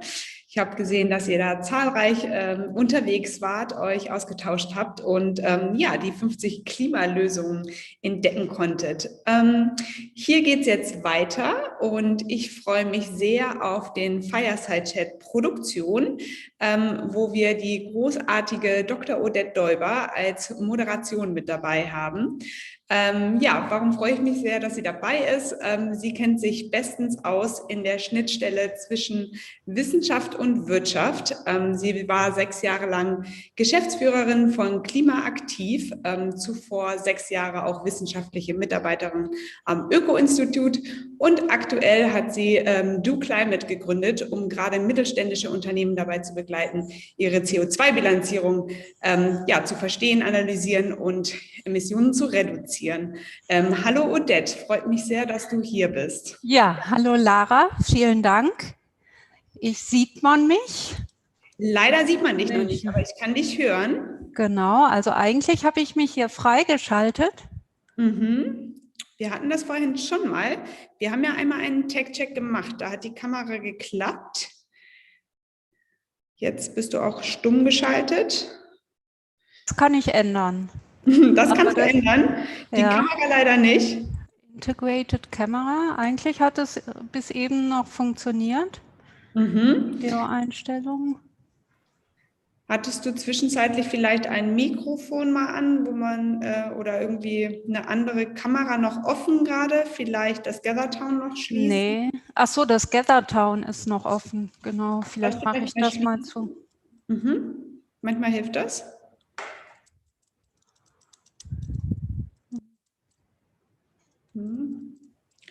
Vielleicht sonst auch noch, ich hätte noch den Trick einmal rein und rausgehen. Ja, das braucht nur so seine Zeit. Ja, genau. Wir haben eben auch schon gemacht ohne Kamera, tatsächlich einfach dann das Sprechen weiter. Das wäre zwar ein bisschen schade, aber das könnte im Notfall sonst auch funktionieren. So, ich gehe jetzt hier mal bei GatherTown raus. Probiere es gerade nochmal. Ah, das ist doch wirklich der Vorführeffekt. Ja, so. Aber ich glaube, an einem Nachmittag sehen wir dich. Ja, sehr schön. Hallo Odette. Klasse. Hallo. Schön, alles gut. Ich glaube, dass alle TeilnehmerInnen sind jetzt, oder die meisten mit uns schon 2 Tage hier, haben gesehen, dass das immer mal wieder klappt, mal nicht klappt. Wir haben alles live und interaktiv. Das ist ja dann der Vorteil, dass wir gemeinsam hier sind, aber auf der anderen Seite eben auch die Herausforderung, dass wir uns ab und zu online wiederfinden müssen. Sehr schön. Ja, sehr schön. Dann kann ich übernehmen. Genau, du darfst sehr gerne übernehmen. Wir holen deine Panelistinnen mit rein und wir hören uns gleich zu einer Unterbrechung mit den Breakout-Sessions. Aber ich bin im Hintergrund, höre zu und bin sehr gespannt. Lieben Dank. Vielen Dank, Lara. Ja, liebes Panel, herzlich willkommen. Heute soll der Fokus darauf liegen, wie wir die Umsetzung von Klimazielen in der Produktion vorantreiben können. Fokus auf Best Practice zur CO2-Reduktion, Herausforderungen und Spannungsfelder in Unternehmen und Markt. Und wir würden sehr gern von Ihren Erfahrungen in Ihren Unternehmen hören, rund ums CO2-Messen und Reduzieren. Wie Sie gehört haben, mein Name ist Odette Däuber und nun haben wir knappe 3 bis 5 Minuten für die erste Runde, um uns vorzustellen, daher kurz und knackig. Ich darf begrüßen Herr Frank Effenberger. Sie sind Gruppenleiter und für Massendatenanalysen und managen Klimaschutzlösungen bei der Robotron Datenbank Software GmbH in Dresden. Sie beraten Industrieunternehmen zum Internet der Dinge, von Maschinenanbindung bis zur Effizienzbetrachtung. Das hört sich alles sehr theoretisch an. Ich freue mich, Sie hier willkommen zu heißen. Klimaneutrale Produktion. Welche Perspektive bringen Sie heute mit Ihrem Unternehmen in diese Diskussion ein?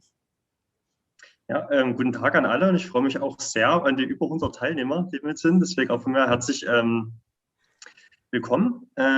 Dazu kurz die Robotron Datenbanksoftware GmbH. Das ist ein international agierendes mittelständisches IT-Dienstleistungsunternehmen mit über 500 Mitarbeitern, auch über 50 Millionen Euro Umsatz im Jahr.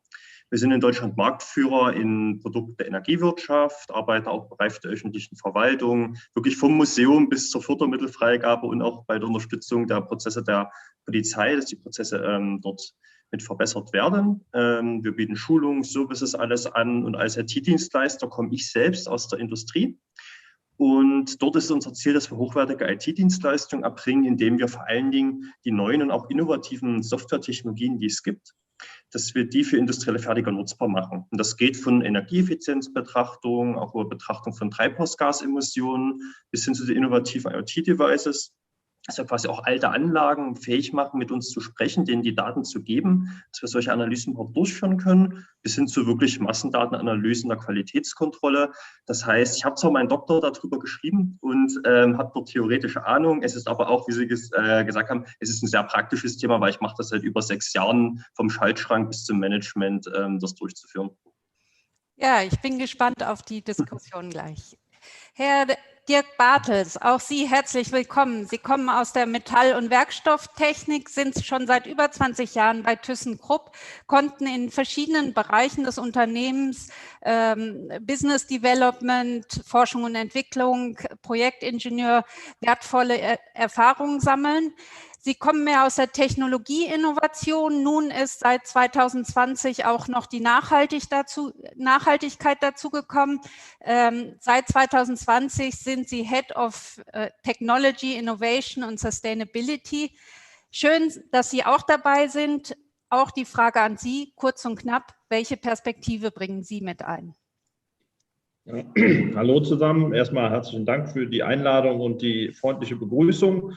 Ja, also ich sag mal, ThyssenKrupp ist ja eine Gruppe von verschiedenen Industrieunternehmen, insgesamt knapp 30 Milliarden Umsatz, 100.000 Mitarbeiter, und wir sind halt strukturiert in verschiedene Geschäftsbereiche. Daher kann ich, je nachdem, was Sie für Fragen stellen, verschiedene Perspektiven einnehmen, sozusagen. Ich glaube, diejenigen, die hier am interessantesten sein werden, ist einmal im Thema Produktion, was tun wir denn selber, um CO2-Emissionen zum Beispiel zu verhindern oder zu verringern zumindest. Da Stichwort Stahlindustrie, Sie haben es ja gesagt, Metallurgie komme ich her und wir sind einer der größten Stahlhersteller. Deshalb sicherlich eine interessante Perspektive, was sich da so tut. Aber ThyssenKrupp ist halt auch Lösungsanbieter, zum Beispiel für saubere Technologien für die Zementindustrie oder Anbieter von Wasserelektrolyseanlagen. So etwas, auch das ist, glaube ich, spannend als Perspektive hier mit einzubringen. Vielen Dank, Herr Bartels. Herr Karia, Sie sind dankenswerterweise für Ihren Kollegen Herr Gladowski kurzfristig eingesprungen. Vielen Dank dafür. Sie sind als Wirtschaftsingenieur und erfahrener Energieberater beim TÜV Rheinland, als Produktverantwortlicher und Auditor für die ISO 50001 aktiv. Sie erleben im Alltag als Auditor eine Vielzahl an Unternehmen im Energiemanagement. Auch Sie in 3 Sätzen, wie würden Sie Ihre Perspektive und das, was Sie einbringen, beschreiben? Also vielen Dank auch von meiner Seite für die Einladung, auch wenn es kurzfristig war, freue ich mich daran teilzunehmen. Es ist ja auch immer interessant, andere Perspektiven mitzubekommen.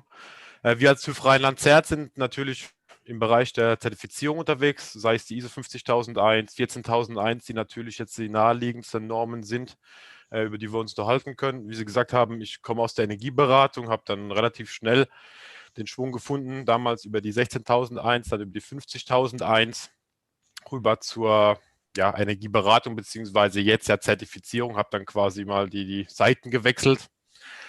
Aber um da jetzt nicht so nicht ganz den Fluss zu verlieren und nicht so die ganze Realität zu verlieren, bin ich selber auch noch Auditor und habe natürlich auch Einblicke in die Industrie und sehe, welche Maßnahmen dort umgesetzt werden. Und ich denke mal, das wird heute so ein bisschen die Klammer um das ganze Thema sein. Ja, vielen Dank, Herr Karia. Aus meiner Sicht wirklich ein spannendes Panel, sehr divers. Wenn wir so ein Unternehmen mit Wurzeln in der Schwerindustrie, Kohle- und Eisen- und Stahlindustrie zusammen mit einem Energie- und Dienstleister haben und das Ganze noch mit einer Prüfgesellschaft, da kann doch gar nichts schiefgehen auf dem Weg in die Klimaneutralität. Dann kommen wir, letzte Woche war in den Schlagzeilen, vielleicht haben Sie es gesehen, dass die Wettbewerbszentrale in mehreren Fällen die Werbeaussage klimaneutral als irreführend und intransparent eingestuft hat und die werbenden Unternehmen abgemahnt hat. Wir reden heute von klimaneutraler Produktion. Wie können wir gewährleisten, dass das wirklich irgendwann klimaneutrale Produktion sind? Also das heißt, wie können wir Klimaschutzziele umsetzen? Herr Bartels, vielleicht mit Ihnen beginnend, mit dem größten Unternehmen. Sie haben sich Ziele nach Science-Based Targets gesetzt. Was bedeutet das für Sie aus heutiger Sicht konkret? Wo sind die großen Herausforderungen? Wo sind die größten Innovationspotenziale? Ja, also wir haben als ThyssenKrupp-Gruppe uns insgesamt Klimaziele gesetzt, die da lauten, dass wir praktisch in Alignment mit dem Pariser Klimaabkommen bis 2050 klimaneutral sein wollen, haben aber auch Zwischenziele definiert, wo wir gesagt haben, bis 2030 möchten wir gerne 30% unserer Scope 1 und 2 Emissionen, also die wir im direkten eigenen Einfluss haben, um 30% reduzieren und Scope 3 Emissionen um 16%. Das ist aus unserer Sicht deshalb ambitioniert, weil, sagen wir, wenn man das von der Gruppe auf verschiedene Geschäfte runterbricht, wir feststellen müssen, dass wir 90% unserer CO2-Emissionen halt aus der Stahlherstellung selber kommen. Und bei der Stahlherstellung ist halt die große Herausforderung, hier geht es nicht so sehr um Emissionen, die durch Energieeinkauf entstehen, sondern es geht um CO2-Emissionen, die im eigentlichen Prozess der Stahlherstellung oder eben eher gesagt in der Roheisenherstellung entstehen. Man reduziert das Erz heutzutage bisher mit Sauerstoff und der bringt den Kohlenstoffgehalt dadurch runter. Dabei entsteht halt CO2. Und wenn wir das ändern wollen, müssen wir unsere Prozessroute komplett anpassen, was wir auch gerade tun. Da gibt es Pläne auf eine Wasserstoffroute. Aber damit, sage ich mal, gehen dann die Probleme auch schon los, weil wir brauchen den Wasserstoff, wir brauchen grünen Wasserstoff und um grünen Wasserstoff zu erzeugen, brauchen wir erneuerbare Energien. Also daher, sage ich mal, ist das alles nicht ganz so einfach, wie es auf dem Papier immer aussieht. Aber wir haben uns das als Ziel gesetzt, weil wir selber auch sagen, wir wollen ja auch im Sinne der Gesellschaft wirklich was erreichen und deshalb glauben wir, dass in der Stahlindustrie halt auch ein Riesenhebel liegt. Deshalb müssen wir uns dann auch darüber unterhalten, dass zum Beispiel Wasserstoff und so etwas auch vorrangig in den solchen Industrien eingesetzt wird. Es gibt auch andere Industrien wie Chemie oder Zement, die so etwas brauchen, aber das sind praktisch unsere konkreten Ziele, an denen wir arbeiten und wo wir aber auch noch genügend Herausforderungen haben und wo wir deshalb sagen, das ist schon ambitioniert. Ja, vielen Dank, Herr Bartels. Also wir hören, es geht ganz stark auch in Richtung Wasserstoffindustrie als Energieträger. Herr Effenberger, Sie sind IT-Energiedienstleister. Sie selber haben vielleicht überschaubar viele Reduktionspotenziale, aber Sie sind tagtäglich bei Kunden, die große Reduktionspotenziale haben. Können Sie ein bisschen aus Ihrem Alltag erzählen, wie Sie diese unterstützen, also bei der Realisierung der Potenziale mitwirken und wie groß können so Reduktionspotenziale sein und wie gehen Sie davor? Genau. Ja, ich würde erst kurz noch sagen, was klimaneutrale Produktion für mich bedeutet als Begriff, dass wir da was einstellen. Das heißt für mich, dass die Produktion insgesamt das Klima nicht signifikant beeinflusst oder aber Kompensation geleistet wird. Und wir wünschen uns natürlich alle Ersteres, aber es gibt keine ganz treibhausgasfreie Welt. Da muss die Möglichkeit der Kompensation dann gegeben sein. Aber Prio soll natürlich sein, dass dieser Klimaeinfluss natürlich weggeht. Daraus folgt natürlich im ersten Schritt, was wir bei Kunden feststellen, die Notwendigkeit bei den energieintensiven Fertigern, wie Sie das auch schon gesagt haben, dass die direkten und indirekten Faktoren auf allen Anlagen, Prozessen und bei Zwischen- und Endprodukten festgestellt werden. Jetzt ist es natürlich so, dass wir schon diese die bereits abgeernteten, tief hängenden Früchte, um das mal so zu sagen, die haben ja bereits schon abgeerntet. Ne? Ich überspitze das jetzt mit Absicht. Es wurden alle Lampen durch LED-Lampen ausgetauscht, es wurden die Klimaanlagen ausgetauscht. Die eigentlichen Verursacher, was die Anlagen selbst sind und die Komponenten darunter, die werden meistens nur approximiert und nicht genau betrachtet. Und diese Erkenntnis ist, dass wir im nächsten Schritt jetzt auch auf diese Anlagen gehen müssen, dass wir die Prozesse messen, dass wir dort auf die Produkte mitgehen.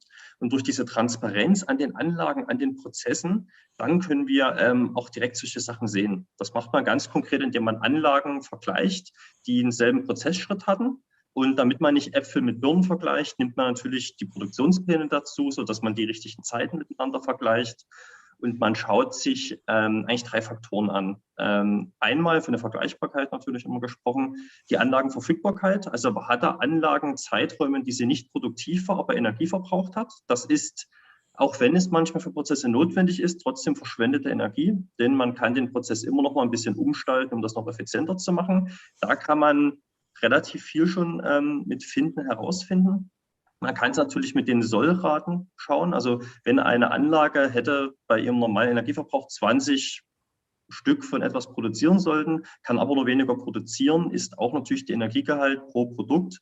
Das hängt ein bisschen vom konkreten Fall ab, aber im Schnitt auch höher. Und natürlich Ausschussbetrachtung. Wenn ein Produkt Abfall wird und nicht entweder 100% Abfall wird, dann ist 100% der Energie, die ich dort hineingesteckt habe und damit natürlich auch indirekt die Treibhausgase, verschwendet. Wenn ich Teile der Produkte wieder in die Fertigung zurückgebe, ist das natürlich nicht 100%, das muss man dann aufteilen. Aber allein schon mit solchen Betrachtungen auf Anlagenebene, Energieverbrauch pro Prozessschritt, pro Produkt, in diesem Kontext kann man sehr, sehr viel holen. Und ein Beispiel ist Infineon, das auch eine offizielle Referenz von uns mit ist, wo wir einfach eine Anlagenkurve durch Vergleiche 500 Megawattstunden pro Jahr eingeholt haben und man sofort auch eine Amortisation im Unternehmen dessen hatte. Ja, vielen Dank. Das hört sich so an, als ob da noch sehr viel Effizienzpotenziale schlummern, die geweckt werden wollen aus technischer Sicht. Ich glaube, das ist auch eine gute Überleitung zu Herrn Karia. Sie sind im Energiemanagement tätig. Energiemanagement, klimaneutrale Produktion. Inwieweit sehen die Ihre Kunden oder Unternehmen, in denen Sie unterwegs sind, die Notwendigkeit, nicht nur Energieeffizienz zu handeln, sondern wirklich in Richtung Klimaneutralität zu kommen? Und wo sehen Sie Parallelen, aber auch Unterschiede beim Energie- sowie beim Klimamanagement? Also ich muss ganz ehrlich sagen, das Thema Klimamanagement oder Klimaneutralität gewinnt immer mehr an Bedeutung, aber das sieht man ja auch an den heutigen oder letzten 2 Tagen, dass es immer mehr an Bedeutung gewinnt und dass auch viele unserer Kunden oder auch speziell meiner Kunden dann den zweiten Schritt gehen. Ne? Der erste Schritt für mich ist immer das Thema Energiemanagement. Damit hat ja vieles begonnen, auch um gesetzliche Vorgaben wie das Energiedienstleistungsgesetz, SPEF oder BAFA einzuhalten. Wird ja oftmals auch die 50.001 als Voraussetzung dafür gesehen. Aber die meisten Unternehmen, die ich betreue, haben dann jetzt auch erkannt, okay, es geht einen Schritt weiter. Ne? Wir haben jetzt das Thema Scope 1, Scope 2, Sie hatten es auch gerade eben schon mal gesagt. Herr Dr. Effenberger fand ich ganz interessant, ne? Das Thema Low-Hanging Fruits, ne? Die abgeernteten Früchte. Wir haben jetzt alles mal gemacht, was in der letzten Zeit einfach zu holen war und jetzt geht es quasi den Schritt weiter. Und dafür ist für mich das Energiemanagement auch prädestiniert oder auch ein Umweltmanagement, ne? Weil gerade das Thema Transparenz, ne? Transparenz schaffen im Unternehmen, zu schauen, okay, was sind meine signifikanten Energieverbraucher, wenn man das mal auf Deutsch sagen möchte, ne? Und wo kann ich ansetzen, wo muss ich in die Produktion schauen, ne? Was muss ich vielleicht messen? Das sind viele, viele Punkte, die damit einhergehen. Ne? Und der nächste Schritt ist natürlich dann, wir haben es auch gerade eben schon mal gesagt, ne? Die Energieeinsparungen sind dann irgendwann auch mal endlich, ne? Und wirtschaftlich vielleicht nicht mehr umsetzbar und dann geht es hin Richtung Kompensation. Und ja, ich bin ein Kind des Energiemanagementsystems, ich habe es vorhin ganz kurz gesagt, schon seit Beginn dabei und ist wirklich auch mein Steckenpferd, wo man wirklich auch erkennt, ja, es geht um die Sache an sich, ne? Das heißt, wir beschäftigen uns mit dem Thema Energie. Ne? Sie haben den PDCA-Zyklus, das heißt Plan, Do, Check, Act. Das heißt, sie werden auch von außen, das muss man auch ganz klar sagen, ne? Wenn man dann jedes Jahr wieder weiß, okay, da kommt der Zertifizierer vorbei. Ne? Das ist dann so ein bisschen der mahnende Finger.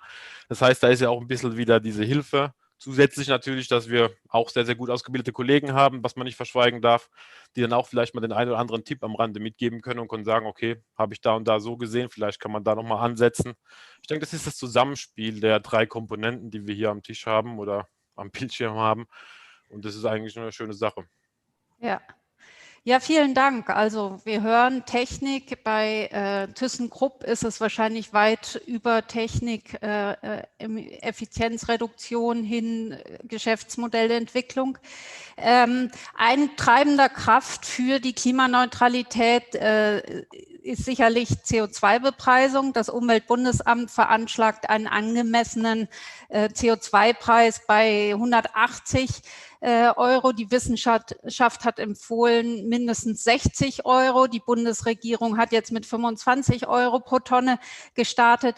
Welche Rolle spielen CO2-Preise bei Ihnen im Unternehmen und zur Erreichung, um dieses Ziel klimaneutrale Produktion zu erreichen, bei Ihnen selbst, aber auch bei Ihren Kunden? Genauso wie Effizienzmaßnahmen lohnen sich ja auch umso mehr, je höher sozusagen die Anreize von außen sind. Herr Karia, wollen Sie da mal diesmal starten?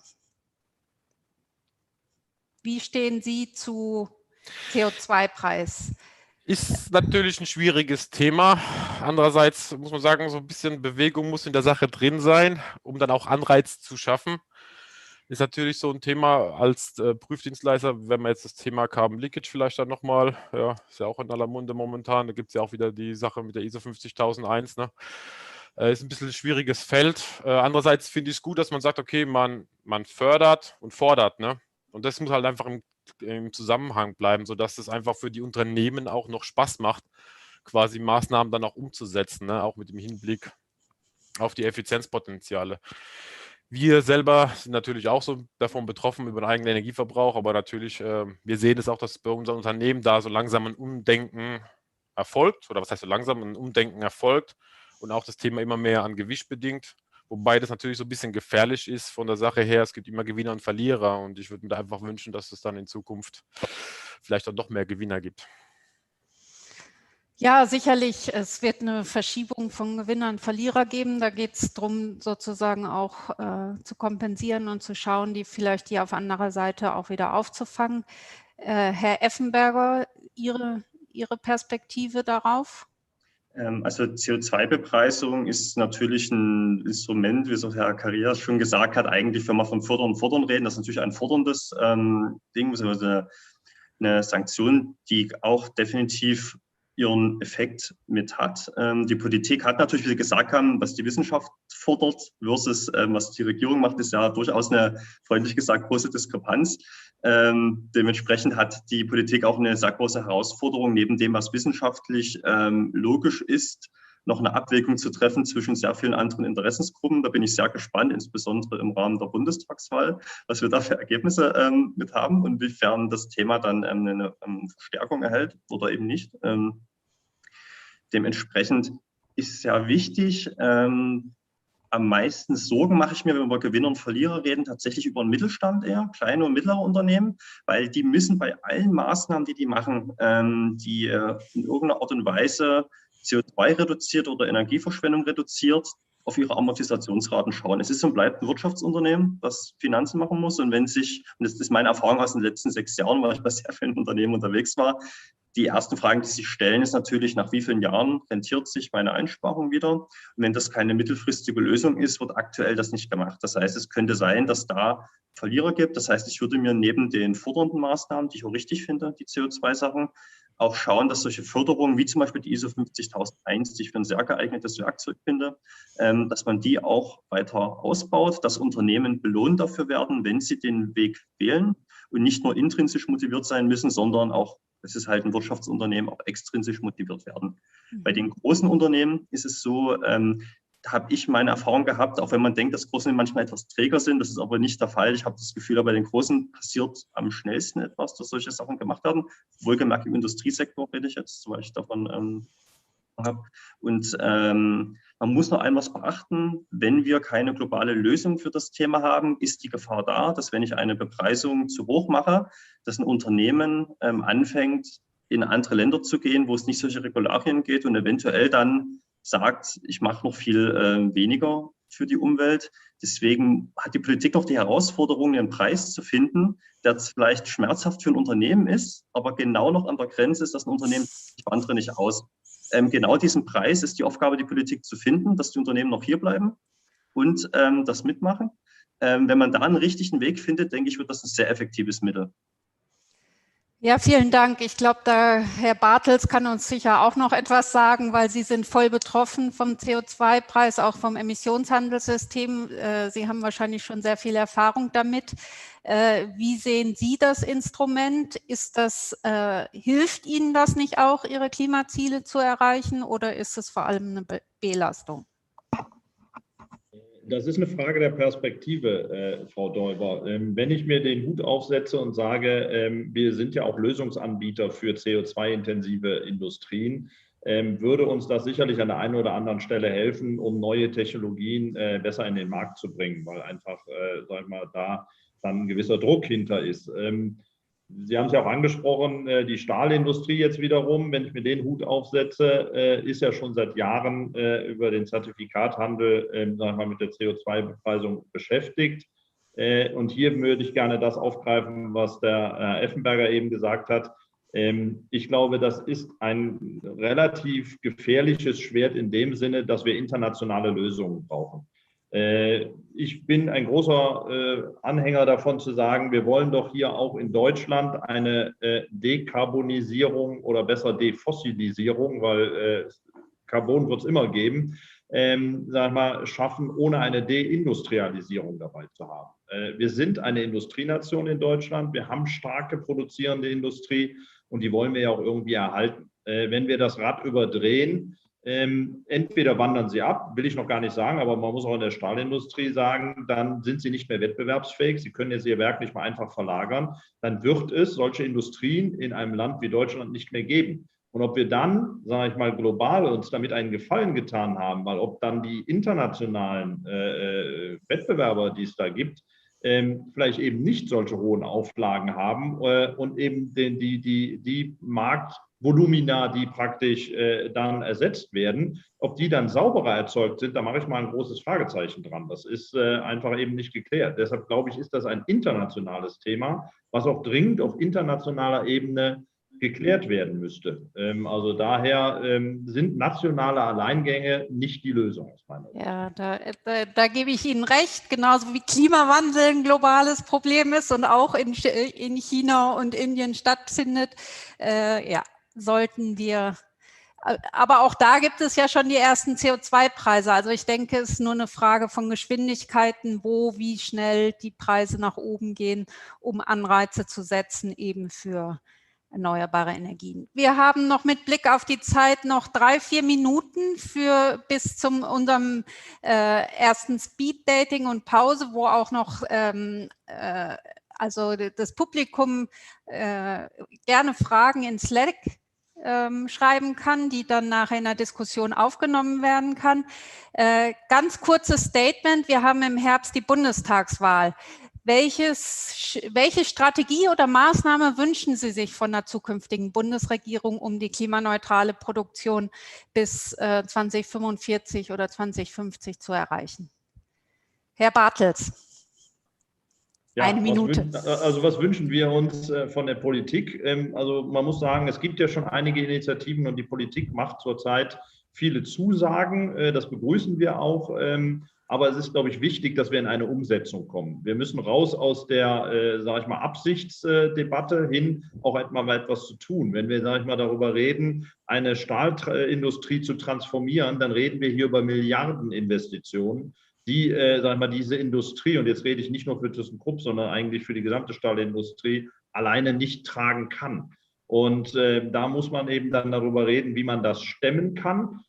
Zusätzlich, wenn wir eben, haben wir gesagt, eine Wasserstoffroute brauchen, dann brauchen wir eben auch diesen grünen Wasserstoff. Und dafür brauchen wir erneuerbare Energien. Die wird es in Deutschland gar nicht in dem Maße geben. Ist vielleicht auch nicht sinnvoll, sie so weit auszubauen. Aber dann brauchen wir zum Beispiel internationale Kooperationen, wo wir denn dann die erneuerbaren Energien oder wo wir den Wasserstoff herbekommen. Das sind, glaube ich, die Themen, die angegangen werden müssen. Und wir sind gerne dazu bereit, das mit der Politik zu gestalten. Ja, vielen Dank. Und Sie, Herr Carrier, Strategie, Maßnahme für die zukünftige Bundesregierung? Ich denke, es kann es ganz einfach machen. Ne? Klar, dass wir ja Absichtserklärung hin oder her, ne? Das heißt, es muss in die Umsetzung gehen. Das ist nachvollziehbar. Da bin ich auch gleich da hinten dran.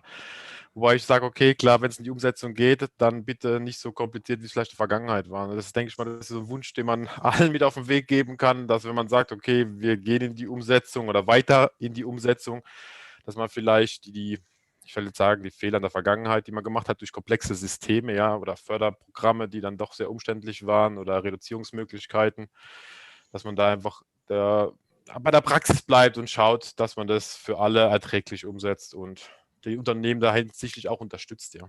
Und das hat eine Effiziente, schlanke Strukturen, wenig Bürokratie, höre ich daraus. Herr Effenberger, Sie haben auch einen Wunsch.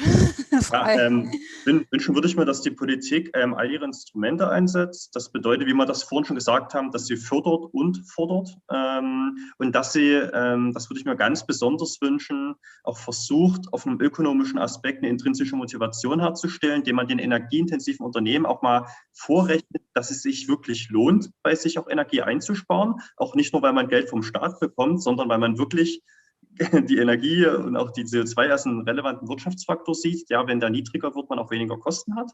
Und dass ökologisch auch mal die Umweltschäden mit einberechnet werden, dass man überlegt, wenn den Umweltschäden nach bestimmten Szenarien reinkommen, was das für wirkliche Schäden für die Wirtschaft bedeutet. Denn das wird noch viel höhere Motivation auslösen, weil das aktuell noch vieles einfach zu fern wirkt oder zu abstrakt wirkt, habe ich das Gefühl manchmal für Leute, auch wenn man die ganze Zeit darüber reden. Es passiert halt leider nicht so viel, wie man sich das wünscht. Und dass der soziale Faktor mit rein betrachtet wird, nämlich dass das, sag mal, ist auch durchaus für ein Unternehmen, wenn es Endkunden hat, die bereit sind, auch mehr Geld zu bezahlen für bestimmte Produkte, dass das auch durchaus gewünscht ist, wenn dann Produkte grüner werden. Wenn man das alles zusammen betrachtet und nicht versucht, immer sich nur ein Sachen rauszurücken, das würde ich mir gerne wünschen. Und dann kommen wir, denke ich, auch auf eine Linie, wo wir an mehreren Fronten gleichzeitig das Thema angreifen. Ja. Die Komplexität auf mehreren Ebenen annehmen. So, wir sind jetzt bei 2 Uhr. Lara, ich weiß nicht, kommst du wieder rein? Wie sieht das aus? Lieben Dank für die Überleitung und die Diskussion gerade schon. Wir haben tatsächlich gelernt aus gestern, dass wir keine 3 Minuten, sondern 5 Minuten Breakout-Session machen. Das Ganze funktioniert so, ihr findet es gleich auf eurem Bildschirm, die Anfrage, ob ihr teilnehmen möchtet oder nicht. Da könnt ihr einfach draufklicken. Den SpeakerInnen würde ich vielleicht empfehlen, nicht teilzunehmen, dann habt ihr Zeit, in den Slack zu schauen. Und ansonsten klickt einfach drauf, ihr werdet für 5 Minuten mit jemand anders aus dem Publikum vernetzt. Ihr könnt euch austauschen, Fragen generieren und diese dann im Slack miteinander teilen, sodass wir im nächsten Schritt darüber diskutieren können.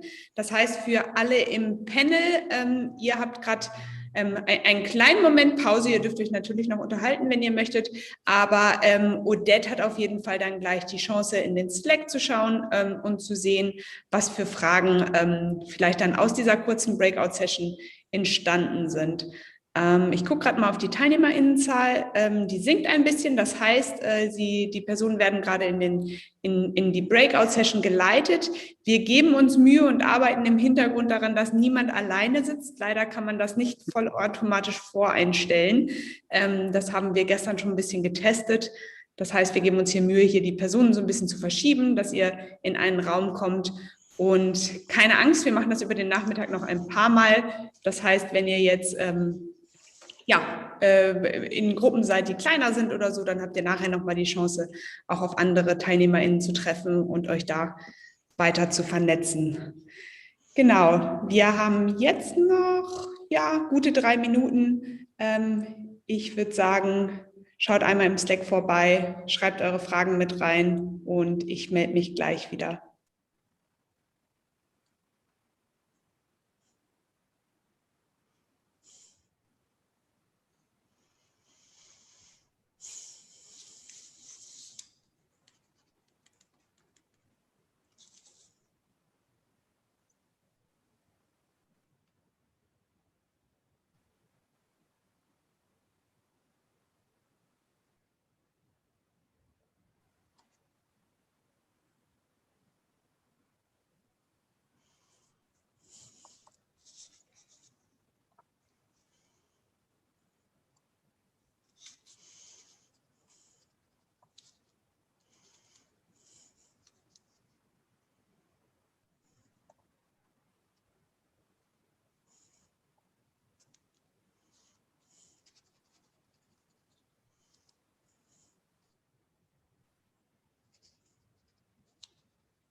So, wir haben jetzt die letzte Minute. Es sind auch noch einige TeilnehmerInnen hier. Ich glaube, genau, ihr habt noch mal die Chance, Fragen zu stellen, die sich eben ergeben haben aus dem Panel. Alles, was ihr gerne noch in den letzten Minuten von den SpeakerInnen wissen möchtet. Und genau, tauscht da gerne noch mal Informationen aus oder Punkte, die ihr ansprechen wollt. Und genau, Odette, ich glaube, du kannst so langsam anfangen. Nach und nach werden hier die Teilnehmerinnen wieder zurückkommen jetzt in den nächsten 10, 20 Sekunden. Von daher, wenn du schon eine Frage gefunden hast im Slack, dann...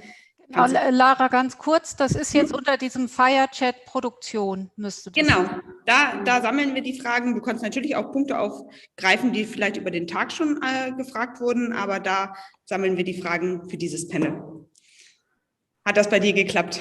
Ich habe gesehen, du hast schon reingepostet und warst dabei. Von daher. Genau, nur es sind noch keine Fragen. Von daher herzlich alle eingeladen, Fragen reinzustellen. Ich hab 1, 2 Punkte gesehen gehabt.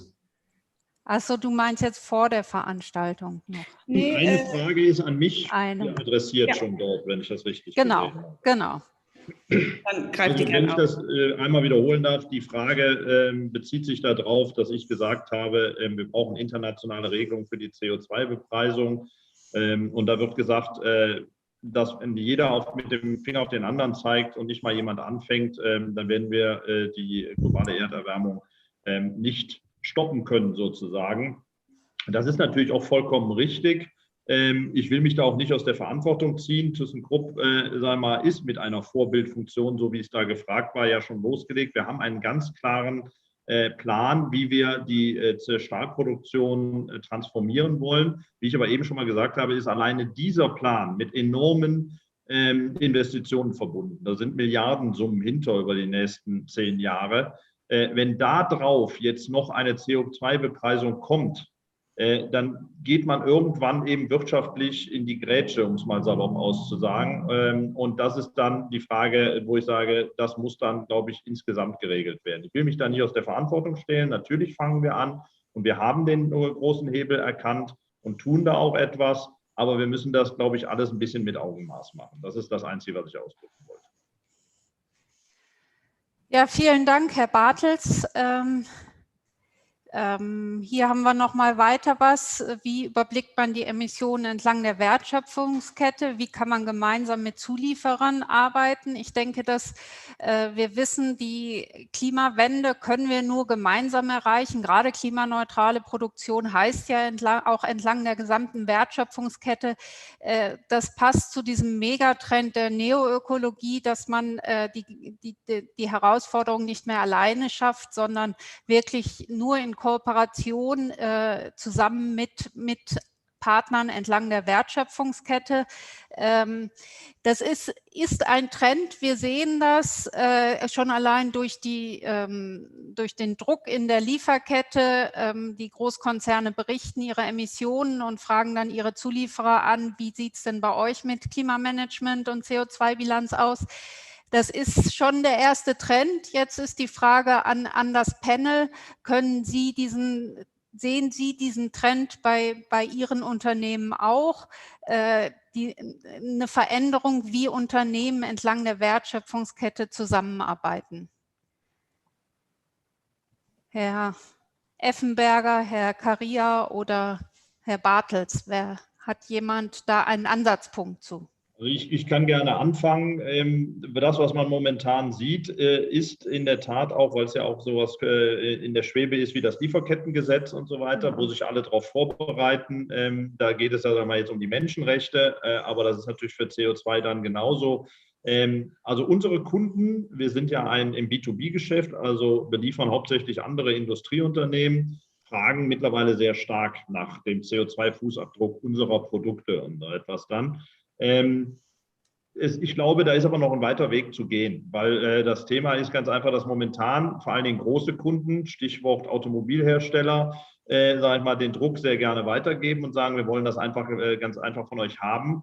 Wir haben aber ja auch Lieferanten, die wir dann wieder einbeziehen müssen. Und ich glaube, es wird zukünftig Lösungen geben müssen, wo wir die Wertschöpfungskette transparenter machen. Das heißt, ich nenne das dann auch eine grüne Lieferkette sozusagen. Und grün meine ich in dem Sinne, dass wir Transparenz schaffen, welche CO2-Emissionen in welchen Stufen entstehen. Und dann entsteht dadurch nämlich auch neue Geschäftschancen.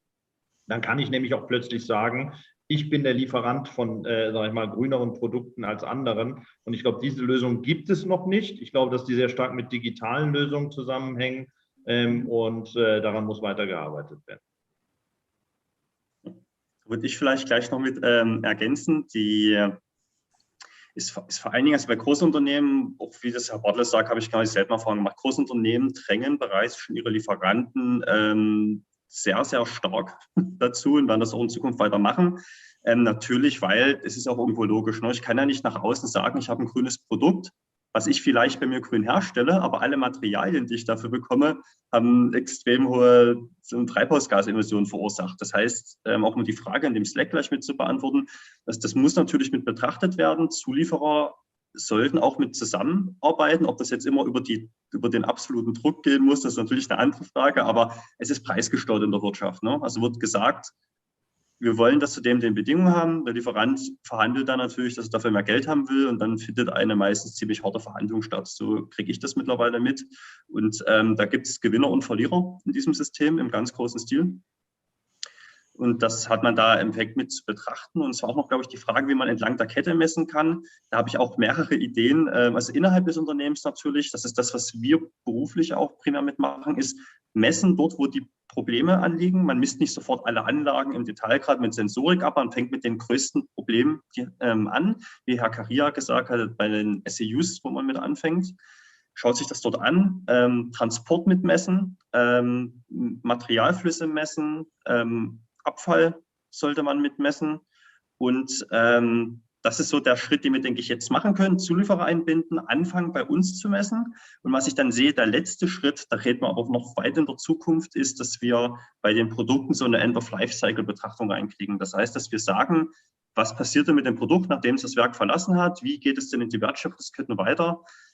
Da muss man noch, also viele Startups haben schon solche Instrumente, ich rede jetzt von den großen Industrieunternehmen, da müssen noch Instrumente, denke ich, gefunden werden, wie wir das messbar machen, weil das ist mein Motto, erst messbar machen und dann können wir erst Maßnahmen machen. Sonst machen wir Kennzahlen, die sich einer ausgedacht hat. Deswegen denke ich ich habe da noch keine Lösung dafür, wie man es messbar macht, aber eine Messbarkeit erreichen, dann können wir Maßnahmen machen, dann können wir systematisch reduzieren. Das wäre mein Vorschlag. Ja. Vielen Dank. Ja. Vielleicht noch kurz von meiner Seite aus. Ja, bin da viel in Unternehmen da, bloß meine Stichprobe ist vielleicht nicht ganz repräsentativ, ne? Weil klein der 14.001, wenn Sie das auditieren, das Thema ja sowieso präsent ist. Ne? Das heißt ja, man schaut sich an, Lebenswegbetrachtung von der Wiege bis zur Bahre, ne? Und da gibt es ja diese, ich sage jetzt mal, Verpflichtungen, Aufforderungen, mit Lieferanten zusammenzuarbeiten, schon seit längerem. Und das ist auch ein Trend, muss ich jetzt sagen, der jetzt auch bei meinen Kunden zugenommen hat, die jetzt nur eine reine ISO 50001 machen, wenn ich jetzt nur sage, in Anführungsstrichen, auch schon schauen, okay, über ihre Grenzen hinaus, ne? Wie können wir besser zusammenarbeiten, welche Möglichkeiten gibt es da?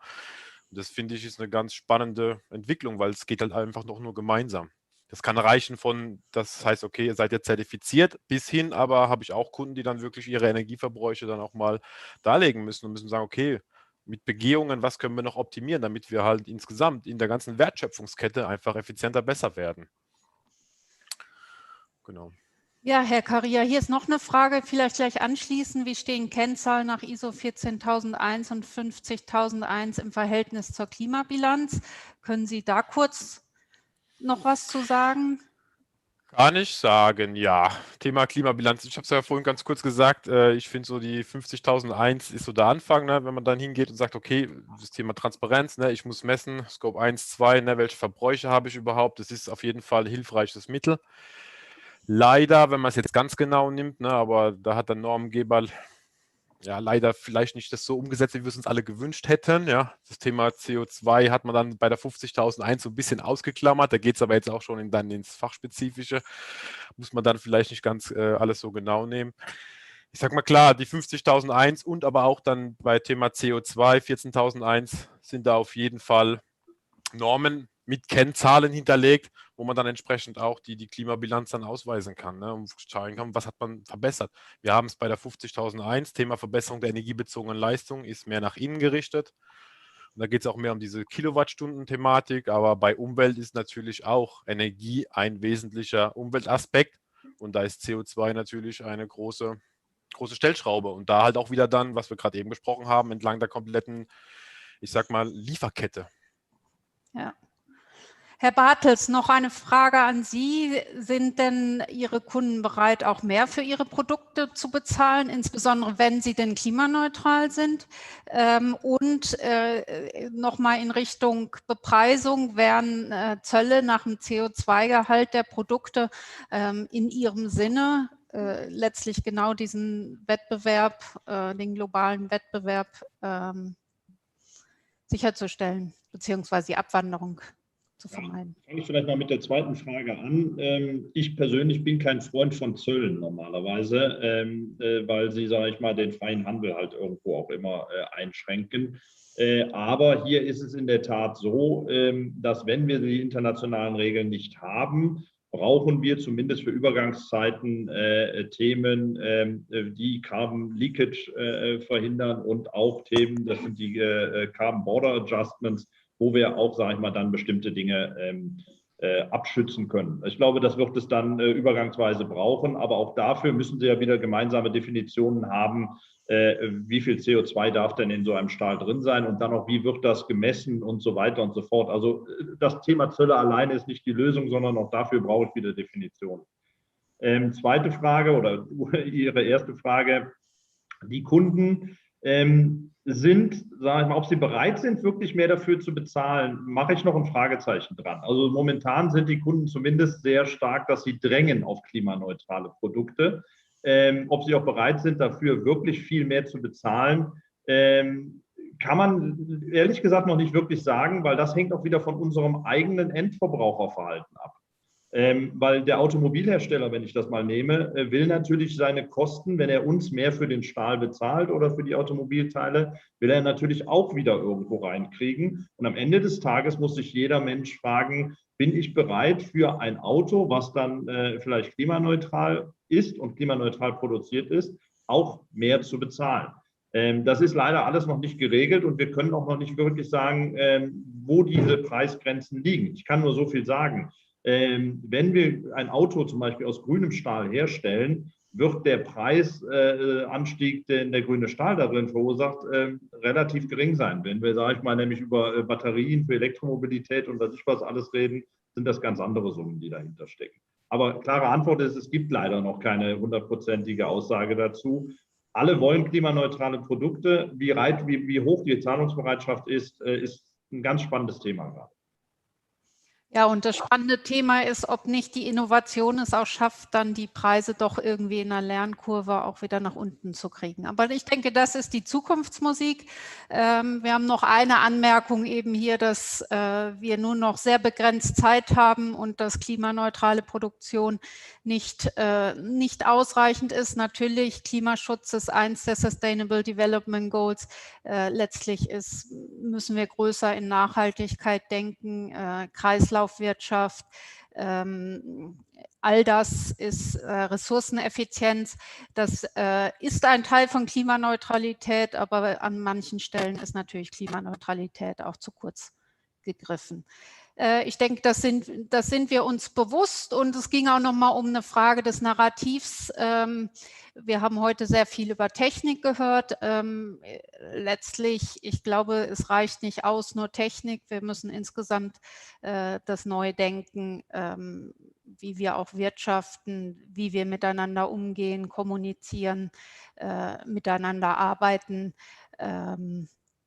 Ich denke, das gehört alles auch in Richtung klimaneutrale Produktion mit dazu.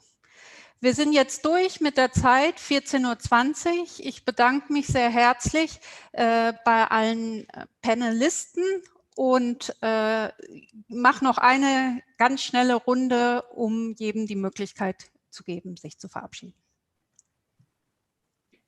Ja, vielen Dank für die gute Diskussion. Man sieht, es ist ein sehr spannendes, teilweise auch emotionales Thema. Da sind wir leider bei weitem noch nicht am Ende, aber wir wollen ja auch alle noch irgendwo was mitgestalten. Aber die Herausforderung ist da und wir sollten sie alle gemeinsam angehen.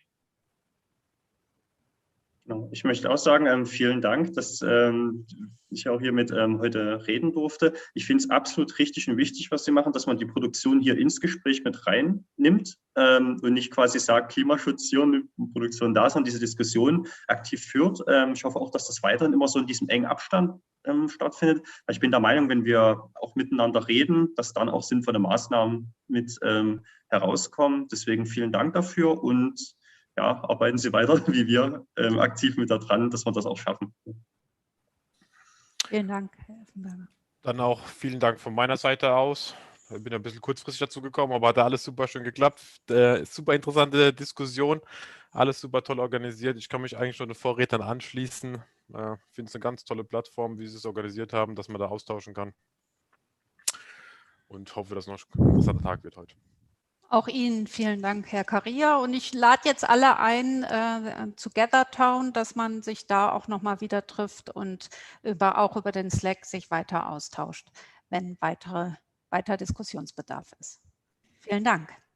Ja, ganz lieben Dank dir, Odette, und ein Dankeschön in die Runde. Ich habe ganz gespannt zugehört und ja, mich gefreut über so tiefe Einblicke aus der Praxis. Genau, auch von meiner Seite in Slack gerne weiter Fragen stellen oder einfach in GatherTown im Bereich Produktion. Und ja, wir machen hier gleich weiter mit dem nächsten Fireside-Chat. Liebe Odette, ganz herzlichen Dank dir. Ja, danke dir, Lara, für die Möglichkeit hier. Super, genau. Hier geht es gleich weiter mit dem Fireside-Chat Gebäude. Das mache ich auch nochmal wieder auf Vollbildmodus. Genau, und ihr habt eine kurze Pause, um nochmal einen Kaffee dazu zu holen oder euch eben in GatherTown nochmal weiter rund um das Thema auszutauschen. Bis gleich.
Hallo zurück zum nächsten Fireside-Chat hier am Freitagnachmittag. Ich freue mich, dass ihr alle mit dabei seid und ich freue mich ganz besonders, dass Christine Lemaitre heute diesen Fireside-Chat mit uns gestalten wird, ihn moderieren wird. Ich freue mich besonders, da sie seit 12 Jahren bereits beim DGNB ist, Deutsche Gesellschaft für nachhaltiges Bauen, da muss ich einmal kurz drauf schauen, und seit 2010 sogar als Geschäftsführerin. Sie kennt sich aber nicht nur mit nachhaltigem Bauen aus, sondern auch mit der Umsetzung der SDGs. Sie ist Mitglied in zahlreichen Netzwerken, unter anderem auch beim World Green Building Council und hatte bis vor kurzem noch einen Gastlehrauftrag an meiner ehemaligen Universität, der Leuphana Universität. Also ich freue mich sehr. Kannst du uns schon hören und sehen, Christine? Ja, kann ich. Kann man mich auch hören und sehen? Ich habe dich hier noch nicht im Speaker-Slot. Jetzt. Alles klappt. Jetzt. Großartig. Okay. Geht's dir gut? Ja, super. Vielen Dank für die Einführung. Und im Wintersemester mache ich wieder einen Lehrauftrag an der Leuphana. Ah ja, ja, sehr genau. schön. Ja, wir müssen es auch noch mal wieder dahin schaffen. Inzwischen haben wir 2 Teammitglieder von der Leuphana, also irgendwie schaffen wir es dann noch mal rüber. Genau. Ich freue mich sehr, dass wir mit dir das Panel bestreiten. Wir holen gleich deine Panelistin mit hinzu. Entweder stellst du sie kurz vor oder wir machen eine kurze Vorstellungsrunde und dann komme ich gleich mit dem Breakout-Session wieder zurück, sobald das gut reinpasst. Und dann sehen wir uns wieder. Genau, ja. Alle dazu, die stellen sich selber vor und genau. So, da haben wir schon den ersten. Jetzt müsst ihr euch alle unmuten. Jetzt einer fehlt noch. Ach, da ist er. Ja, hallo in die Runde. Herzlich willkommen auch von meiner Seite bei unserem Gespräch zum Thema Gebäude, das große Thema der Transformation, so heißt ja auch die Veranstaltung. Alle reden über die Transformation, über die notwendige Transformation. Wenn wir über Bauen reden, reden auch schon manche von der Bauwende. Wir hatten jetzt heute hier ein sehr breit besetztes Panel, um das Thema einfach mal von unterschiedlichen Seiten zu beleuchten, vielleicht auch ein bisschen kontrovers zu diskutieren. Kann ich ja gleich verraten. Wir haben gestern ein Vorgespräch gemacht, es sollte nur ganz kurz sein. Wir haben dann 60 Minuten diskutiert. Ich hoffe, es sind noch alle voll dabei und genauso viel Emotionen wie gestern Abend.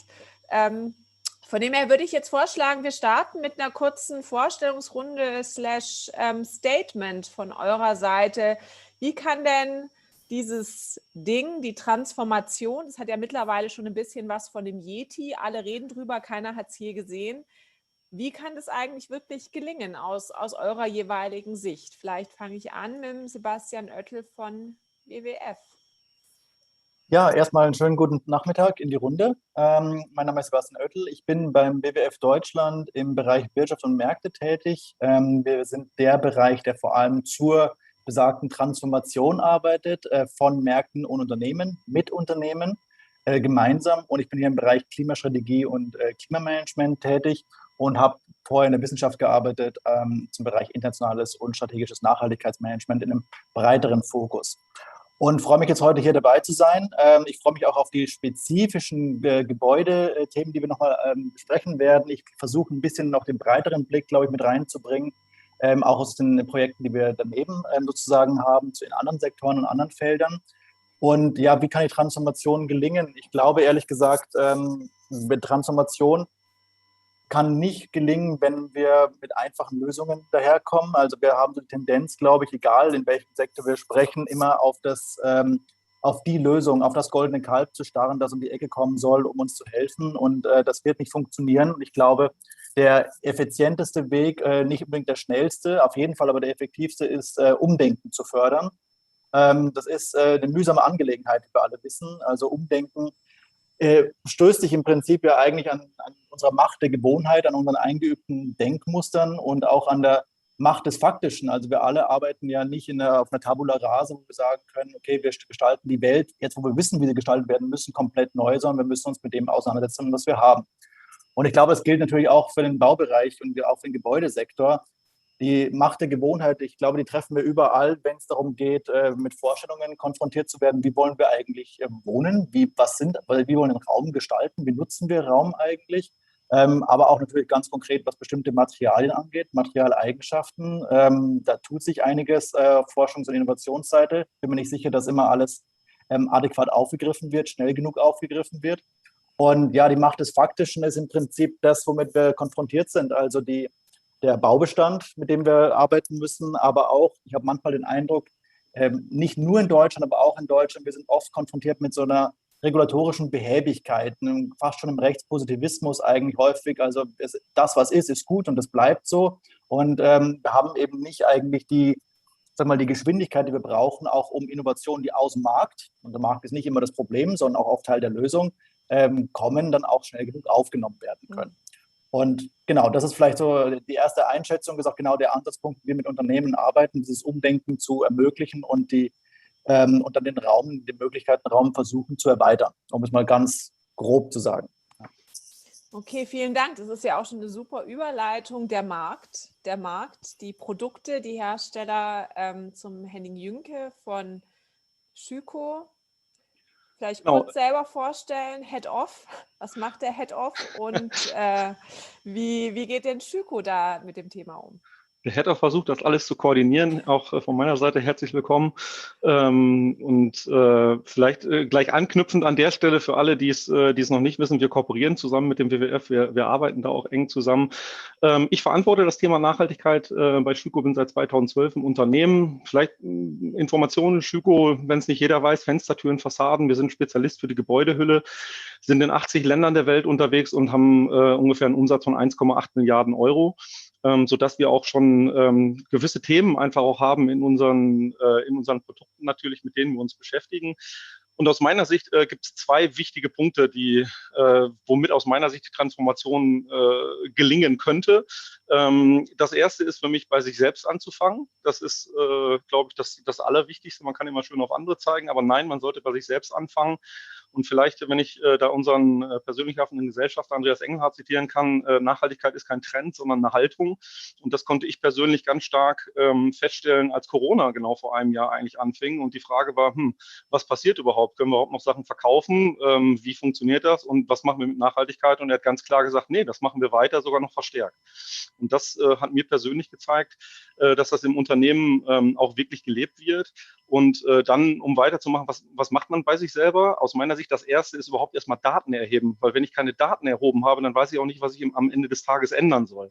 Und wir haben relativ früh schon angefangen, 2009, mit dem Thema Nachhaltigkeit, unserem eigenen Footprint und haben, Ökostrom umgestellt und so weiter und konnten unseren Fußabdruck um 45% reduzieren.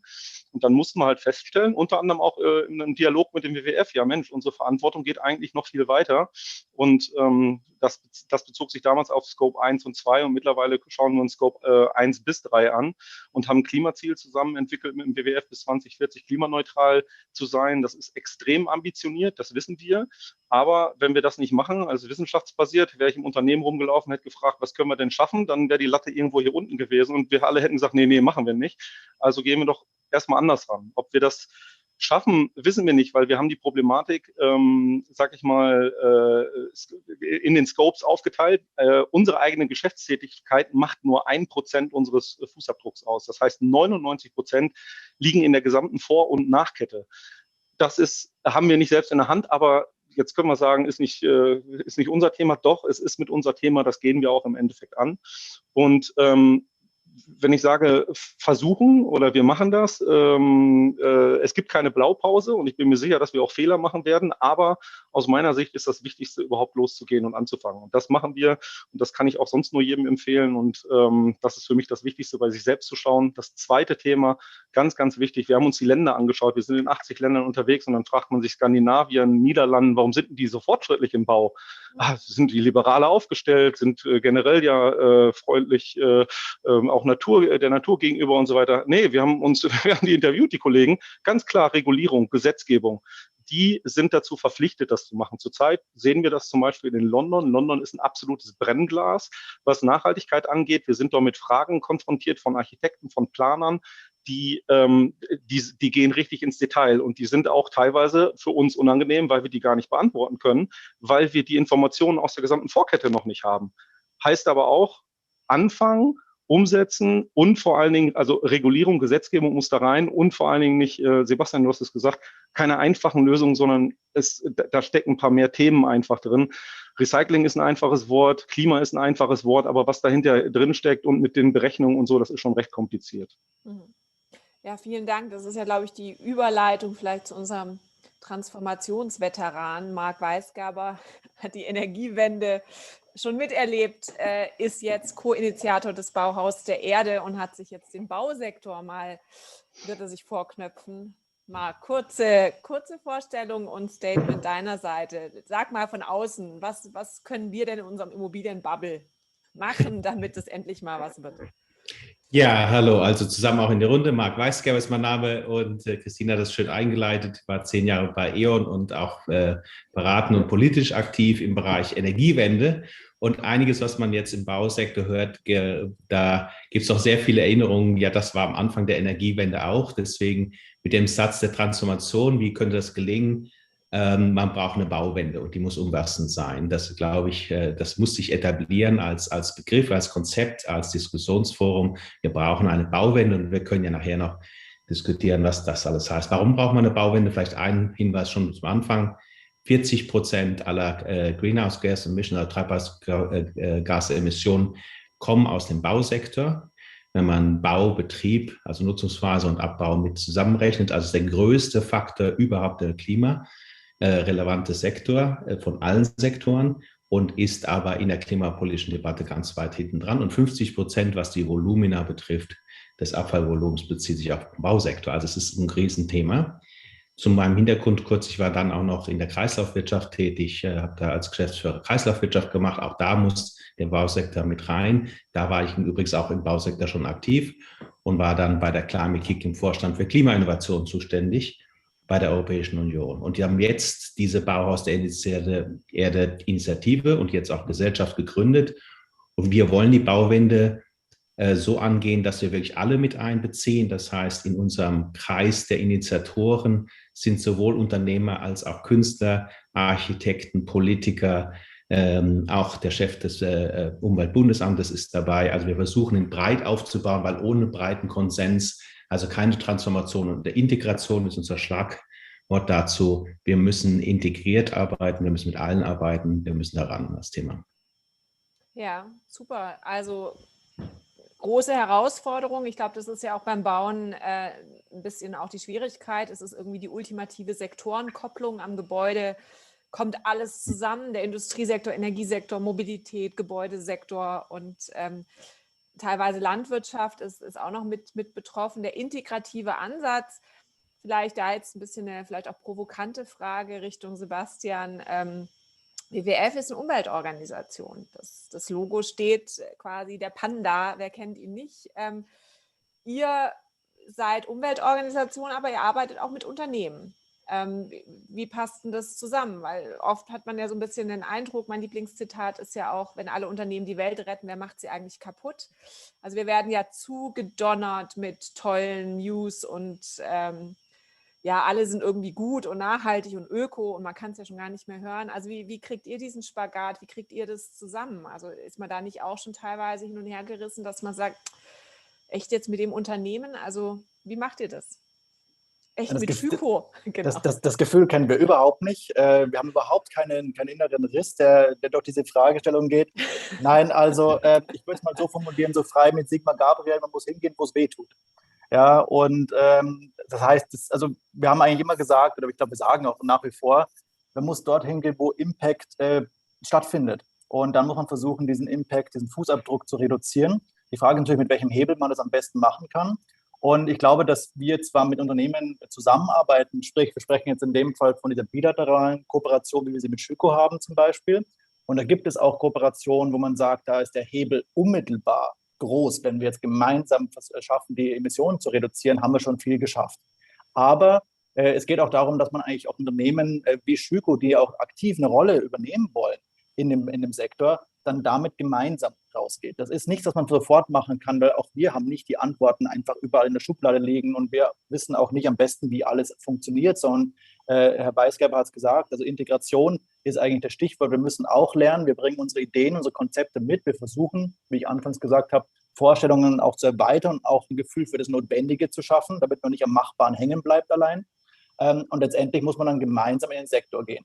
Und ich glaube, als Umweltverband muss man auch immer sagen, es gibt eine gewisse Tendenz, Unternehmen als Regulatorik-Objekt eigentlich zu verstehen. Also eigentlich muss man nur den regulatorischen Rahmen schaffen und dann passiert alles andere schon. Das ist auch nicht falsch. Ne? Wir brauchen die Rahmenbedingungen, wir brauchen auch gleiche Rahmenbedingungen, damit sich alle gleichermaßen bewegen.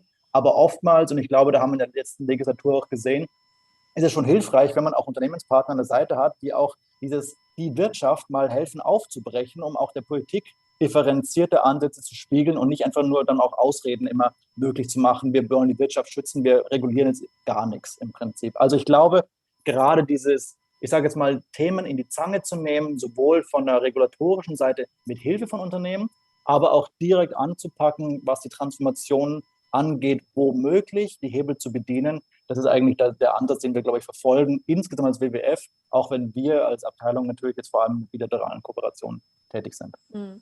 Vielleicht kann ich das noch ergänzen, Sebastian. Ich hoffe, das kann ich so sagen. Also, dass man einfach mal einen Einblick bekommt, was bedeutet eigentlich auch mit dem WWF zusammenzuarbeiten. Wir haben jetzt eine Kooperation seit 3 Jahren und bevor diese Kooperation überhaupt in Kraft getreten ist, hatten wir eine 3-jährige Anbahnungsphase. Das erste Mal, als wir mit dem WWF gesprochen haben, haben die gesagt, Aluminium? Nee, auf gar keinen Fall. Und dann haben wir lange miteinander gesprochen und gemeinsam festgestellt, ja, ey, wir wollen doch was tun. Was können wir denn dann tatsächlich tun? Unser Geschäft ist nun mal Aluminium- und PVC-lastig. Das heißt, ich kann jetzt nicht mal eben das ganze Unternehmen ändern, sondern ich muss doch da was tun, wo ich tatsächlich auch einen Einfluss habe. Und da muss ich sagen, ist der WWF total hilfreich, weil der dann auch sagt, ja, okay, dann lass uns das angehen. Also wenn man sich das mal anschaut bei NGOs, da hat jeder auch seine Aufgabe und viele kooperieren überhaupt nicht mit Unternehmen, was auch aus unserer Sicht vollkommen okay ist, um auch Maximalforderungen stellen zu können. Aber wir freuen uns überhaupt auch einen Partner zu haben, der glaubwürdig ist und ganz ehrlich, der uns auch am Tisch sagt, nee, das sehen wir aber anders an der Stelle. Und das ist für uns, also so einen kritischen Freund, kritischen Partner da einfach zu haben, extrem hilfreich.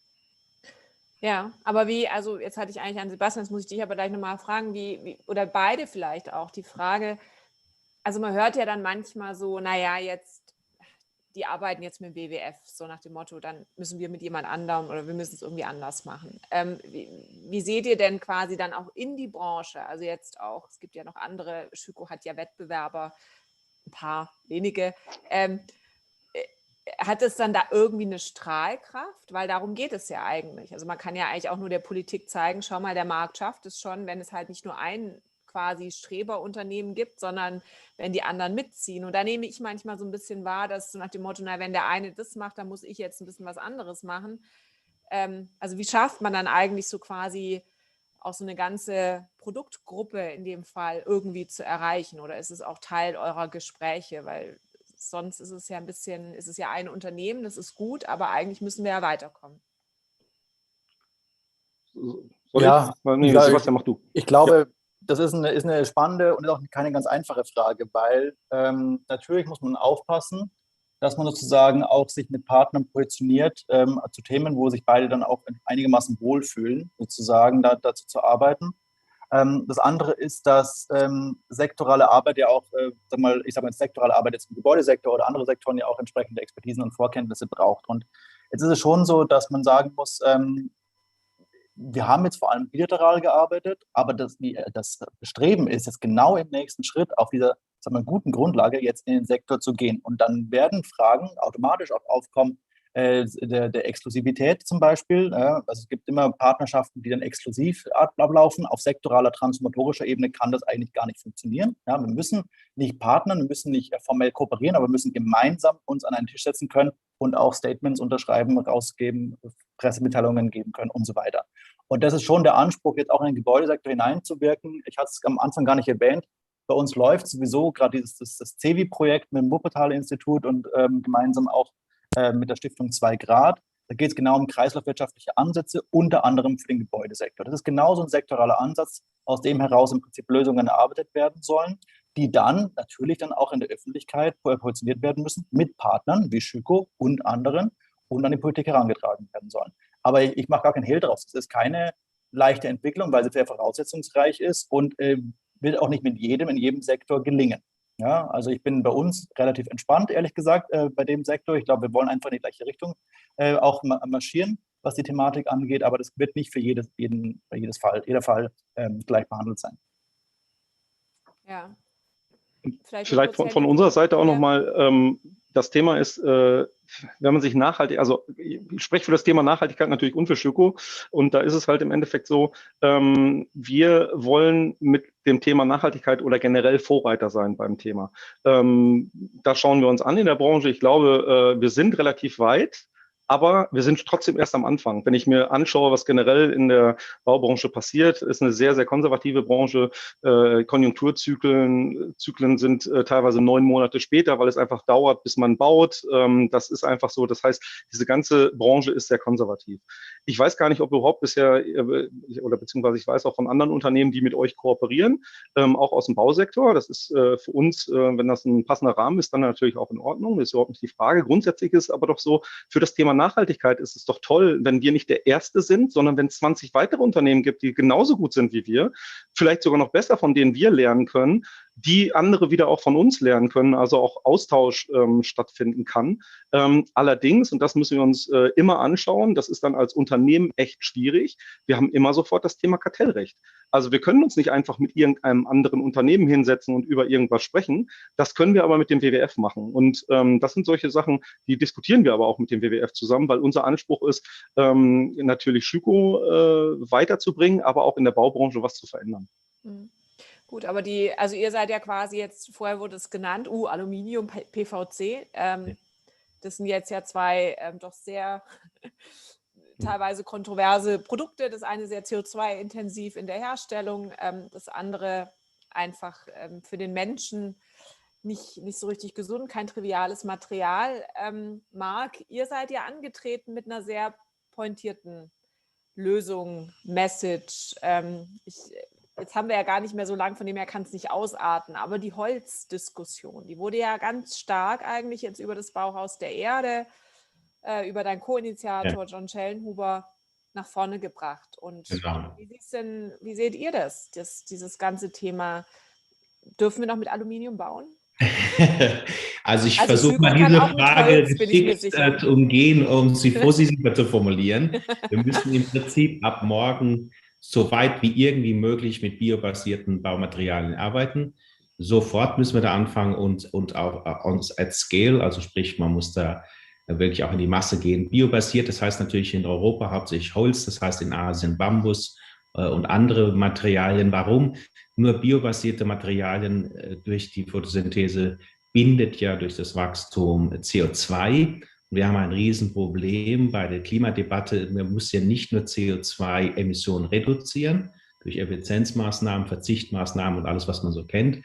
Es gibt ja auch nach Weltklima, nach dem IPCC gibt es ja die andere Herausforderung, auch zusätzliche Methoden des Speichers zu schaffen, beziehungsweise Entnahme aus der Atmosphäre.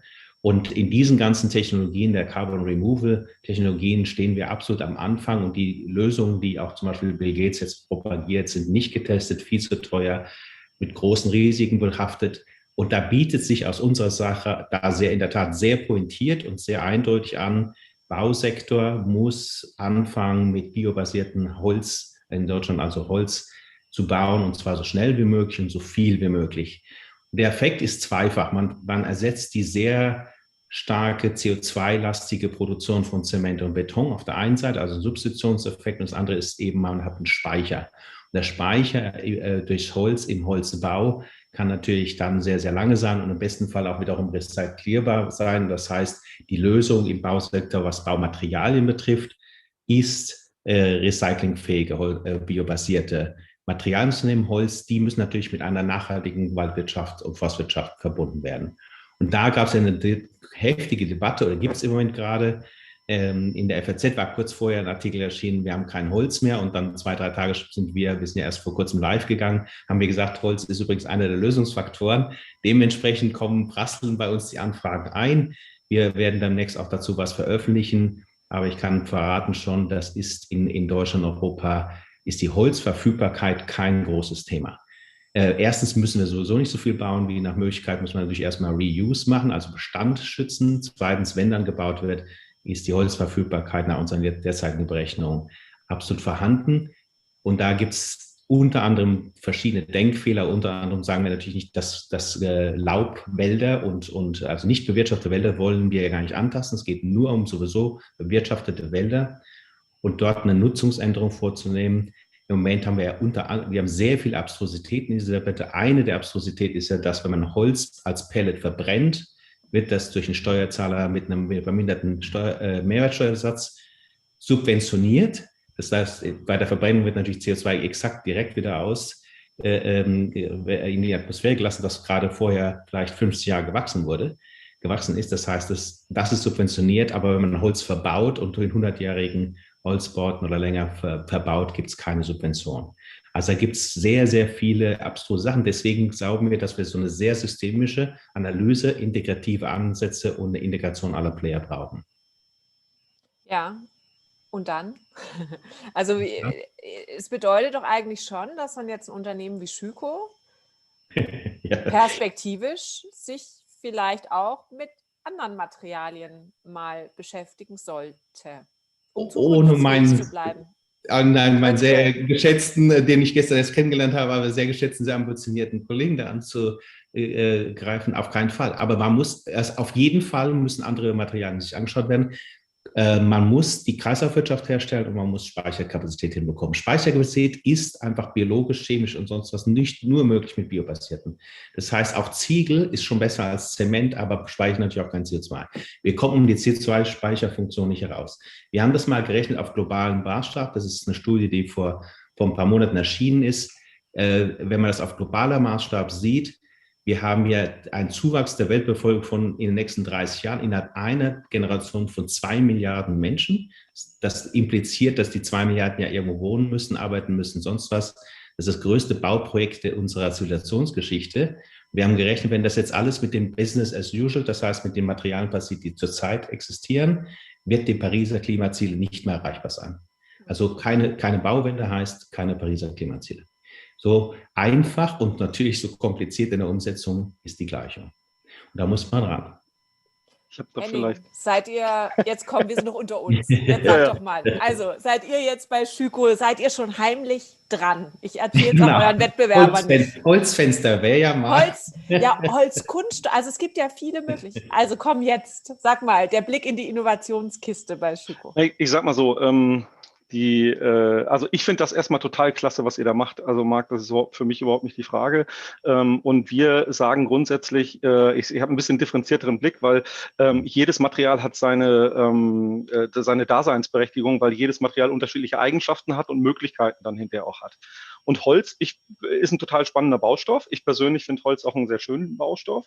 Haben wir jetzt nun mal erstmal nicht. Wir haben aber das Thema bei uns im Zielsystem etabliert, neue Geschäftsmodelle auch zu entwickeln. Ob das jetzt zwingend Holz sein muss, es können auch ganz andere Sachen sein. Also wir sind zum Beispiel gerade in Gesprächen. Wer Thomas Rau kennt, ist ein Architekt aus den Niederlanden, sehr fortschrittlich, der das ganze Thema Kreislauffähigkeit nochmal ganz anders denkt, andere Geschäftsmodelle dahinter packt. Das muss nicht zwingend Holz sein. Mit dem haben wir auch die Triodos Bank, da sind Schüco-Fenster auch drin. Das gesamte Holz ist eine Holzkonstruktion, aber außen Fassade und Fenster sind aus Aluminium. Und das heißt, ich glaube, da müssen Sachen zusammenspielen, weil die Vision, ich finde die total klasse, Marc, also ist überhaupt nicht die Frage, aber das ist eine Vision aus meiner Sicht auf der grünen Wiese. Die Realität sieht anders aus. Es ist so, wir reden ja nicht nur über Neubau, wir reden ja, das meiste ist ja Bestandsbau und der muss renoviert werden. Und da kann ich nicht auf einmal hinkommen und alles aus Holz machen, sondern ich muss mich mit den Gegebenheiten, die da sind, arrangieren. Und ich muss halt vor allen Dingen, für uns ist das Thema, die Depots der Zukunft, Aluminium und so weiter, liegt in den Städten.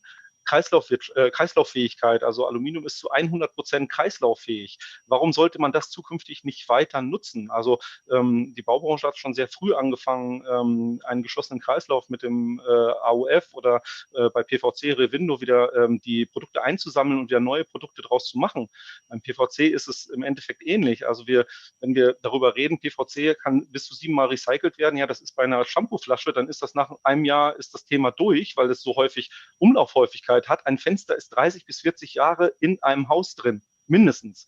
Das bedeutet, mal 7 sind wir mal bei 210 Jahren. Ist das nicht kreislauffähig? Ich glaube, dazu kann auch Holz kommen. Aber Holz hat Vor- und Nachteile genau wie Aluminium. Also sei es jetzt in einer Leichtbaukonstruktion und so weiter. Und wir reden auch von Flächenverbrauch.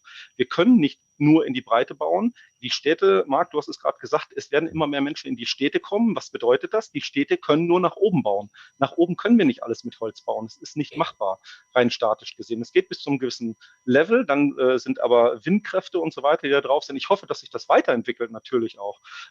Aber wie gesagt, Vor- und Nachteile, aus meiner Sicht, für jedes Material.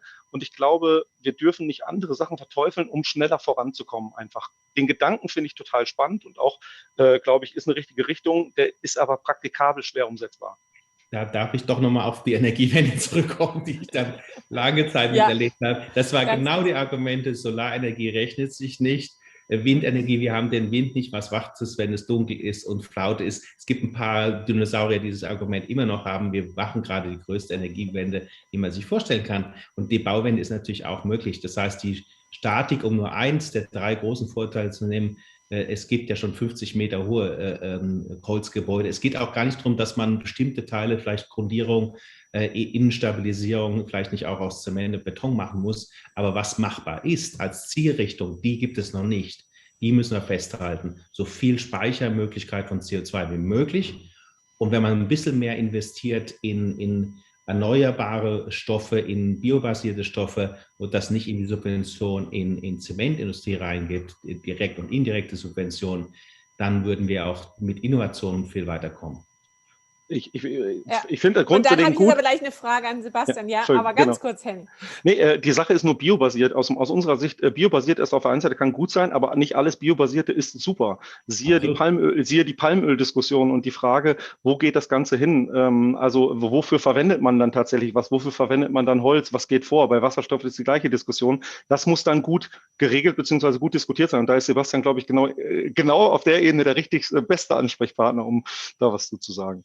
Vielleicht auch direkt nochmal reinspringen, weil ich am Anfang gesagt habe, Transformation schafft man nicht mit dem goldenen Kalb sozusagen. Ich bin total bei der Vision, mit dem Holz mehr zu bauen. Das ist nicht das goldene Kalb, das will ich nicht als solches nicht kritisieren, sondern es geht darum, dass man wahrscheinlich, wie wir schon eigentlich auch gestern ein bisschen rausgehauen haben in dem Vorgespräch, man hat verschiedene Einsatzzwecke und verschiedene Kombinationsmöglichkeiten und dann müssen die Sachen zusammengebracht werden. Und dort, wo eben mineralische Stoffe sich nicht ersetzen lassen, muss man zwingend in die Kreislauffähigkeit, also investieren sozusagen, in die geschlossenen Kreisläufe, also auch Mineralstoffe und Stoffe wie Alu zurückzuholen und dort, wo es möglich ist, eben mehr biobasiertes Material einzusetzen. Mit zu Holz vielleicht auch, also der WWF würde sich wünschen, wir würden mehr mit Holz bauen. Ja, vor allem mit regional nachhaltig bewirtschaftetem Holz, eventuell auch Laubhölzer stärker in den Vordergrund zu rücken. Was vielleicht auch noch, Sie haben es gesagt, Herr Weisgerber, aber was man vielleicht auch immer noch rausschreien muss fast, ist dann die Sache, Holz ist gut, aber nicht alles muss eben primär Holz sein. Ja, wir müssen unbedingt auch schauen, was ist schon an Holz verbaut, was können wir da aus der Kreislaufrichtung her denken und wieder einsetzen. Nicht, dass wir jetzt sagen, okay, nur die mineralischen Stoffe müssen recycelt werden und alles, was biobasiert ist, kann quasi Virgin nachgeholt werden. Dann werden wir auch die Probleme nicht lösen. Ja. Dann darf ich auch noch mal ganz kurz die Trias zusammenbringen, weil nur als Trias funktioniert es aus unserer Sicht. Wir brauchen natürlich nachhaltige Bewirtschaftung. Das heißt, wir wollen nicht Laubwälder abholzen oder sowas. Gab es ein paar jetzt, die uns angeschrieben haben, das ist ja überhaupt nicht der Punkt. Nachhaltige Forstwirtschaft muss verbunden werden mit Holz oder anderen biobasierten Stoffen so viel wie möglich, um Speicherkapazität zu bringen. Und das muss natürlich auch noch kreislauffähig sein. Und das klingt nach einer großen Vision, ist es. Wir haben aber zum Beispiel den ehemaligen Chef des Bundesverbands der deutschen Architekten an Bord. Wir haben Nathalie von Siemens dabei und so weiter. Das ist keine rein hehre theoretische Ambition. Wir wollen da praktisch ran. Wir sind uns bewusst, dass das eine große Sache ist. Aber auch die Energiewende musste irgendwann mal beginnen. Und wir brauchen jetzt die Bauwende. Ich könnte noch einen anderen Aspekt reinbringen vom, ich sag mal, mal von dem Material weg.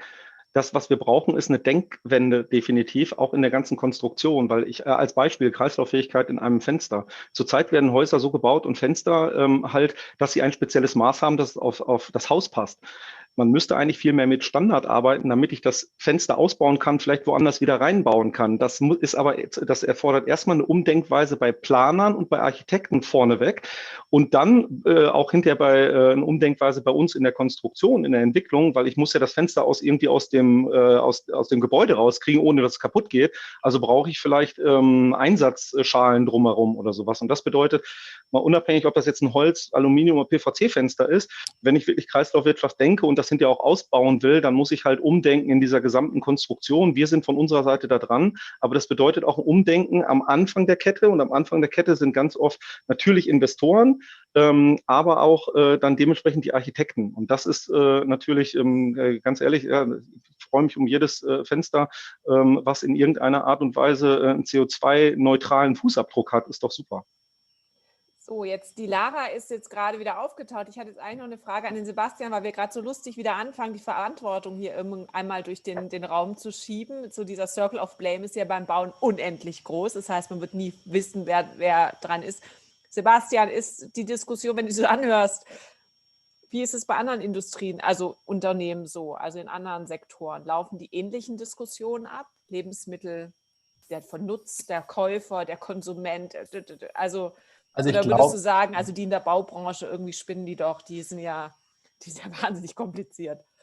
Ehrlich gesagt muss ich sagen, also fast als Externer sozusagen hier zu sitzen, in den Branchenblick hier drauf, ich finde, manchmal ist es vielleicht sogar ein Vorteil, wenn man eine super zersplitterte, komplizierte Branche hat, weil ich glaube, die zwingt einen eher dazu, sich zu bewegen, Leute zusammenzubringen und sich der Thematik aus verschiedenen Richtungen zu nähern. Ob das eben das Planerische ist am Vordergrund oder ob das die Frage des Recyclings von irgendwelchen Materialien sind, die gebaut sind. Und in anderen Sektoren habe ich den Eindruck, dass es natürlich auch, wenn die konzentrierter sind teilweise, dann ist die Überzeugungsarbeit von einzelnen großen Akteuren umso größer, weil das natürlich, ich habe vorher von der Macht des Faktischen gesprochen, da gibt es natürlich auch starke Interessen, die existierende Geschäftsmodelle auch ungern aufgeben. Ja, die gibt es auch in jedem Sektor, ist auch nachvollziehbar, aber je größer oder je konzentrierter dieser Sektor ist, umso schwieriger ist es dann natürlich, den auch zu bewegen. Insofern würde ich fast sagen, also kann diese große Zersplitterung und Diversität in diesem Sektor eher eine Möglichkeit sein, hier Leute kreativ zusammenzubringen und zu bewegen. Das finde ich ein super Stichwort. Da würde ich mich ganz kurz einklinken.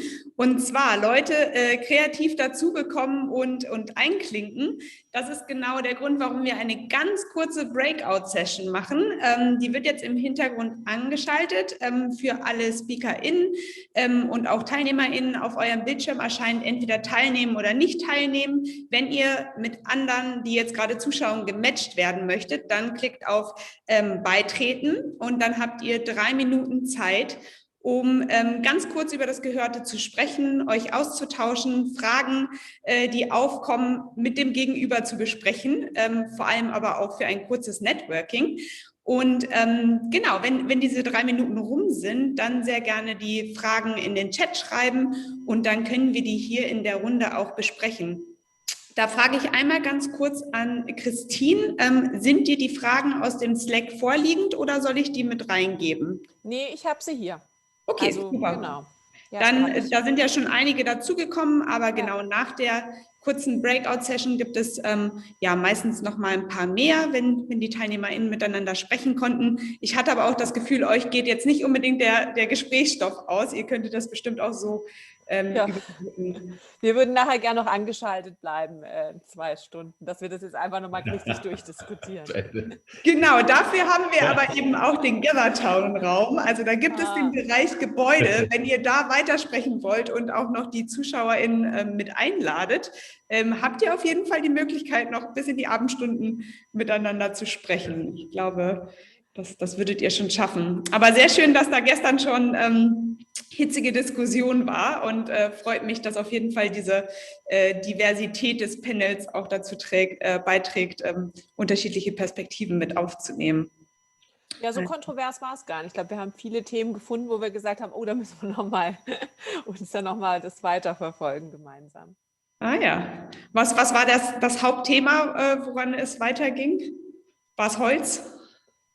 also klar, am Holz kommt man heute nicht vorbei. Ich denke, Bauhaus der Erde auf jeden Fall, wie man da auch auf Bestehendes vielleicht teilweise auch aufsetzen kann. Und der Sebastian Oettel und ich hatten das Thema Kompensation, das eine nicht ganz triviale Fragestellung ist, aber mit der wir uns auch gerade beschäftigen. Auch im Baubereich.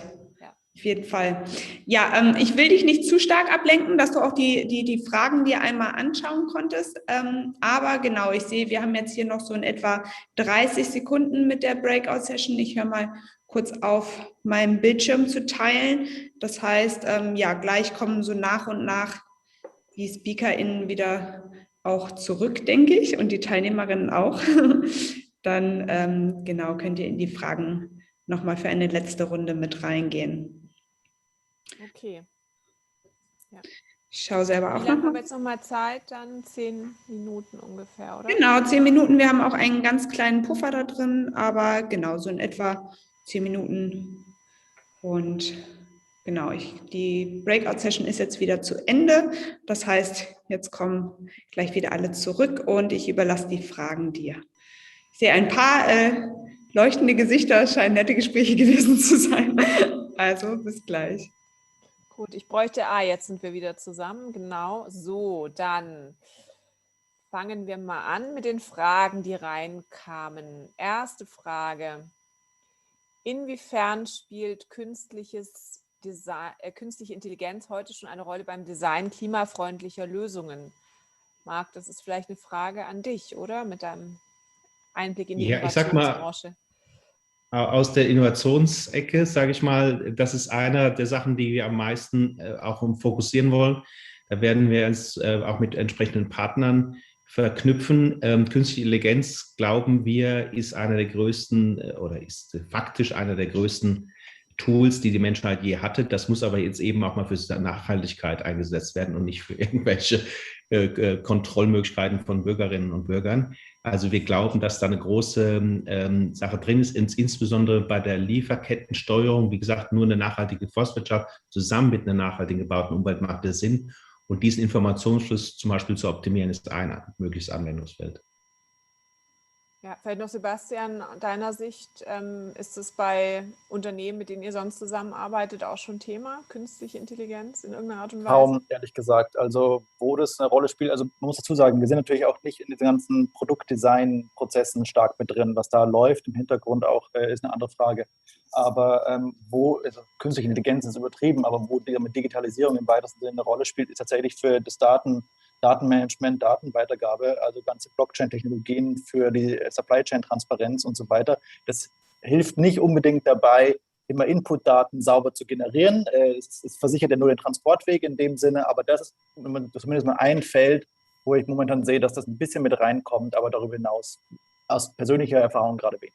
Ja. Okay. Gut, dann kommen wir zur nächsten Frage. Vielleicht Henning, auch an dich. Welche Rolle spielen Fassadenbegrünungen und ähnliche Konzepte? Vielleicht eine Frage an dich, wie auch an den Marc. Genau, also ich sage mal so, das Thema wird immer wichtiger. Ich habe vor einem Jahr ungefähr Carsten Schwanke, den Wettermoderator, gehört. War total spannender Vortrag, der über Klima und Mikroklima in Städten gesprochen hat. Und die Städte sind einfach heißer als das Land, weil so viel Beton verbaut ist. Und gerade hier in Bielefeld, wo wir sitzen, da gibt es aus meiner Sicht eine Bausünde. Kesselbrink, da ist nur Beton und das ist viel heißer dort als woanders. Wir kommen im September mit einer wahrscheinlich, also oder beziehungsweise Herbst, mit einem neuen Produkt auf dem Markt, mit einer Fassaden, also mit einer begrünten Fassade, so dass das Thema für uns relevant ist, arbeiten wir auch schon länger dran, weil ich sag mal, das ist jetzt gar kein Hightech oder sowas, wenn man eben von künstlicher Intelligenz gesprochen wird, sondern das ist relativ simpel, sage ich mal. Also bin ich der Techniker, da steckt schon einiges an Technik drin. Aber überhaupt mehr Pflanzen in die Städte zu bringen, halten wir für essentiell. Auch begrünte Dächer eventuell ist total wichtig, weil dadurch das Mikroklima in der Stadt runtergefahren wird, beziehungsweise die Hitze auch dann dementsprechend rauskommt. Ja, Klimaanpassung in Städten, großes Thema. Marc, eine CO2-Senke ist es ja aber nicht. Also so muss man ja schon auch sagen. Nicht direkt. Es gibt sogenanntes Carbon Farming und so weiter. Das ist aber weit entfernt im Moment vor allem im Gebäudesektor oder im Stadtsektor eine relevante Rolle zu spielen. Aber wir würden es etwas weiter fassen und das ist einer unserer 6 Kernthemen bei uns im Bauhaus, ist eine Nature-Based Solutions, naturbasierte Lösungen. Und das wird mit dem Klimawandel massiv zunehmen, insofern man sehr viel stärker schauen muss in der gebauten Umwelt nachher, wie die natürlichen Kreislaufprozesse einbezogen werden können und genutzt werden können. Mal ein ganz einfaches Beispiel, weil wir nicht so die großen Wasserprobleme jetzt in Zentraleuropa haben, in Deutschland, aber zum Beispiel ganze Regenwasser versickert ja, hat zum Teil da auch ökologische Funktionen, aber die Frage ist, unser Architekt, der sich uns angeschlossen hat aus Yale School of Architecture, hat ein Gebäude gemacht, entworfen, dass das sicher steht, was bewohnbar ist, wo alle möglichen Rückläufe der Natur wieder eingebaut sind, also Wasserrücklaufprozesse im Gebäude selbst integriert sind. Das ist die Zukunft, sicherlich. Genau, weil es hatte auch eine Frage, wie viel können denn Grünflächen, integrierte Terrassen und Dachbegrünungen beitragen? Und das ist Mikrofarming und so weiter, alles, das wird alles aber kommen. Eine echte CO2-Senke ist es nicht. Das ist nicht skalierbar, ja. Nee, genau, okay. Dann eine Frage, wir hatten vorher noch, aktuell herrscht im Bausektor erheblicher Materialmangel. Wie kann die Bauwende funktionieren und gleichzeitig genügend Holz verfügbar sein? Marc, hattest du ja vorher gesagt, ihr veröffentlicht ja bald was. Kurzes Preview, wir haben genug Holz. Ja, weil es gar nicht so viel gebaut wird. Die Herausforderung wird natürlich in Afrika am schärfsten werden. Da wird man mit Holz nur sehr begrenzt weiterkommen. Da muss man sich andere Sachen überlegen. Es gibt sehr viel Biomasse in Asien. Da muss man eben auf andere Konzepte umstellen. Wir sind ein globales Bauhaus. Insofern werden uns Asien und Afrika auch kümmern. Aber in Europa ist eigentlich die Holzverfügbarkeit aus Forstwirtschaft kein Riesenthema. Wir hatten jetzt mal kurzfristig jetzt mit Borkenkäfer und sonst was ein paar Probleme, auch im Preis. Aber klar, wir werden es jetzt veröffentlichen. Das wird rein von der Materialität her kein großes Problem sein. Ja. Und vielleicht dazu Ergänzung, die Materialitätsproblematik ist generell am Bau gerade so. Also ob das Holz ist, ob das PVC, ob das Aluminium ist, es ist im Moment generell schwer zu bekommen.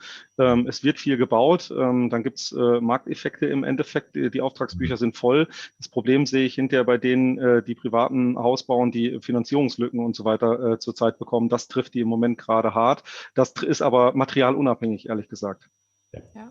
Was ich noch fragen wollte, wenn wir noch Zeit dafür haben, ich weiß es nicht, aber wenn wir über Holzverfügbarkeit sprechen, Herr Weisgerber, haben wir überhaupt keine Nutzungskonflikte aus dem Wald heraus sozusagen? Also dass wir eigentlich, Holz wird für alles Mögliche verwendet. Sie haben es, glaube ich, angesprochen vorher, so ein bisschen die Verfeuerung zum Beispiel, auch energetische Nutzung, aber auch natürlich, wir haben, glaube ich, Unzahl an kurzlebigen Holzprodukten, wo man sagen muss, eigentlich wäre es sinnvoll, wir würden das ja eigentlich in eine langlebige, baustoffliche Nutzung überführen.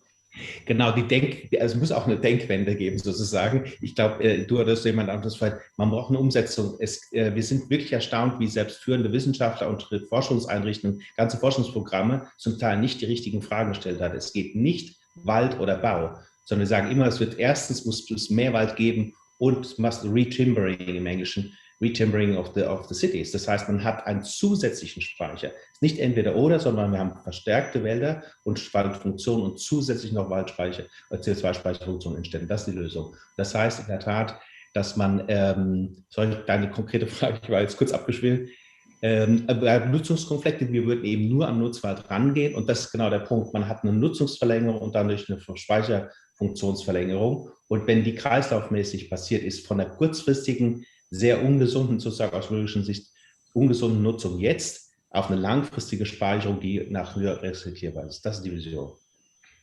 Ja, vielleicht, was da ganz gut dazu passt, das ist ja somit das Hauptthema Kosten. Hier ist eine Frage, wie kann quasi diese Gebäudewende, Bauwende funktionieren und dennoch sozialverträglicher, erschwinglicher Wohnraum, wir reden ja dann eigentlich über Wohnen, hergestellt werden. Das ist ja somit eins der, sage ich mal, es ist ja so das Flüsterpostphänomen Nummer 1. Also wenn ich mich irgendwo vorstelle, dann sagt jemand, oh, nachhaltiges Bauen, oh, das ist teuer. Also ohne überhaupt mal ein Projekt gesehen zu haben. Wie aus eurer Sicht, klar, wir haben aktuell Probleme, wir haben Handwerkermangel, wir haben Baumaterialmangel, Verknappung, Verteuerung. Dennoch, Bauwende, Bezahlbarkeit. Vielleicht, Marc, erstmal Frage an dich und dann aber auch, denk bei Schüco ist das ja auch ein Thema. Also kurz, die Differenz zwischen Holz und traditioneller Bauweise liegt zwischen 0 und 10%, zum Teil 15%, je nach Land, forstwirtschaftliche Sache. Dort, wo viel mit Holz gebaut wird, in Kanada zum Beispiel, ist die Differenz fast auf 0 gesunken. Das heißt, wir haben zurzeit noch ein Kostenproblem. Das liegt aber unter anderem daran, dass die CO2-Bepreisung im Bausektor eben nicht funktioniert. Also weder wird die positive Speicherproduktion begünstigt, noch wird die CO2-Ausstoß in der Zementindustrie richtig bepreist. Also hat man einen doppelten Effekt der Preisverzerrung durch falsche CO2-Bepreisung. Aber für den Einzelnen, das ist schön und gut in Theorie, aber das Problem ist natürlich, wenn Sie jetzt bauen wollen und Sie gehen zu einem normalen Anbieter, dann ist plötzlich der Bau im schlimmsten Fall 10% teurer. Das wird sich aber gerade auch durch verschiedene Innovationen ändern und unter anderem, wir sind ja mit Bauunternehmern da direkt unterwegs und diskutieren. Wenn man mehr baut in Holz, dann muss man eben auch Holzvorfertigung zulassen und. Also die Bauprozesse werden sich verbessern. Und konkret in Tegel wird ja gerade entstehen 5000 Wohneinheiten aus Holz. Das wird aber nicht Luxuswohnungen werden, das wird an die Wohnungsbaugenossenschaften verwendet. Das heißt, es ist zum Teil sogar sozial geförderter Wohnungsbau. Das geht aber nur deswegen, weil es natürlich auch ein großes Bauprojekt ist, sodass Economies of Scale dahinter sind. Ja, und vor allem, also genau, das ist ja auch immer dann finde ich immer schwierig, da immer so ein bisschen Äpfel und Birnen miteinander verglichen. Also wir wissen ja im Grunde alle, es ist ein Problem der Bodenpolitik. Also die Grundstückspreise quasi ziehen das ja dann nach sich. Das andere ist ja dann auch immer Planungskosten, Baukosten. Und im Holzbau passiert ja 40% schon quasi im Planungsfertigungsprozess, bevor es auf die Baustelle geht, wohingegen bei konventionellen passiert es auf der Baustelle. Deswegen finde ich, ist es immer ganz schwierig, so dieses Pauschal, es ist teurer. Es kommt halt eigentlich immer drauf an und bis zur Vergabe hat es eigentlich ja noch keiner so richtig durchexerziert. Das sind ja dann immer so punktuelle Geschichten. Aber vielleicht noch, Henning, an dich. Ihr müsst euch ja damit jeden Tag auseinandersetzen. Es ist ja gefühlt nie genug Geld. Es muss immer irgendwie günstig sein, Qualität, aber bitte auch noch, nachhaltig werden auch noch. Also irgendwie die eierlegende Wollmilchsau, aber bitte soll es nichts kosten. Ja, die Frage ist so ein bisschen, was ist genau mit günstig und sozial gerechtes Wohnen gemeint? Ne? Also da gibt es schon eine Definitionsfrage. Ich sag mal, unsere Produkte insgesamt, Fenstertüren, Fassaden, wir haben auch noch weitere Themen, sodass es geht ja um Gesundheit auch in Räumen, ne? Sei es irgendwie Luftzufuhr, Lärmzufuhr, Lichtzufuhr, dass man überhaupt erstmal gut wohnen kann. Das heißt, oder auch arbeiten kann dann da drin. Dann geht es auch um solche Sachen wie Pandemie-Themen, Griffe, wo sich Bakterien abbauen und so weiter und so fort, also Hygienethemen und so weiter, mit denen wir uns auch an der Stelle beschäftigen. Das hat jetzt wenig mit günstigem Sozialbau oder sonst was zu tun, weil wir sind gar nicht derjenige, der das macht, sondern das macht vorher der Investor. Wir sind mit Aluminium, ist ganz klar ein Premium-Produkt. Das wird nicht im sozialen Wohnungsbau in irgendeiner Art und Weise eingesetzt. Aber man muss halt auch immer gucken, Investoren, und das ist auch eine Veränderung der Denke. Viele denken in der alten Welt, alles klar, ich gucke mir die Baukosten an und danach entscheide ich. Das ist die total falsche Denke, weil es kann ja sein, dass ein Produkt, vielleicht ein Aluminiumprodukt, viel länger hält und dadurch hinten raus viel günstiger wird. Das heißt, bei uns sagen wir, okay, Faktor 1 der Kosten habe ich beim Bauen. Faktor mal 10 habe ich es im Endeffekt, wenn ich mir dann die Betreibungskosten eines Gebäudes dann auch anschaue mit Strom, Energie. Wenn ich das runterfahre, umso besser. Der Faktor 100 ist aber hinterher, was kostet mich in einem Bürogebäude eigentlich der Mensch dann da drin? Arbeitskräfte, Produktivität und so weiter. Wenn ich die alle in ein dunkles Verlies setze, haben die, genauso wie ich, nicht so viel Spaß am Arbeiten und ich bin nicht so produktiv, um es mal rein wirtschaftlich mal so ein bisschen auszudrücken. Wenn ich aber ein Umfeld schaffe, was gut ist, gute Belüftung, gutes Licht und so weiter, dann hole ich die Kosten vielleicht hinterher auch raus. Das heißt, ich muss mir das gesamte Thema oder den gesamten Lifecycle anschauen, um das bewerten zu können. Und wie gesagt, unsere Produkte, wir können mit sozialem Wohnungsbau weniger mitreden an der Stelle, sondern konkurrieren da oder beziehungsweise ist wahrscheinlich ganz oft das Thema PVC auch und dann auf der anderen Seite Holz. Aber da gibt es dann dementsprechend die Themen. Aber man muss das in Gänze betrachten. Was bedeutet das? Ja, genau. Und ich glaube, also ist ja eigentlich auch verrückt, eigentlich ist es unsere gebaute Umwelt. Wir verbringen 90% unserer Zeit in Gebäuden. Und es darf nichts kosten. Das finde ich, das macht mich immer total wahnsinnig. Und kein Mensch rechnet den Return of Invest von seinem letzten Urlaub. Aber im Gebäudebereich ist immer so billig wie möglich. Jetzt ist Lara schon wieder da, um uns irgendwie einzubremsen. Ich hatte jetzt noch eine Frage, die ich gern an Sebastian richten wollte, quasi als den mit wahrscheinlich der meisten Erfahrung im politischen Kontext. Hier war eine Frage, wie kann man denn verhindern, dass es die falschen Anreize gibt, wie Wärmedämmung aus Styropor und. Das ist ja schon eine Frage, Mensch, ja, warum kriegen die Politiker das denn nicht auf die Kette? Wie kann man das verhindern? Wir haben die Bundestagswahl im September, das ist der erste Schritt, sich zu beteiligen. Es kann nur besser werden, das kann man doch werden. Mittlerweile sagen. Nein, aber um Spaß beiseite, also wie gesagt, also meine Kolleginnen, die arbeiten zu diesem CEWI-Projekt relativ ausführlich und auch der regulatorische Aspekt spielt eine Rolle. Und ich weiß, dass zum Beispiel also eine der Hauptforderungen ist auch eine Harmonisierung all der Gesetzgebungen, die irgendwie kreislaufwirtschaftlichen Bezug haben, damit man einfach verhindert, dass man hier sozusagen in der einen Richtung Förderwärme, in der anderen Richtung vielleicht Gegensubventionen ausschüttet oder sogar vielleicht Steuern erhebt, die kontraproduktiv sind. Wir hatten ja vorher Beispiele dazu gehört. Also ich glaube, dass dieser Harmonisierungsaspekt und ich glaube, Angela Merkel war das 2005 in den noch sagen wir, neoliberalen Tradition gesagt, wir brauchen mal Politik aus einem Guss. Tatsächlich, ich glaube, in dem Sinne auch man positiv genutzt werden kann. Also wir brauchen eben ein neues Denken, sagen, das ist unsere Vision, dahin wollen wir. Und was sind eigentlich die einzelnen Bestandteile auf regulatorischer Ebene, die dahin wirken und wie können wir die harmonisieren? Ich glaube, das ist ganz zentral. Ein Bauministerium. Das ist das, was wir brauchen. Wir müssten mit 5 Ministerien reden als DGNB und die reden ja nicht miteinander. Also von dem her, das ist ja wie Flöhe hüten. Gut, aber Lara, ich nehme an, ja, ich würde mich bedanken, vor allem für die großartige Moderation, die verschiedenen Themen zusammenzubringen, aber auch ganz, ganz herzlich für alle 3 Speaker, dass ihr eure Einblicke so ehrlich mit uns teilt und ja, da auf die eine oder andere Frage auch eingegangen seid. Ich lade euch herzlich ein, entweder im Slack mitzudiskutieren oder wahrscheinlich erreicht man auch jeden von euch noch auf LinkedIn in den Kontakt zu gehen. Ich habe mich sehr gefreut, dass ihr mit dabei seid und ja, ich würde mich bedanken an dieser Stelle und dann haben wir noch eine ganz kleine Pause, bevor es zum letzten Fireside-Chat heute geht und zwar zum Thema Digital. Lieben Dank an alle und einen wunderschönen Freitagnachmittag. Ja, super. Vielen Dank an alle. Dankeschön. Danke. Tschüss. Tschüss. Tschüss.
Ja, herzlich willkommen nach dieser ganz kurzen Pause zurück.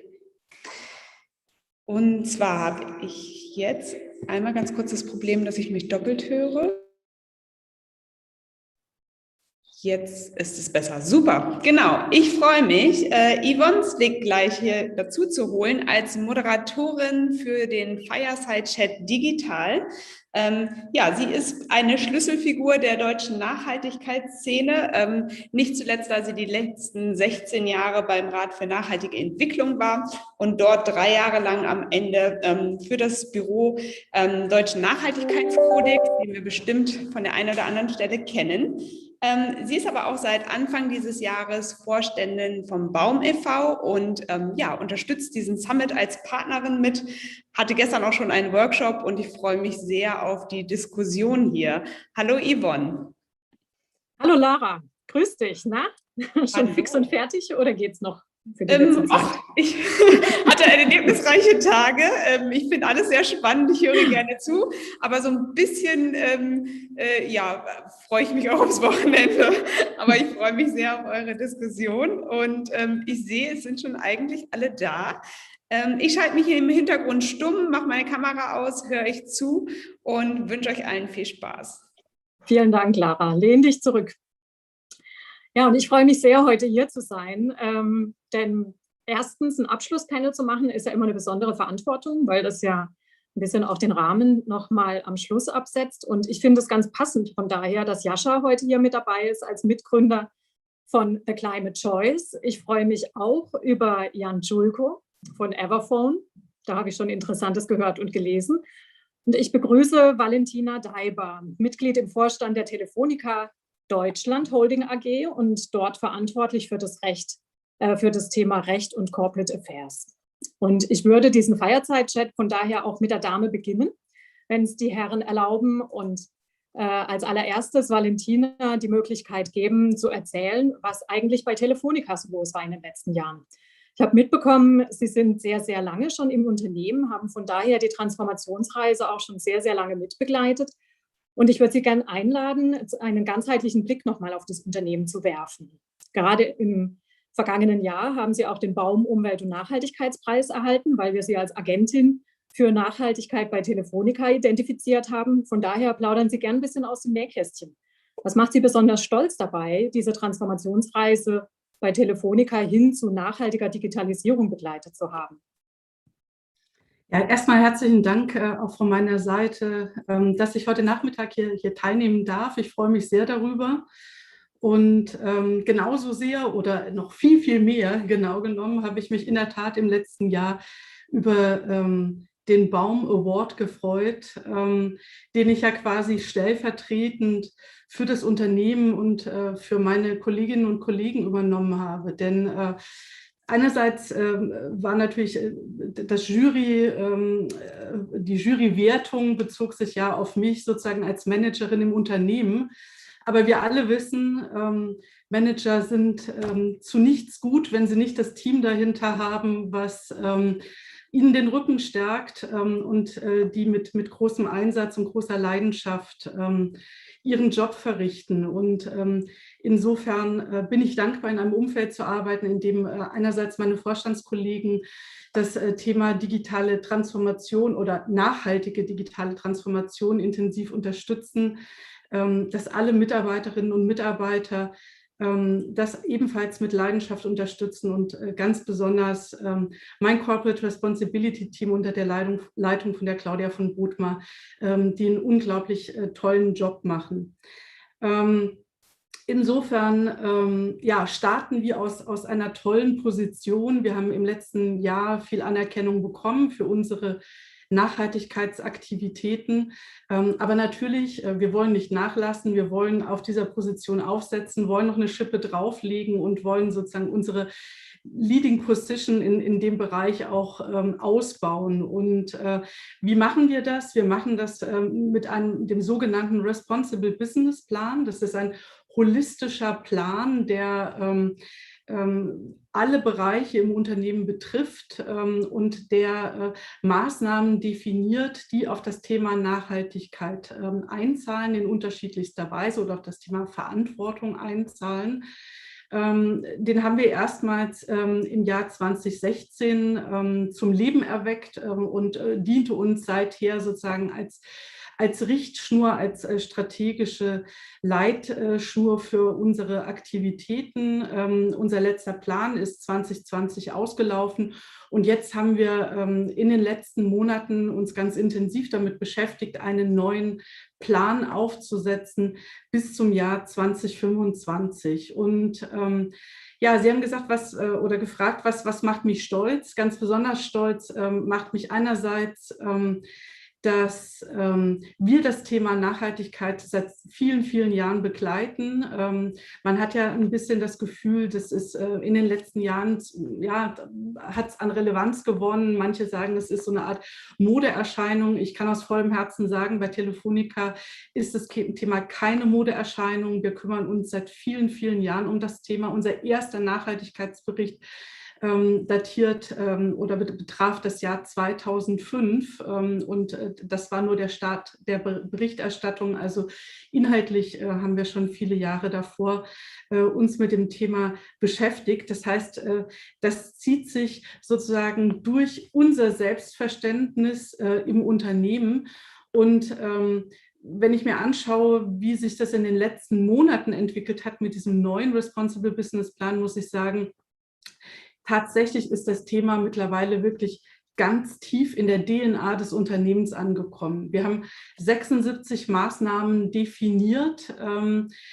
Zum Vergleich, im alten Responsible Business Plan hatten wir 35, also wir haben jetzt mehr als doppelt so viele Maßnahmen und die betreffen wirklich das gesamte Unternehmen und die gesamte Mannschaft, über 8.000 Mitarbeiterinnen und Mitarbeiter der Telefonica Deutschland stehen da aus vollem Herzen dahinter und unterstützen das. Und das ist eine großartige, ja, ich würde sagen, man kann trotzdem sagen, Aufbruchsstimmung, obwohl es kein neues Thema ist, aber sozusagen die Leidenschaft, die da dahinter steckt, die hat noch mal gewonnen. Und ja, womit beschäftigen wir uns? Ich habe gesagt, es sind alle Unternehmensbereiche getroffen. Wir haben geclustert in 4 Themenkomplexe. Einerseits der Komplex Umwelt und Klima. Wir haben uns das ehrgeizige Ziel gesetzt, spätestens 2025 mit dem grünsten Netz klimaneutral zu sein. Wir werden Netz und Produkte noch weiter an den Prinzipien der Kreislaufwirtschaft ausrichten. Zweiter Komplex sind Produkte und Services. Hier haben wir ein Nachhaltigkeitsleitbild für die O2 entwickelt unter dem Motto Let's keep the planet blue, weil Blue ja unsere Farbe ist, fassen wir alle umwelt- und klimarelevanten Themen für O2 zusammen, entwickeln da auch neue Produkte, aber in erster Linie sozusagen verleihen wir auch dem Umweltschutz gegenüber unseren Kunden mehr Sichtbarkeit im Hinblick auf Endgeräte, Zubehör, haben ein Eco-Rating eingeführt zusammen mit unseren Wettbewerbern. Dritter Themenkomplex ist der Bereich Mitarbeitende. Hier legen wir ganz großen Fokus auf das Thema Digitalisierung, digitale Transformation. Wie machen wir unsere Mitarbeitenden fit für die Digitalisierung, setzen da Programme zur Förderung der digitalen Kompetenzen auf. Wir wollen die Frauenquote weiter verbessern, von derzeit 28% auf 30% bis 22 im Top-Management kommen und auf 33% in 24. Und als letzten Teil, den Teil der Gesellschaft, hier wollen wir alleine in 21 rund 10 Millionen Menschen durch unterschiedliche Programme erreichen. Das sind Themen wie unsere Kampagne gegen Cybermobbing bis hin zu Programmen für Senioren, eine Vielfalt an Themen und ja, das macht mich sehr, sehr stolz, also dieses Zusammenspiel aus. Wir kümmern uns schon wirklich einen langen Zeitraum darum, wir haben immer noch starke Energie oder noch eine neue Energie im Unternehmen, sich der Themen anzunehmen. Wir haben einen tollen Plan entwickelt, nach vorne raus mit ehrgeizigen Zielen und ich freue mich auf die nächsten Jahre. Ja, den Stolz merkt man. Und für alle nochmal der Tipp auf den Slack-Channel zu diesem Fireside-Chat Digitales. Dort habe ich auch einen Link gelegt zum Responsible Business Plan. Und wenn Frau Daiber von noch mehr Maßnahmen berichtet, so lässt sich das doch eindampfen auf 10 Seiten. Jetzt ist bei mir kurz die Kamera ausgegangen, weil ich spannenderweise vorhin aus dem ganzen System rausgeflogen bin und nochmal das Device geändert habe. Ich werde gleich nochmal das Stromkabel anstöpseln, von daher, wenn ich gleich in die Tauchstation gehe, bitte nicht wundern, ich bin sofort wieder da. Ich würde ganz gern, weil auf der Konferenz hin und wieder auch schon auf das Thema Beschaffung hingewiesen worden ist, würde ich auch gerne auf den Komplex nochmal ganz kurz eingehen. Und zwar, wie setzen Sie das bei Telefonica in der Beschaffung um? Gerade bei dem Thema Preise für insbesondere nachhaltigere Optionen zahlt man ja momentan noch drauf. Gehen Sie damit um? Weil eigentlich gibt es ja die Preisspirale nach unten. Haben Sie ein faires Beschaffungswesen, was auf diese Aspekte stärker eingeht? Absolut. Also es ist natürlich ein starker Fokus von uns, dass wir Nachhaltigkeitskriterien in unserem Einkauf berücksichtigen und setzen uns selbstverständlich für ökologische, soziale und menschenrechtliche Standards in unserer Lieferkette ein. Also kann man ja zusammenfassen unter mehreren Themenkomplexen. Einerseits Einhaltung von Menschenrechten, insbesondere Arbeitsbedingungen in der Lieferkette, inklusive Kinderschutz, dann die Beachtung ökologischer Mindestanforderungen, insbesondere mit Blick auf Energieeffizienz, und Umgang mit Konfliktmaterialien. Das ist ja was sozusagen evident ist, wenn man mit Handys auch arbeitet, aber natürlich auch Themen wie Datenschutz oder Informationssicherheit, Antikorruption. Das sind Stichworte, die wir im Zusammenspiel mit unseren Lieferanten auf der Agenda haben. Wir haben schon vor einiger Zeit eine Grundsatzerklärung zum Thema Menschenrechte und eine darauf fußende Human Rights Policy verabschiedet als Vorstand der Telefonica Deutschland. Damit bekennen wir uns zur Achtung der Menschenrechte und ergänzen damit unsere Supply Chain Sustainability Policy, die sozusagen das Hauptwerk ist, wenn es um die Lieferkette geht. Die Lieferanten müssen alle quasi nachweisen, dass sie anerkannten Umweltstandards nachkommen, wie ISO-Zertifizierungen beispielsweise, dass sie Maßnahmen gegen Klimawandel und zur Reduktion von Treibhausgasemissionen vorweisen können. Das sind alles Themen, wo wir drauf schauen. Und wir haben uns im Rahmen unseres Plans im Übrigen auch als Ziel gesetzt, die Scope-3-Emissionen bis 2025 um 40% zu senken und auf 0% im Jahr 2040 zu kommen. Ich denke, das ist ein ehrgeiziges Ziel, ist sicherlich auch, würde ich annehmen, es liegen noch ein paar Hürden auf dem Weg. Da sind wir auch dabei. Wie gesagt, der Plan ist ja jetzt sozusagen gerade auf einem noch, also so High-Level ist er gar nicht. Ich wollte gerade sagen, ist noch recht High-Level, stimmt, er ist natürlich schon sehr konkret, aber es müssen natürlich jetzt aus konkreten Maßnahmen noch konkretere Ziele und KPIs auf Jahresscheiben abgeleitet werden. Und ich denke, dass gerade im Bereich des Lieferkettenmanagements da noch ein paar Hürden auch auf dem Weg liegen in den nächsten Jahren für uns. Vielen Dank, Frau Daiber. Dann gehe ich mal weiter zu Jan Schulko, Gründer und Geschäftsführer der Everphone GmbH. Berufliche Station bisher, das fand ich auch ganz interessant, der Startup-Inkubator mCube und Check24 und wahrscheinlich auch einiges an Handwerk, was du jetzt bei Everphone einbringst. Und ich habe gehört, du wurdest auch schon bezeichnet als der Rockstar der IT-Szene. Jetzt würde mich natürlich interessieren, was rockt so bei euch und was macht Everphone? Erzähl's uns. Ja, mache ich super gerne. Da im ersten Schritt erstmal ein ganz großes Kompliment an Telefonica und Frau Daiber. Was ihr da macht, finde ich absolut bemerkenswert. Vor allem so eine Transformation ist in so einem großen Unternehmen einfach so viel schwieriger, als wenn man ein neues Unternehmen gründet. Denn Change Management ist ja das, wir alle wissen, jeder hasst am Ende Veränderungen. Wir wissen aber, dass sie aktuell notwendig ist, diese Veränderungen zu tun. Aber da gibt es dann so viele Interessen und Vested Interest, wie man das auf Neudeutsch so schön sagt, dass das eine Herkulesaufgabe ist, um die ich sie nicht notwendigerweise beneide, aber auf der anderen Seite bewundere, dass sie sich dessen annehmen. Also da erstmal ein paar digitale Blumen an Sie. Wir auf der anderen Seite als Startup und Everphone haben eben den Luxus, dass wir im wahrsten Sinne des Wortes auf der grünen Wiese beginnen können. Das heißt, wir können Businessmodelle entwerfen und uns auch überlegen, die von vornherein, sage ich mal, sehr grün sein können. Und das für mich irgendwie auch das Spannendste und auch bei Everphone das Tollste, dass man die beiden Dinge gut verbinden kann, dass man eben gutes Business machen kann und gleichzeitig nachhaltig sein kann. In unserem besonderen Falle vielleicht ist das, wir haben ja ein As-a-Service oder Circular Economy Modell, wie man das so schön nennt. Das heißt, es ist intrinsisch in unserem Businessmodell drin, dass wir hochwertige Güter kaufen, die so lange wie möglich benutzen, reparieren, refurbischen und quasi das Maximale aus diesen Ressourcen rausholen. Und das für mich ist ein kleiner Baustein, den wir da beitragen können gegen die Wegwerfgesellschaft. Kommen wir jetzt mal ganz explizit auf das Thema, um das wir uns kümmern, Handys.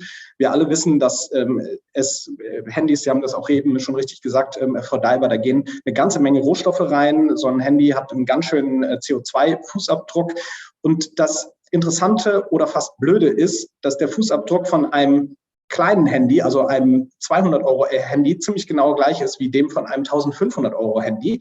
Aber man das für 1.500 Euro eben 5 bis 7 Jahre nutzen kann, aber so ein günstiges Handy eben 2 Jahre. Das bedeutet, es gibt diesen Spruch von meiner Oma, wer billig kauft, kauft zweimal. Und das ist genau das Thema, dessen wir uns bei Everphone angenommen haben. Das heißt, was tun wir? Wir machen Phone as a Service insbesondere für Unternehmen. Das heißt, wir vermieten diese Telefone. Wenn die Telefone zurückkommen von unseren Kunden, nehmen wir die, refurbischen die und vermieten die an den nächsten Kunden, bis es irgendwann gar nicht mehr geht. Wenn es gar nicht mehr geht, nehmen wir die zurück, recyceln die und haben somit sozusagen die maximale Lebenszeit aus diesen Telefonen rausgeholt. Und vielleicht mal ganz kleines Storytelling. Wann wurde mir wirklich klar, dass das einfach nicht nur ein sinnvolles Geschäftsmodell ist auf der ökologischen Seite, sondern eben auch auf der ökonomischen Seite. Ich saß ganz am Anfang bei der Gründung von Everphone und wir hatten kurz gefragt, was habe ich mitgenommen von M-Cube. Da haben wir sehr viele Businessmodelle neu entwickelt. Das ist dieses sogenannte Design Thinking. Das heißt, man setzt sich erstmal mit den Menschen zusammen, die tatsächlich in irgendeiner Form irgendein Problem haben, was man lösen möchte. Also ich damals mit einem IT-Administrator bei einem Unternehmen, Scope Group hießen die, ca. 250 Mitarbeiter. Jeder von diesen Mitarbeitern und Mitarbeiterinnen hatte ein Smartphone. Und da geschah es so, dass ich mir das angeguckt habe und gesehen habe, diese Smartphones machen wahnsinnig viel Arbeit. Die muss man erstmal einkaufen, dann muss man ein Mobile Device Management einrichten und man muss das an die Mitarbeiterin aushändigen. Wenn es irgendein Problem gibt, es geht kaputt oder so, kümmert sich natürlich der IT-Administrator drum, weil Mitarbeiterinnen und Mitarbeiter erwarten, dass man für die das macht. Aber als ich endgültig wusste, okay, hier geht massiv was schief war, ich saß also mit jenem IT-Administrator da und ein Mitarbeiter hat leider seine Probezeit damals nicht bestanden, kam also rein und gab ein iPhone 10 zurück. Das hat er zum Start bekommen. Damals, das war so der heilige Gral der Smartphones, das Steve Jobs Gedächtnisphone genannt. Und das gab er also zurück, 2 Monate alt, brandneu. Fantastisches Telefon. Ich frage den IT-Administrator, was machst du denn jetzt damit? Und der sagt, ja, wir behalten das hier als Ersatztelefon oder als Testdevice, macht eine Schublade auf und da drin sehe ich 50 niegelnagelneue Apple, Samsung, also alles, was man sich wünschen kann. Und denkt mir, da in dieser Schublade, da liegen gerade 50.000 Euro rum. Und ökologisch ist das auch eine totale Katastrophe, weil ich ganz genau wusste, der wird die nie wieder benutzen. Und warum ist das so? Weil Unternehmen einfach nicht auf eBay gehen können und das verkaufen können. Da müssen sie dafür haften. Das bedeutet, gerade bei Unternehmen ist dieses Problem noch mal größer um eine Magnitude, denn die müssen sich um die Telefone kümmern. Das wird erwartet von den Mitarbeitern und Mitarbeiterinnen. Und zweitens, die Endverwertung ist relativ komplex. Wir wissen alle, es liegen 200 Millionen Smartphones in den Schubladen von Endusern, aber es liegen eben auch noch mal 50 Millionen Smartphones in den Schubladen von Unternehmen, die nie ausgegraben werden. Und das Tolle war eben, als wir das Businessmodell von Everphone dann entwickelt haben, da konnten wir von vornherein das so aufbauen, dass kein einziges Telefon jemals wieder in so einer Schublade landet. Denn die Telefone werden gemietet. Wenn das Unternehmen das Telefon nicht mehr braucht, schicken die es zurück. Wir refurbischen es, geben es der nächsten Person und die können es wieder nutzen. Und das ist eben das Tolle an diesem Businessmodell. Okay. Und wer sind eure Kunden? Sind das eher große Unternehmen oder kommen auch kleine zu euch? alles durch die Bank. Genau, der Split ist genau 50-50. Für uns ist die Definition Enterprise-Kunde über 2.500 Mitarbeiter. Wir haben wirklich alles von kleinen Unternehmen, ab 10 Devices ungefähr geht's los. Kleiner lohnt es sich nicht so wirklich für uns. Aber wir haben wirklich alles durch die Bank. Das geht von einer kleinen, ich sag mal, der Bäckerei um die Ecke, die 10 Devices hat, bis zu Ernst & Young, die dann Zehntausende Devices bei uns haben. Interessant. Und wie macht ihr die Klimabilanzierung? Habt ihr denn da auch sozusagen Datenmaterial online, was vielleicht auch im Backoffice jemand im Slack-Channel nochmal teilen kann zu den Bilanzen und so weiter? Genau, sehr gerne. Das teilen wir gerne gleich. Da haben wir einen eigenen Blogbeitrag sogar mal zu geschrieben, denn das ist uns tatsächlich sehr, sehr wichtig. Ich glaube, bei uns, und Sie haben ja eben das Thema Lieferketten und auch das Lieferkettengesetz, glaube ich, was ja momentan europäisch diskutiert wird, das ist ja eigentlich das mitinteressanteste. Das heißt, wir als Firma schauen natürlich auf mehrere Sachen. Das heißt, A, wie hilft unser Businessmodell durch die Verlängerung des Lebenszykluses CO2 einzusparen? Das ist erstmal sozusagen im Kern unseres Businessmodells. Das Zweite ist natürlich, wie werden wir selbst grüner?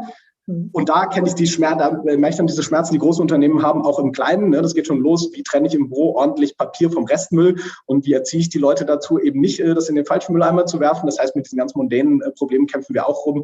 Und drittens natürlich interessieren wir uns tatsächlich für die CO2-Bilanz der Telefone, haben zum Beispiel jetzt eine Kooperation mit dem Fairphone 3 eingegangen und versuchen das auch aktiv unseren Kunden vorzuschlagen, dass sie das eben in dieses Line-up mit aufnehmen. Vielleicht als allerletztes nochmal so Initiativen, die wir machen. Wir sind gerade dabei, dass wir unseren Unternehmen anbieten, wenn sie den Vermietzyklus automatisch verlängern von den normalen 2 Jahren auf 3 Jahre, dann geben wir nicht nur eine Reduktion des Preises, um da eben einen positiven Anreiz zu geben, sondern wollen eben auch noch an eine sozusagen CO2-Compensation Geld spenden, was natürlich wir verdienen damit mehr Geld, wenn wir das Telefon nicht früher zurückbekommen. Und das wollen wir eben zurückgeben an die Kunden, aber gleichzeitig eben auch da nochmal eine grüne Initiative draus machen. Vielen Dank. Ja, und was ich nochmal interessant fand bei der Vorbereitung für diesen Fireside-Chat, ist, dass ihr eben auch mit dem Thema Datenschutz von daher konstruktiv umgeht und die Unternehmen auch Corporate Digital Responsibility nochmal aktiv wahrnehmen können, indem sie da auch mit euch zusammenarbeiten, statt das Bring Your Own Device tatsächlich etwas zu bekommen, was dann auch den Sicherheitsanforderungen der Unternehmen genügt. Ganz genau. Vielen Dank, das war, genau, ja, einer der größten, ganz kurz dazu, einer der größten Schmerzpunkte der IT-Administratoren war tatsächlich, dass die DSGVO, als sie eingeführt wurde, weil die meisten Administratoren kennen sich super mit Laptops auf, aber Smartphones in Unternehmen sind noch relativ neu, um diese Mobile Device Managements zu managen. Und da haben wir einfach diverse Experten. Das heißt, für uns auch das wieder ist per Design gleich eingebaut in das System. Frau Daiber, kannten Sie Everphone schon vor heute? Oder ist es für Sie jetzt auch neu, dass es dieses Startup gibt? Also es war mir bekannt, sozusagen vom Namen her, aber ich muss gestehen, ich hatte mich inhaltlich noch nicht damit auseinandergesetzt, habe das aber natürlich in der Vorbereitung jetzt nachgeholt und mir ganz genau angeschaut. Ja, so entstehen Verknüpfungen. Lieber Jascha, jetzt bist du dran, kein Entkommen mehr. Hallo, lieber Gastgeber. Hallo zusammen. Ich glaube, das war eure Idee, ne? Bei diesem Climate Summit, dass sozusagen das war eure Idee, die unterschiedlichen Szenen miteinander in Kontakt zu bringen. Und ich muss sagen, ich finde die letzten 2 Tage wirklich ganz toll, auch mit der ganzen Organisation im Hintergrund. Von daher großes Lob an dich erstmal. Und direkt die Anschlussfrage, was machst du dann ab Montag wieder, wenn ihr mit der Organisation dieser fantastischen Konferenz durch seid? Was ist eigentlich euer Tagesgeschäft? Erzählt es doch mal. Ja, also erstmal, das Lob muss ich erstmal weitergeben an das Team, Lara, Theresa, Inga, alle, die dort sozusagen in der Organisation beim Summit definitiv das Lob mehr verdient haben als ich. Ich sitze meistens hier hinter dem Computer und gucke sozusagen, dass die Technik läuft jetzt sozusagen in den 2 Tagen. Also erstmal das zuerst. Ja, auch würde gleich da erstmal anschließen bei Jan, also super, oder beziehungsweise so als Startup, ich bin jetzt aus knapp 10 Jahre in der Startup-Branche unterwegs. Man fängt ja immer auf einem weißen Blatt Papier an und kann sich die Welt so denken, wie man, oder beziehungsweise seine Hypothesen aufbauen und sagen, okay, was sind eigentlich sozusagen die Dinge, die man als Annahmen festlegt und dann darauf hinarbeiten und sich eigentlich ständig wandeln. Und ich glaube, das ist eigentlich auch so eine Herausforderung natürlich, wenn man das sieht, jetzt die letzten 2 Tage, und das sieht man, oder beziehungsweise auch wieder spannend bei Telefonica zu hören, so einen großen Konzern zu verändern, ist natürlich was ganz anderes, als wenn wir sagen, okay, wir machen jetzt ein neues Business und sehen da Chancen drin. Und Dementsprechend, ja, erstmal jetzt zu deiner Frage zurück. Also was machen wir bei The Climate Choice? Um erstmal ja, sage ich mal, es geht uns eigentlich darum, oder beziehungsweise das haben wir jetzt auch gehört, eigentlich die letzten 2 Tage, dass eigentlich Unternehmen vor einer großen Herausforderung stehen. Die meisten Emissionen können gar nicht selber beeinflusst werden von einem Unternehmen, denn die liegen in der Wertschöpfungskette, die werden mit jedem Euro eigentlich ausgegeben. Sozusagen jeder Euro, den man ausgibt, ja, verursacht Emissionen. Meistens herrscht da noch eine Intransparenz. Und das ist ein großes Problem, denn wenn ich nicht eine Entscheidungsgrundlage habe, um klimarelevant, nennen wir es, einzukaufen, dann ja, haben wir grundsätzlich eine Schwierigkeit, sozusagen diese Klimatransformation voranzubringen. Das Zweite, und da geht es auch sozusagen bei der Climate Choice drum und bei der Konferenz, wir wissen, es ist ein Team-Effort, also wir müssen alle gemeinsam, nicht nur in Deutschland, über alle Grenzen hinweg gemeinsam an diesem Riesenproblem arbeiten, in den nächsten Jahren mit Paris sozusagen die Klimaziele sozusagen zu erreichen. Und deswegen haben wir The Climate Choice gegründet. Also als Softwareplattform, um es zusammenzufassen, also ab Montag geht es wieder weiter. Wir entwickeln Software tatsächlich, eine Softwareplattform für den klimarelevanten Einkauf, beziehungsweise um Unternehmen erstmal ein Verständnis und Transparenz zu geben, was ist die Klimaperformance eines Unternehmens, und dann auf der Grundlage sozusagen Geschäftsentscheidungen zu treffen. Dafür haben wir 2 Produkte entwickelt. Das eine ist der Climate Readiness Check. Das ist ein handlungsorientiertes Framework, also ein Assessment Framework.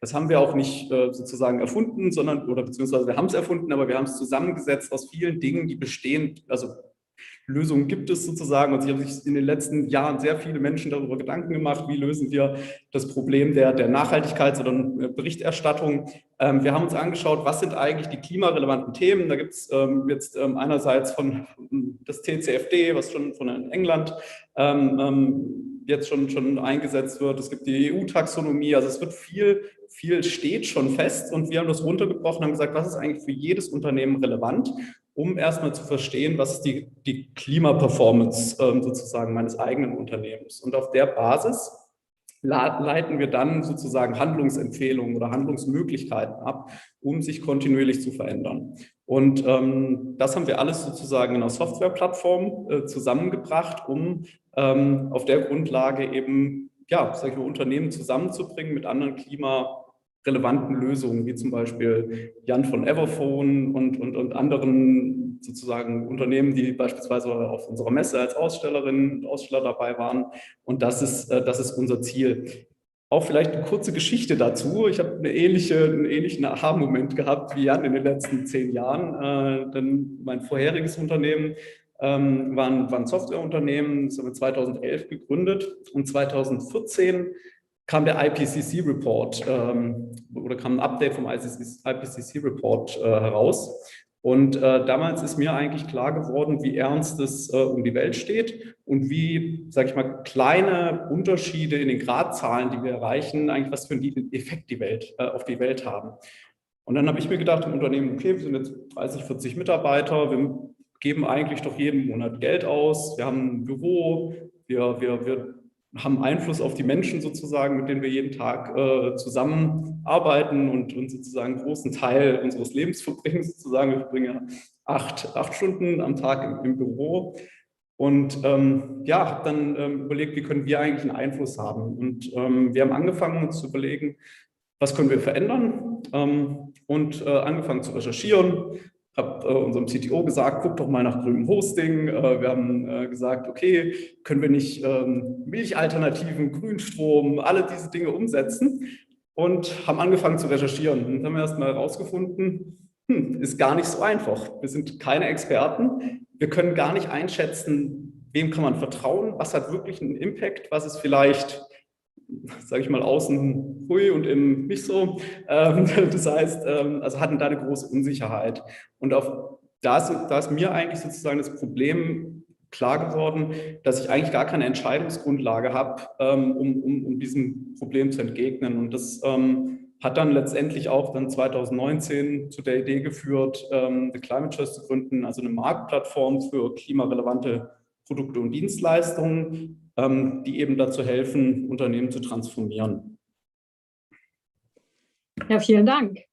Dann ist jetzt Zeit für eine kleine Breakout-Session. Wir haben ja die 5-Minuten-Pause nicht nur für die Teilnehmer, sondern auch für die Panelisten, einmal kurz durchzuschnaufen. Wir gucken dann in der Zwischenzeit mal in den Slack-Channel, was da vielleicht an Fragen auch gekommen ist, an Frau Daiber, an Herrn Julko und an Herrn Tarani. Und dann geht es in 5 Minuten wieder weiter. Viel Spaß bei den Tête-à-Têtes.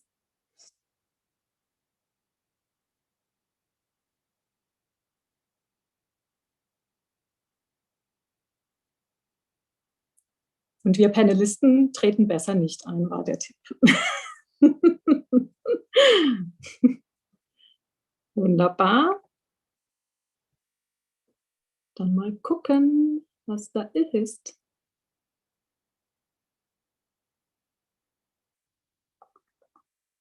Nur eine Erinnerung bisher, dass man Fragen stellen kann, aber keine Frage drin. Entschuldigung? Ich dachte, dann müssen wir es mit anderen Geschichten füllen, wenn keine Frage drin ist. Na, ich habe vorhin extra auch eine mal ausgelassen, weil ich gedacht habe, ja, wir gehen lieber zügig durch, damit die Leute noch mal eine Pause bekommen. Und wir haben ja ohnehin dann nur noch mal 20 Minuten im Anschluss. Von daher, also eine Viertelstunde, ne? 17:20 Uhr soll ich wieder an Lara abgeben. Und mit der Abschlussfrage, da können wir ja auch uns gut noch mal ein bisschen unterhalten. Ich fand jetzt tatsächlich auf der Konferenz insgesamt interessant, wie stark dann nicht nur die Systemgrenzen oft besprochen waren, sondern eben auch die Frage nach der Preisbildung. Und dass wir eigentlich an so ganz große Themen wie Bilanzregeln ran müssen. Ne? Und wie bilanziert man eigentlich den ökologischen, den gesellschaftlichen Impact, sowohl positiv wie negativ? Und wie kann man das in Bilanzkennzahlen überführen? Das ist eigentlich die dahinterliegende Frage, wenn man so will. Ne? Ja, aber das kommt jetzt auch mit EU-Taxonomie. Ne? Das ist jetzt ohnehin, also ich stehe da noch ganz am Anfang. Da beschäftigt sich das Team eben gerade sehr intensiv mit und also nicht nur mein Team, sondern das halbe Unternehmen sozusagen. Oh je, echt? Oh Gott, schrecklich. Ich finde die Dokumente ganz furchtbar. Ich gucke mir die jetzt auch an und frage mich immer, wann muss man damit Mittelständler eigentlich belämmern? Ne? Das ist echt die Frage. Wir haben eigentlich in der Teilnehmerschaft auch ein paar Leute aus dem Bankenbereich, habe ich gesehen. Es wäre zu schön, wenn die sich irgendwie da auch engagieren würden. Kann man ja auch nochmal vielleicht drüber drehen. So, ich glaube, Moment, jetzt gucken wir mal, sollten die Breakout-Sessions alle rum sein. Ja, aber das ist ein super spannendes Thema, weil gerade das TCFD ja eine Entscheidungsgrundlage für Investitionen für den Finanzmarkt vorgibt und eigentlich schon sehr klar eigentlich sagt, wie man Risiken und Chancen sage ich mal, im Finanzinvestment sage ich mal, einpreisen kann. Und das ist sozusagen ein super spannendes Thema für uns zumindest, um auch darüber nachzudenken, wie ist das für Partnerschaften mit anderen Unternehmen. So, jetzt muss ich mal schauen, ob der Jan ist verschwunden. Nee, alles da. Er ist nur auf Moment. Mal schnell schauen. Ja, super. Juhu, da sind wir wieder. Gut. Das war jetzt eine kurze Breakout-Session. Also doch keine 5 Minuten. Aber macht ja nichts, wir knüpfen direkt an. Ja, wir sprachen gerade in eurer Breakout über die Taxonomie und über Bilanzregeln und wie weit das eigentlich auch mittel- bis langfristig nochmal zu ehrlichen Preisen beitragen kann. Wahrscheinlich ist das ja ein Thema, was auf uns zukommen wird. Sustainable Finance als der große Treiber. Jascha hat die TCFD, die Task Force on Climate-Related Financial Disclosures, Empfehlungen zur Offenlegung von Klimabilanzierung für im Prinzip das gesamte Kreditgeschäft auch angesprochen. Ne? Also was auch recht weitreichend ist, zwar noch auf einer doch schon auch noch holzschnittartigen Ebene, so auf der Ebene, wie Frau Daiber auch gesagt hat, die Ziele sind da, die Maßnahmen, die sind auch schon angetriggert, aber das eben in ganz, ganz konkrete Zielstellungen, in Jahresscheiben, das fand ich einen sehr schönen Begriff nochmal, runterzubrechen, das auf den konkreten Geschäftsfall dann auch zu übersetzen. Das ist eben das, was dann die Unternehmen nochmal leisten müssen und wo dann Hilfestellungen wie die von Climate Choice, von anderen, die im Bereich der Klimadienstleistungen unterwegs sind oder auch Akteure wie wir, also Baum e.V. macht das ja auch. Das ist eigentlich eine originäre Rolle auch von solchen Unternehmensinitiativen, dann Übersetzungsleistungen nochmal zu bringen. damit eben jetzt nicht wie bei Telefonica, wo ein halbes Nachhaltigkeitsteam sich damit beschäftigen kann oder muss. Frau Daiber wahrscheinlich eher so, Kapazitäten aufbringt, sondern dass auch alle Unternehmen irgendwie mitgenommen werden von dieser Diskussion.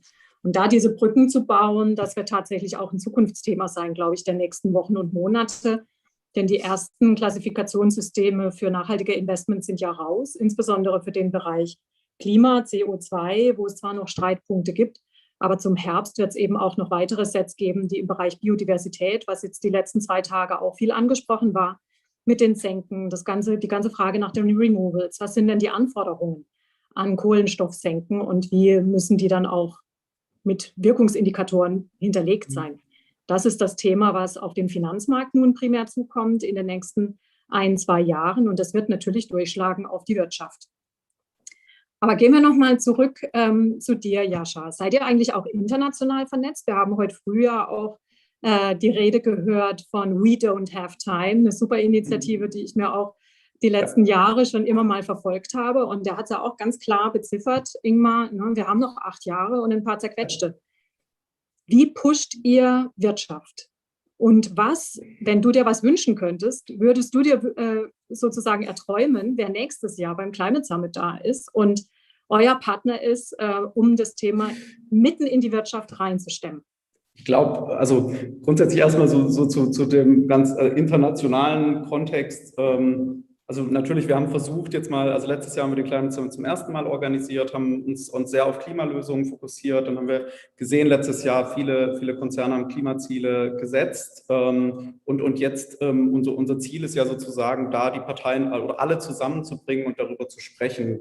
Was kann man voneinander lernen? Was macht sag ich mal, das eine Unternehmen, was macht das andere Unternehmen? Und das auch in jeder Unternehmensgröße. Weil, wie gesagt, wir sehen es eben als Riesenherausforderung, wo wir miteinander und voneinander lernen wollen. Und das ist auch das Ziel, was wir mit dem Climate Summit verfolgen. International vernetzt, ja, sind wir insofern, dass, sage ich mal, unser Team natürlich einigermaßen international ist. Lara hat in Indien studiert, ich in Spanien, Australien, Ray kommt aus England etc. Aber haben natürlich auch unser Advisory Board aufgebaut, auch mit dem Blick über den Tellerrand, beispielsweise mit dem Christopher Keefe, der für die Omidyar Foundation, ist ein Impact Investment Fonds, auf der ganzen Welt Projekte finanziert hat. Und im Endeffekt, also es geht ja bei uns auch um Lieferketten, um sage ich mal, Informationen, die ein Unternehmen mit dem anderen Unternehmen tauscht. Und das geht über Grenzen hinweg und dementsprechend sind die inhärent international. Deswegen ist es für uns ganz wichtig. Nichtsdestotrotz, wir fokussieren uns natürlich als Startup auf den deutschen Raum. Wir haben hier eine sehr sage ich mal, einzigartige Marktstruktur mit dem Mittelstand, einigen sehr großen internationalen Konzernen und glauben, dass wir hier sehr viel, sage ich mal, Impact haben können und hier die Diskussion sozusagen anstoßen müssen.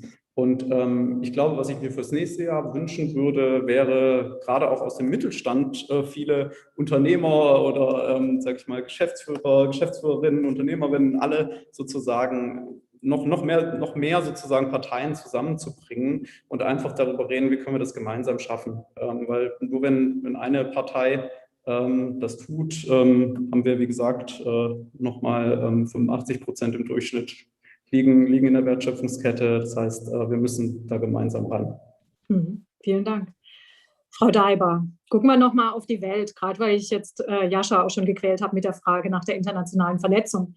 Jetzt ist Telefonica ja ein globaler Konzern. Zieht Telefonica auf globaler Ebene mit? Haben Sie da das Durchgriffsrecht oder haben Sie da das Gefühl, dass es da auch global, regional Unterschiede gibt, wie ernst Nachhaltigkeit genommen wird? Nee, absolut. Wir sind da total vernetzt innerhalb der Telefonica-Gruppe. Also unsere Muttergesellschaft in Spanien hat denselben Anspruch, den auch wir haben. Die sind in vielerlei Hinsicht uns an der einen oder anderen Stelle sogar voraus. An anderen Stellen sind wir dann einen Schritt weiter. Also es gibt da eine intensive Abstimmung in Gruppen, Committees, wo man sozusagen Best Practice Sharing macht, aber nicht nur, denn es ist ja so, sozusagen die Muttergesellschaft in Spanien ist ja ebenfalls an der Börse gelistet. Das heißt, die muss natürlich auch ihre Töchter, selbst wenn wir jetzt selber in Deutschland auch gelistet sind, aber haben natürlich, also es ist ja unser Mehrheitsgesellschafter. Das heißt, unsere Themen sind ja auch Teil des globalen Reportings. Das heißt, es ist natürlich auch eine Steuerung dann da. Mhm.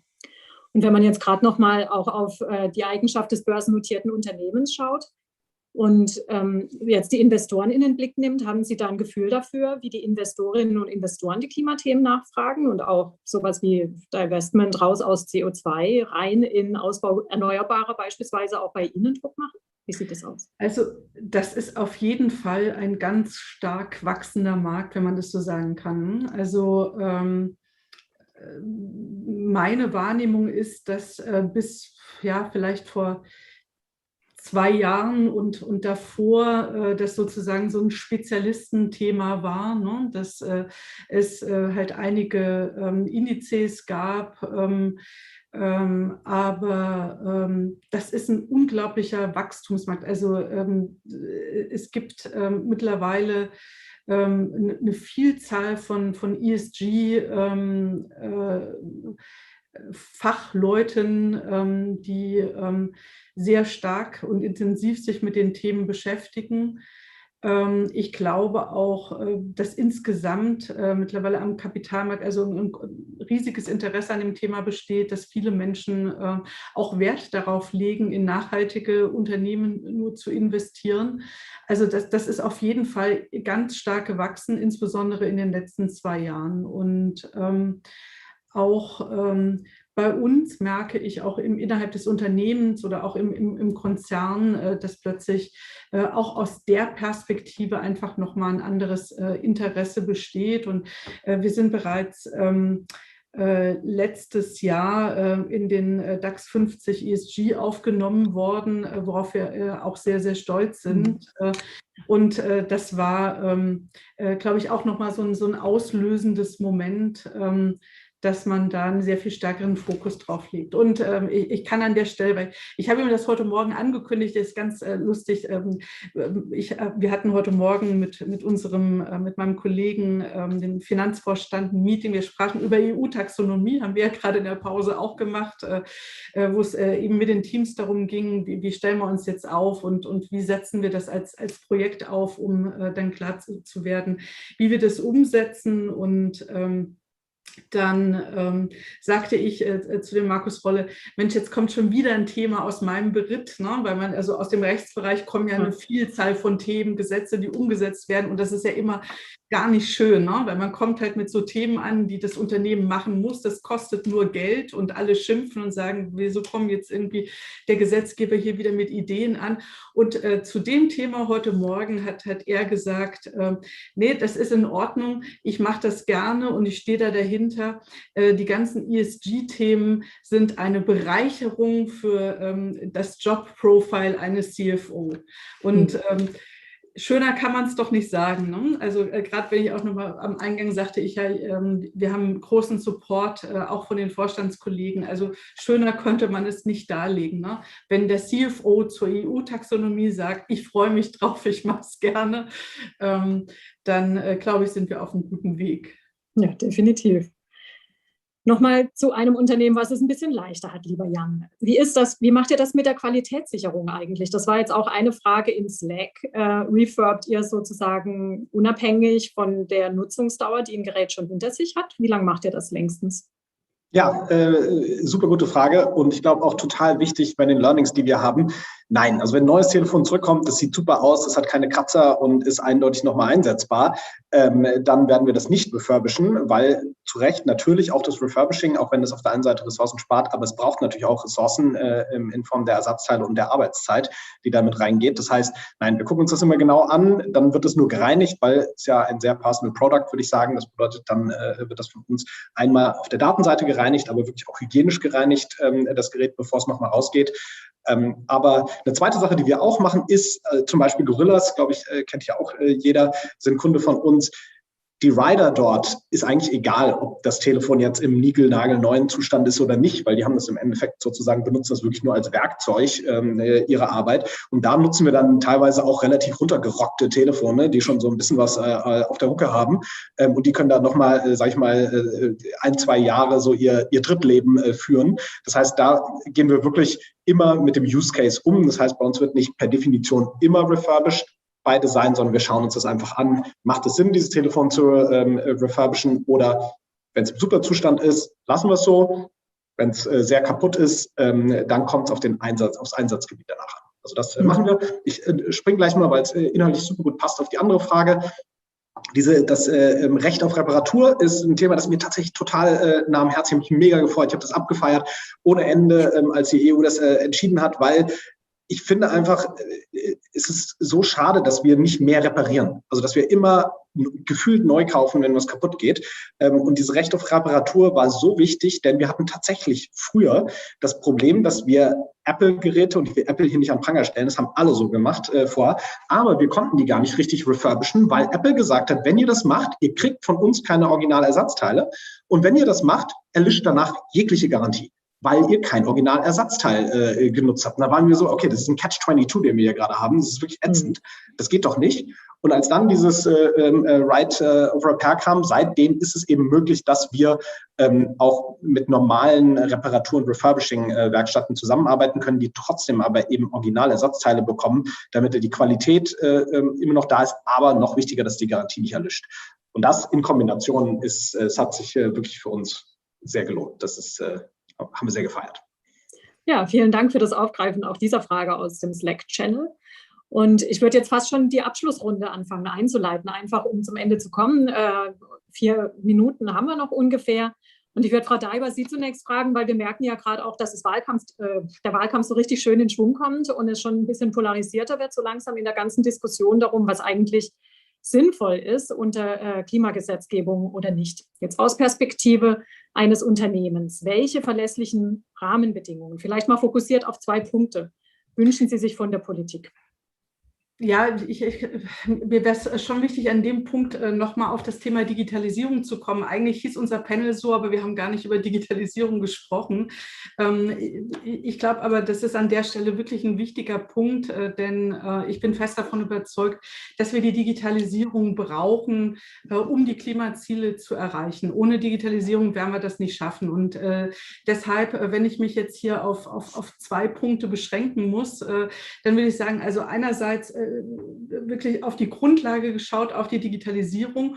Ohne Netze gibt es keine Digitalisierung. Jetzt komme ich aus dem Infrastrukturunternehmen, deshalb wird es nicht verwundern, dass ich sagen würde, mein erster Wunsch ist sozusagen, die richtigen Rahmenbedingungen setzen, um die Infrastruktur dann auch ausbauen zu können, also Investitionsanreize durch Gesetzgebung setzen und dadurch die Digitalisierung beschleunigen. Wir haben im letzten Jahr total gesehen, wie wir das brauchen. Also letztes Jahr haben wir im ersten Lockdown in 5 Wochen mehr Digitalisierung gesehen als in den 5 Jahren davor. Und letztlich waren es die Telekommunikationsnetze, die das Land am Laufen gehalten haben und die auch sozusagen die soziale Nähe gebracht haben zwischen den Menschen in Zeiten, in denen Abstand geboten war. Also erster Punkt ist Infrastruktur. Und der zweite Punkt, den ich dann machen würde, wäre, Digitalisierung ist immer mit Klimazielen zusammenzudenken. Ja, also das ist kein Entweder-Oder, sondern ein Miteinander. Und ich glaube, da macht die Politik auch Fortschritte. Ja? Wenn wir schauen, Green Deal auf europäischer Ebene oder die ganzen auch Corona-Rettungspakete, die sind bereits so, dass Digitalisierung und Umweltschutz zusammen gedacht wird. Also dieses Zusammendenken und einen gemeinsamen Rahmen schaffen, diese Zukunftsfelder zu besetzen, das wäre mein Wunsch. Mhm. Vielen Dank, Frau Daiber. Jan, was ist nächstes Jahr anders bei Everphone oder auch insgesamt in Bezug auf das Thema? Ja, also bei uns anders ist, dass wir ausweiten wollen, so schnell wie möglich. Das bedeutet, wir sind jetzt europäisch gegangen, blicken jetzt gerade in die USA rüber, wo das Problem ähnlich groß ist wie in Deutschland mit den Telefonen, die in der Schublade liegen. Wenn ich mir was wünschen dürfte von der Politik, dann wäre es ein Pfand auf Smartphones, dass man mit jedem Kauf 50 € Pfand zahlt, ein Elektronikpfand. Den Pfand kriegt man zurück in dem Moment, wo man es fachgerecht recyceln würde. Denn das würde auf der einen Seite es unattraktiver machen, billig Handys zu kaufen. Und zweitens natürlich ein Incentive zu geben, am Ende die Geräte auch ordentlich wieder zu refurbischen. Also das wäre so ein bisschen mein Wunsch, wenn ich an die Politiker hier in der Runde eine Wunschliste abgeben dürfte. Ich glaube, Frau Daiber könnte das noch ein bisschen schlanker umsetzen wahrscheinlich.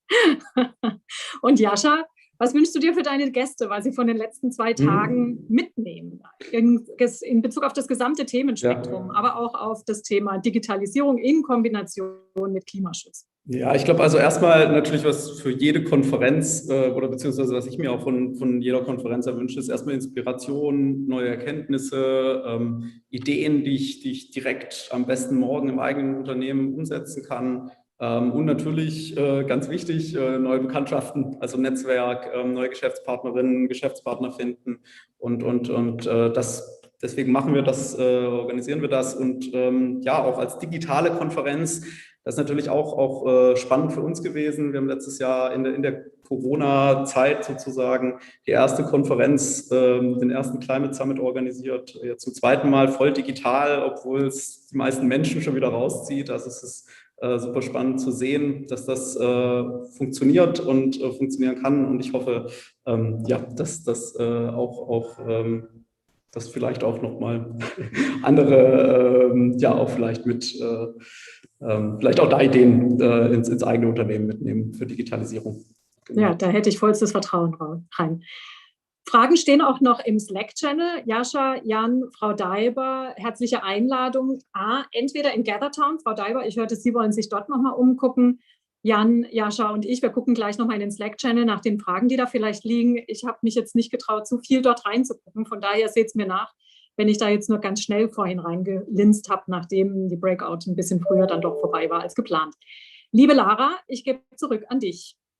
Ja, ganz lieben Dank. Herzlichen Dank in die Runde für das ja, sehr lebhafte Panel, die verschiedenen Einblicke, nicht nur rund um Digitalisierung, sondern eben auch IT und Möglichkeiten der Datenerfassung. Lieben Dank dir, Yvonne, dass du das Ganze hier gemanagt und zusammengeführt hast. Und ja, ich würde mich da an die Einladung anschließen, nochmal des Netzwerkens. Sehr, sehr gerne in GatherTown, wenn ihr das denn möchtet. Wir haben nämlich tatsächlich jetzt 40 Minuten als Abschluss sozusagen, bevor wir zum Finale kommen um 17 Uhr, die ihr nutzen könnt, um wirklich nochmal das meiste aus der Konferenz rauszuholen, um die Leute nochmal zu treffen, mit denen ihr Gespräche hattet. Und dazu gibt es 2 verschiedene Möglichkeiten. Entweder geht ihr jetzt gleich in GatherTown und findet euch im Panel digital. Da gibt es ja diesen ja, Kreis, es soll ein Teppich im Übrigen sein, in dem ihr euch wiederfinden könnt und hier im Anschluss an dieses Panel, aber ihr dürft gerne auch über andere Themen reden, sprechen könnt. Sehr gerne die Einladung an Frau Daiber, da auch mit aktiv zu werden. Oder wenn das jetzt mit dem Wechsel in ein anderes Tool nicht so ganz euers ist, dann machen wir hier einen 15 Minuten Breakout Room auf, da das ja tatsächlich über die 2 Tage immer etwas kürzer war.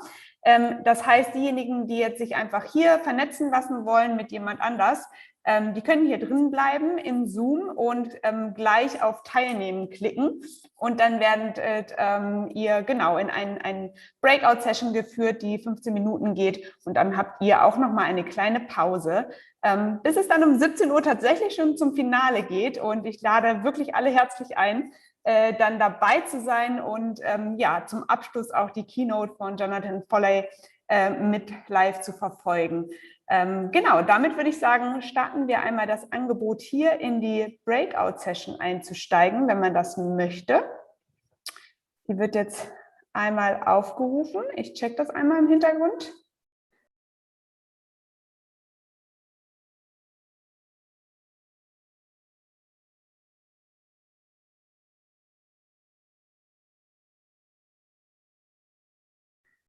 Es kommt gleich einmal auf dem Bildschirm für alle, die rein möchten. Mir wurde es jetzt selber noch nicht angezeigt. Jetzt. Okay, alle, die sich hier direkt in Zoom vernetzen lassen möchten, um nochmal 15 Minuten in die Tiefe zu gehen, gerne jetzt auf Beitreten klicken. Dann matchen wir euch, sodass auch niemand alleine in einem Raum ist. Wer das nicht möchte, ihr habt Zeit für GatherTown. Ihr habt auch einfach Zeit für eine Pause, wenn ihr das möchtet. Und dann hören wir uns hier zurück um 17 Uhr mit dem Abschluss von dem Climate Transformation Summit. Ganz lieben Dank. Bis später.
So, jetzt hatten wir noch mal eine kleinere Pause oder mehr Zeit zum Netzwerken.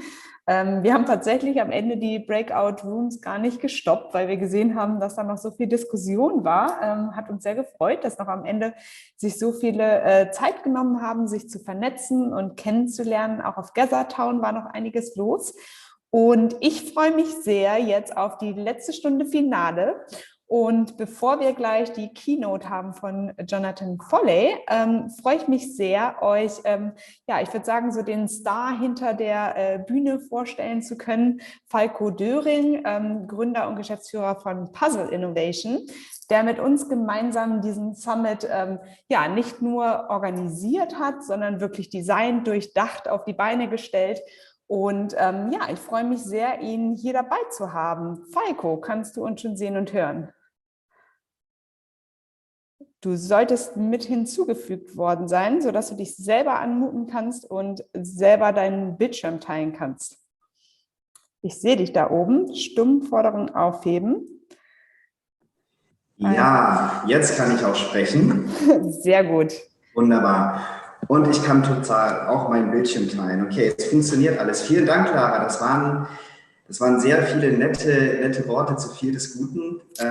Das stimmt auf keinen Fall. Also ich bin sehr gespannt, was du heute noch mit uns im Finale besprechen kannst. Aber alle, die zuhören, Falko hat auf jeden Fall sehr viel mit hinzugefügt, dass der Summit so interaktiv designt worden ist.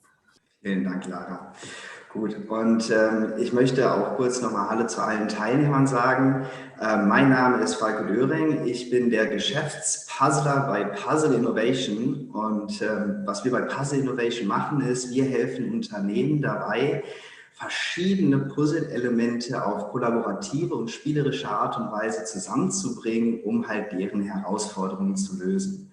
Und genau das haben wir mit Lara über die letzten 6 Monate auch machen dürfen. Und die große Herausforderung war, wie bringe ich so viele verschiedene Leute zusammen, um gemeinsam an der Klimatransformation zu arbeiten, um einen Wissenstransfer zu ermöglichen und um eine wirkliche Gemeinschaft zu bilden. Denn eines, was ich über die letzten Jahre definitiv beim Puzzeln gelernt habe, ist, dass wenn man zusammen puzzelt, ein gemeinsames Ziel hat, erreicht man das ganze Bild auch wesentlich schneller. Und das möchte ich in den nächsten 15 Minuten auch nochmal mit Ihnen gemeinsam machen. Und wir hatten über die letzten 2 Tage ein kollaboratives Tool genutzt, das nennt sich Miro. Das ist ein Whiteboard. Und ich möchte Sie dazu einladen, jetzt nochmal auf dieses Whiteboard gemeinschaftlich zu gehen. Ich kann tatsächlich noch nicht meinen Bildschirm teilen. Lara, könntest du mir vielleicht noch die Rechte dafür geben, dass ich auch den Teilnehmern zeigen kann, wie sie auf Miro interagieren können. So, jetzt geht es. Vielen Dank. Und ich sehe auch schon, die ersten Leute kommen auf Miro an. Wir sind jetzt bereits 10 Leute. Ich hoffe, das werden noch mehr. Ich wünsche mir tatsächlich, dass jeder aus diesem Zoom-Call jetzt mit mir zusammen auf Miro gemeinschaftlich arbeitet. Wir wollen ganz viele Post-its auf Miro kreieren und da muss ich auch nochmal ganz explizit Lara und dem Team danken, weil die haben sich nämlich dazu bereit erklärt, nachher das Chaos, das wir gemeinschaftlich generieren, wieder aufzuräumen und in einen Best-Practice-Guide umzuwandeln, den wir dann alle gemeinschaftlich nachher lesen können und davon profitieren können. Also, es gibt in dem Slack-Channel einen Link zum Miro-Board, da müssen Sie einfach nur draufklicken, Sie müssen sich nicht registrieren, das funktioniert sehr intuitiv auf diesem Miro-Board. Und dann lade ich Sie noch mal kurz dazu ein, doch Ihrem Pfad zu folgen in den Interessenbereich, der Sie am meisten interessiert. Es gibt die 7 Themenbereiche Umwelt, Energie, Gebäude, Produktion, Mobilität, Food und Digital. Gehen Sie doch in den Themenbereich, der Sie am meisten interessiert. Ja, ich sehe jetzt, die Leute gehen in ihre Kreise, sehr gut. Ich kann nämlich hier die verschiedenen Cursor von Ihnen sehen. Und in diesen Kreisen haben wir 3 Bereiche. Einmal die Herausforderungen in Rot, einmal die Lösungen in Türkis und einmal die Insights in Blau. Und Sie können ein Post-it auf diesen Bereichen platzieren, indem Sie auf Ihrem Keyboard N drücken. Ihr Cursor verwandelt sich in ein kleines Post-it und wenn Sie dann klicken, erstellt genau dort ein Post-it, auf dem Sie drauf tippen können. Und die nächsten 9 Minuten werden wir jetzt damit verbringen, diese Kreise in unserem Themenbereich zu füllen. Keine Angst, wir werden nachher auch noch genug Zeit haben, die anderen Themenbereiche anzugucken, falls Sie die noch mehr interessieren. Sie können auch zwischendurch wechseln, wenn Sie mehr zu sagen oder mehr zu schreiben haben, als jetzt gerade möglich ist in einem Themenbereich. Nutzen Sie die Zeit einfach, um wirklich Ihr Wissen dort zu platzieren. Und als erstes möchten wir uns auf die Herausforderungen konzentrieren. Wir erstellen alle gemeinschaftlich jetzt ganz viele Puzzleteile, Post-its, in den roten Bereichen unseres Interessengebietes. Und die leitende Fragestellung hier ist, was ist eine Herausforderung, der Sie persönlich in Ihrem Umfeld, in diesem Interessenbereich sehen? Es kann eine Herausforderung sein, die Ihnen vor kurzem erst aufgefallen ist. Das kann aber auch eine Herausforderung sein, die schon sehr bekannt ist. Und wenn die Herausforderung zweimal dort auftaucht, ist das auch kein Problem. Dann ist es nur eine Bestätigung dafür, wie wichtig diese Herausforderung für uns ist gerade. Schreiben Sie ruhig ein bisschen mehr als nur vielleicht Klimatransformation. Schreiben Sie noch ein bisschen die Begründung, warum das als eine Herausforderung gesehen werden muss. Und ich gebe Ihnen jetzt noch 2 Minuten Zeit, das im Stillen noch kurz zu vervollständigen. Und ich sehe schon über 40 Cursor sich bewegen. Wahnsinn, wie viel Wissen wir zusammentragen. 2 Minuten ab jetzt.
Super. Schreiben Sie doch jetzt den letzten Post-it noch zu Ende, den Sie gerne platzieren möchten, im Bereich Herausforderungen, in dem roten Bereich, bevor wir in den nächsten reinspringen.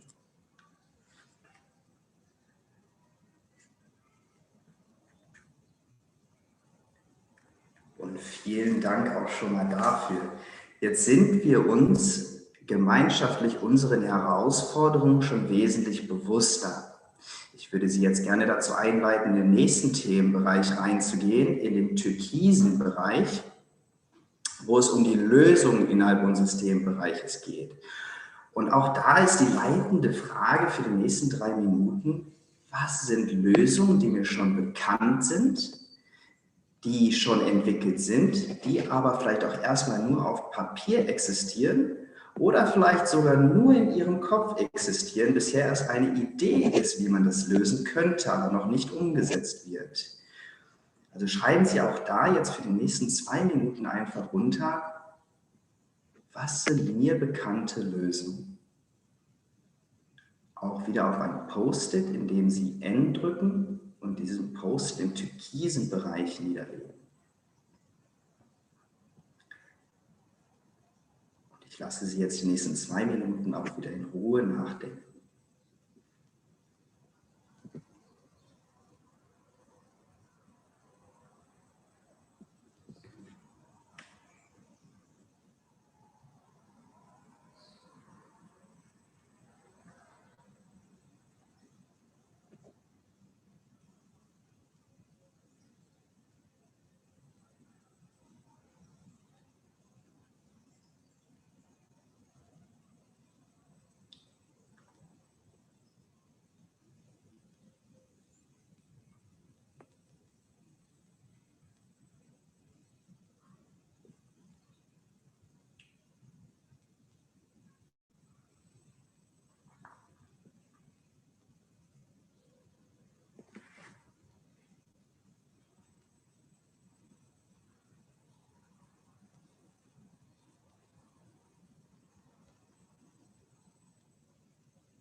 Falls Sie keinen Zugang zum Miroboard haben, fällt mir auch gerade ein, können Sie vielleicht einfach diese Themen im Slack-Channel niederschreiben.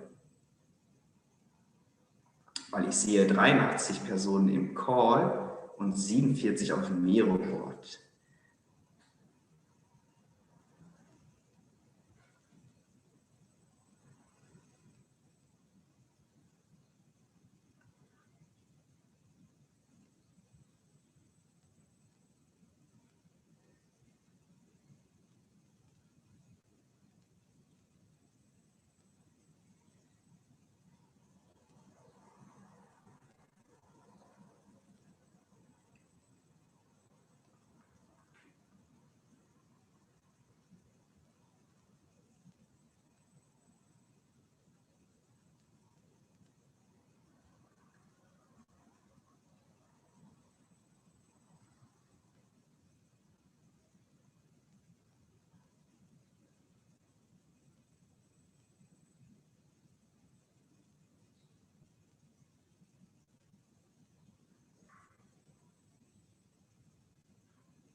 Vielen Dank. Bitte schreiben Sie auch jetzt den letzten Post-it für diesen Bereich zu Ende, bevor wir in den letzten der 3 Bereiche reinspringen.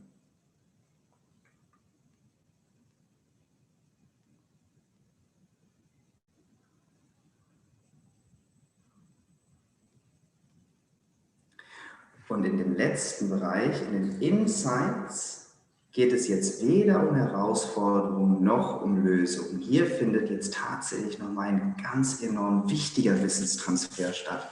Und zwar geht es hier einfach darum, welche Netzwerke sind relevant, welche Personen sind relevant, welche Datasets sind eventuell relevant in diesem Bereich, um den klimaneutral zu gestalten oder vielleicht sogar klimapositiv.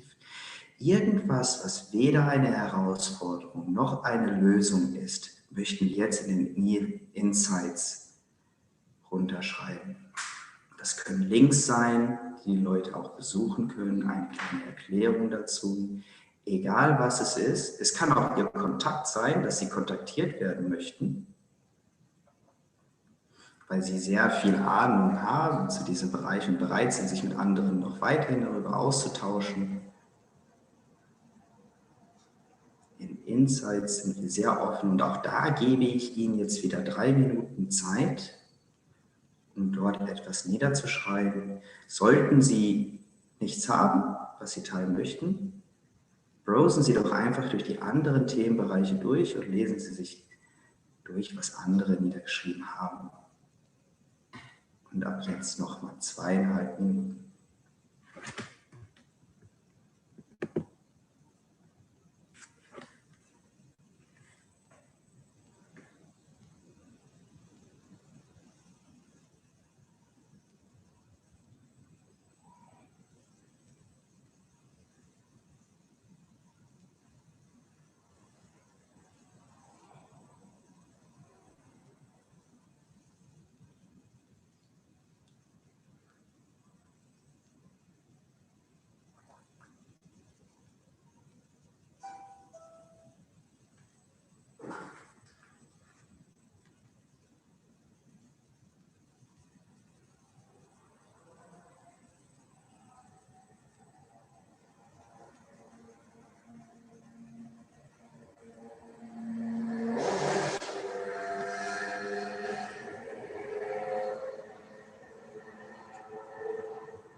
Okay, vielen Dank. Und damit kommen wir zu einem Ende dieser kollaborativen Tätigkeit. Schreiben Sie noch Ihren letzten Post-it bitte zu Ende. Ich gebe Ihnen auch dafür noch ein paar Sekunden Zeit.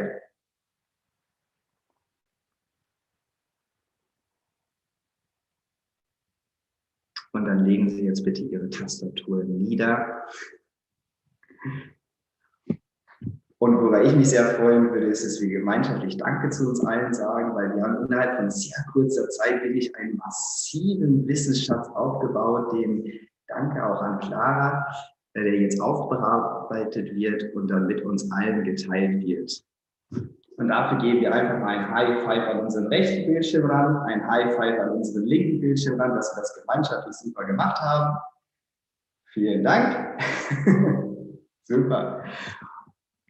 Und das war's auch schon. Das Miroboard selber wird noch über die nächsten Tage offen bleiben. Da können Sie jederzeit noch weiterhin dazu beitragen oder Informationen auch rausziehen, je nachdem, wie viel Zeit Sie dort investieren möchten. Was ich jetzt noch ganz gerne abschließend machen würde, ist mit Ihnen ein paar Zitate des Tages teilen. Um den Tag auch damit nochmal kurz zu einem Abschluss zu bringen, inhaltlich. Heute Morgen haben wir einem Main-Panel zugehört und der Moderator Alex Pasek, Co-Founder von Rainmaking, sagt, "It's clear that solving the climate change challenge will require radical collaboration, and today's panelists from IKEA, Bosch Climate Solutions and Vattenfall demonstrated they are working in that direction." Vielen Dank, Alex, auch für dieses Zitat. Und wir hatten heute auch 3 Fireside-Chats, jeweils Produktion, Gebäude und Digitales und Umwelt. Zur Produktion hat uns die Moderatorin Odette Deuber, die Gründerin von Dope Climate, zu sagen, klimaneutrale Produktion erfordert ehrgeizige Klimaziele und Transparenz entlang der gesamten Wertschöpfungskette. Nach der Ernte der Low-Hanging Fruits gelingt die Umsetzung dann durch Fordern und Fördern. Vielen Dank. Und dann noch Christine Lemaitre, geschäftsführender Vorstand von der Deutschen Gesellschaft für nachhaltiges Bauen. Alle reden über die Transformation des Bausektors. Doch die Transformation beginnt in den Köpfen und führt zu einer Haltung, bei der Nachhaltigkeit und Klimaschutz das neue Normal sind. Vielen Dank, Christine. Und in Digitales und Umwelt, Yvonne Zwick, Vorstandsvorsitzende von Baum, hat Folgendes zu sagen. Ohne Digitalisierung keine Klimawende. Ohne grüne Netze kein konsequenter Klimaschutz. Längere Nutzungsdauer und intensivere Nutzung von Endgeräten verbessert die Ökobilanz signifikant. Veränderungen in großen Unternehmen sind so viel schwieriger als NH bei Neugründungen einzupflanzen, die auf der grünen Wiese beginnen können. Das ist wichtig für den fairen Umgang jenseits von Schwarz-Weiß, groß gleich schlecht, klein gleich gut. Vielen Dank. Und damit möchte ich das Wort jetzt an Lara zurückgeben, die dann auch ihren Abschluss noch machen wird. Vielen Dank, Lara, dass ich dabei sein durfte. Ja, danke dir, Falco, vor allem auch für die Zusammenführung des gesammelten Wissens von heute und der 2 Tage. Ganz, ganz lieben Dank. Wir werden tatsächlich noch die Chance haben, mit Falco in 2 Wochen die Learnings vom Summit hinzuzufügen. Da findet ihr dann ein Webinar, wo wir euch sehr gerne hin einladen werden. Aber hier an der Stelle erstmal lieben Dank dir, Falco. Wir hören uns alsbald wieder. Und an der Stelle möchte ich einmal die Chance nutzen, und zwar das gesamte Team aus dem Backoffice einmal nach hier vorne bringen, weil bis habt ihr ja leider immer nur mich gesehen. Und hier einen großen Applaus von meiner Seite zumindest für das ganze Team im Hintergrund. Sie passen tatsächlich nicht alle auf die Bühne. Was wir aber machen können ist, wir hatten einmal tatsächlich Inga hier mit dabei, die ganz, ganz fleißig im Hintergrund alle Fragen beantwortet hat und euch viele Informationen zukommen ließ. Und dann möchte ich einmal in die Mitte bitten, Theresa, mit der ihr wahrscheinlich alle einmal geschrieben habt, Ganz, ganz herzlichen Dank vom ganzen Team. Theresa hat tatsächlich den Großteil des Summits organisiert und ja, diese Aufgabe wirklich sehr, sehr, sehr gut gemacht und ja, es freut mich, dass ihr uns alle beim Summit unterstützt habt, also einen ganz herzlichen Dank von meiner Seite aus. Danke auch an das ganze Team. War super. Genau. Und ja, damit bleibt mir zu sagen, dass wir gleich noch die Keynote von Jonathan Foley haben, der tatsächlich schon hier mit drin ist. Wir machen noch mal eine ganz kurze Pause. Ich teile einmal die Slide, dass es gleich weitergeht. Und dann hören wir uns gleich zum Abschluss, wo wir uns alle noch mal entspannen können, an, wie das so aussieht mit der Klimatransformation und den Klimalösungen.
So, I will switch to English again so that Jonathan, who is soon about to talk, knows already that I'm introducing him. Yes, we started 2 days ago, unbelievable, with the sentence, let's start the climate transformation. Let's find best practices and climate actions that we can take to reduce CO2. And therefore, I'm extremely happy to introduce to you Jonathan Foley, who is the director of the project Drawdown, and therefore not only knows the 100 most important climate actions or solutions to reduce CO2, but actually is recently talking a lot about different phases that we need to take or to go through until we have really implemented the climate transformation in the next decades. So I'm really happy. Jonathan, can you hear us already? Yes, of course. Thank you very much for having me here today. So far, I cannot hear you. That is a pity. I see that. How's this? Good. I hear that. Yeah, it works. Perfect. Okay, and good. Sorry about that. No, it's maybe also on my side. I can hear you. I can see you. How is it? Where are you right now listening to us? I'm in Minneapolis in the United States, just north of Chicago for basically for Europeans. And I'm really happy to be with you here in Zoom. So. Yeah, that's awesome. Great you made it into Zoom. So I'm here in Berlin. We have people from all over the DACH region listening to you. And you should be able to share your slides. I'm going to switch off my camera, listen to you. And yeah, I'm really happy to hear more. Excellent. Well, thank you for the opportunity to speak with you today. I'm sorry I don't speak German, so I'll try to speak clearly with English, and hopefully the slides and everything will follow along just fine. But today I wanted to talk about the work we do at Project Drawdown to really present a science-based approach to stopping climate change, but one that's also grounded in a bit in hope, showing that we in fact do have solutions to address this a crucial issue if we choose to do so.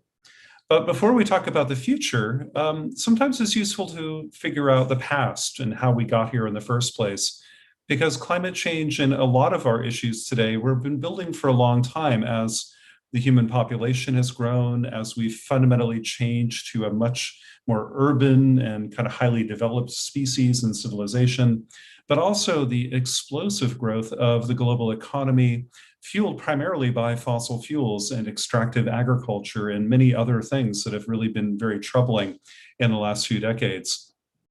And what's fascinating to me is during the last 50 years, we have seen enormous changes, a doubling of population, a near six-fold increase in the economy, about a tripling of global food demand, a near doubling of water use, and almost a tripling of fossil fuel combustion in only 50 years, which is really astonishing because we have changed more in the last 50 years than the entire sum of human history.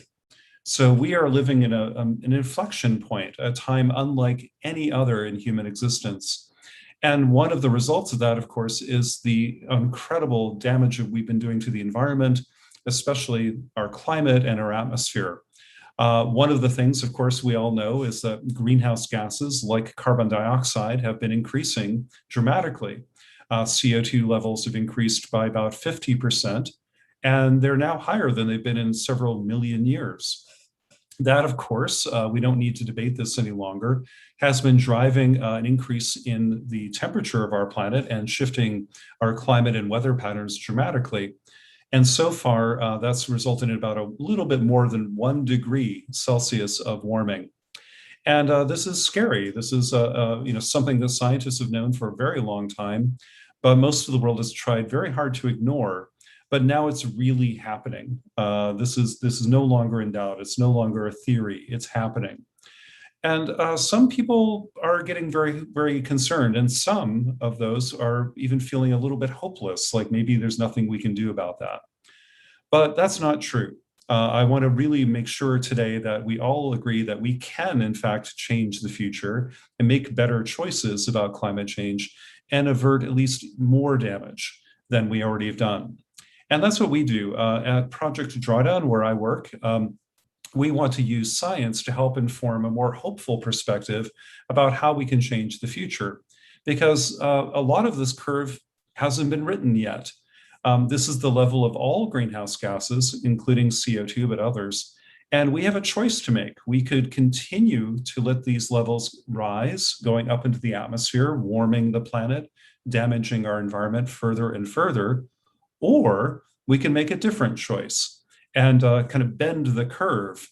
Like we've been trying to do with the pandemic, we can do the same thing with climate change and make a better choice. We can intervene and change the future and build a better world. The moment we begin to bend that curve where that blue dot is, that is the moment we call the moment of drawdown. Drawdown is the point in the future when greenhouse gases stop climbing and they start to come back down again. And in the long term, that means we stop climate change and maybe long term begin to even slowly reverse some of it. But how do we get there? What's the science we need to know to get to the solutions for climate change?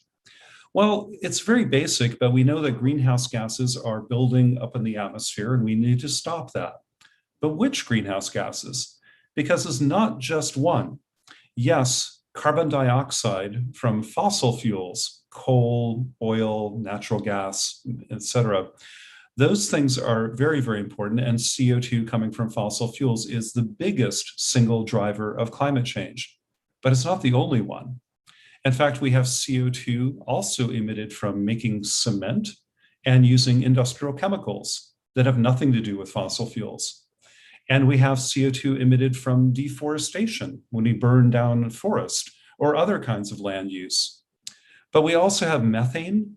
Methane is predominantly released from agriculture and some from industry, especially natural gas. We also have nitrous oxide, N2O, which is also primarily from agriculture and some industry. And we have other gases like fluorinated gases, mainly used as refrigerants. All of these things together contribute to climate change. So yes, it's mainly an energy problem, but it also relates to land use, agriculture and food, and some of our materials. So we need to change a lot more than just our electrical grids and our cars. We need to change everything in order to address climate change. And this graph really shows kind of the bigger picture of how we do this. On the left here, I'm showing the sources of greenhouse gases going into the atmosphere, causing the pollution to go up. Instead of labeling the chemicals like CO2, methane, nitrous oxide, here we're labeling the economic sector that emits these gases in the first place. So we see things like electricity, food, industry, buildings, transportation, and so on. But the atmosphere isn't a static thing that just receives pollution. The atmosphere has chemistry, it has physics, and in fact, it has biology because it touches our land and oceans that are full of life. And so the atmosphere has natural carbon sinks that remove some of that pollution into forest on land and into the oceans. These are so-called carbon sinks, and these right now are all nature. This is not us. We didn't do any of that yet. All of our efforts at carbon removal wouldn't even be visible on this graph. This is nature doing a huge amount of carbon removal naturally right now in natural forest and out in the oceans. And so what nature's doing is it's removing a little bit more than 40% of our pollution, leaving behind 59%, and that is what's building up in the atmosphere every year. So to get to drawdown, to stop climate change, we need to look at both sides of this equation.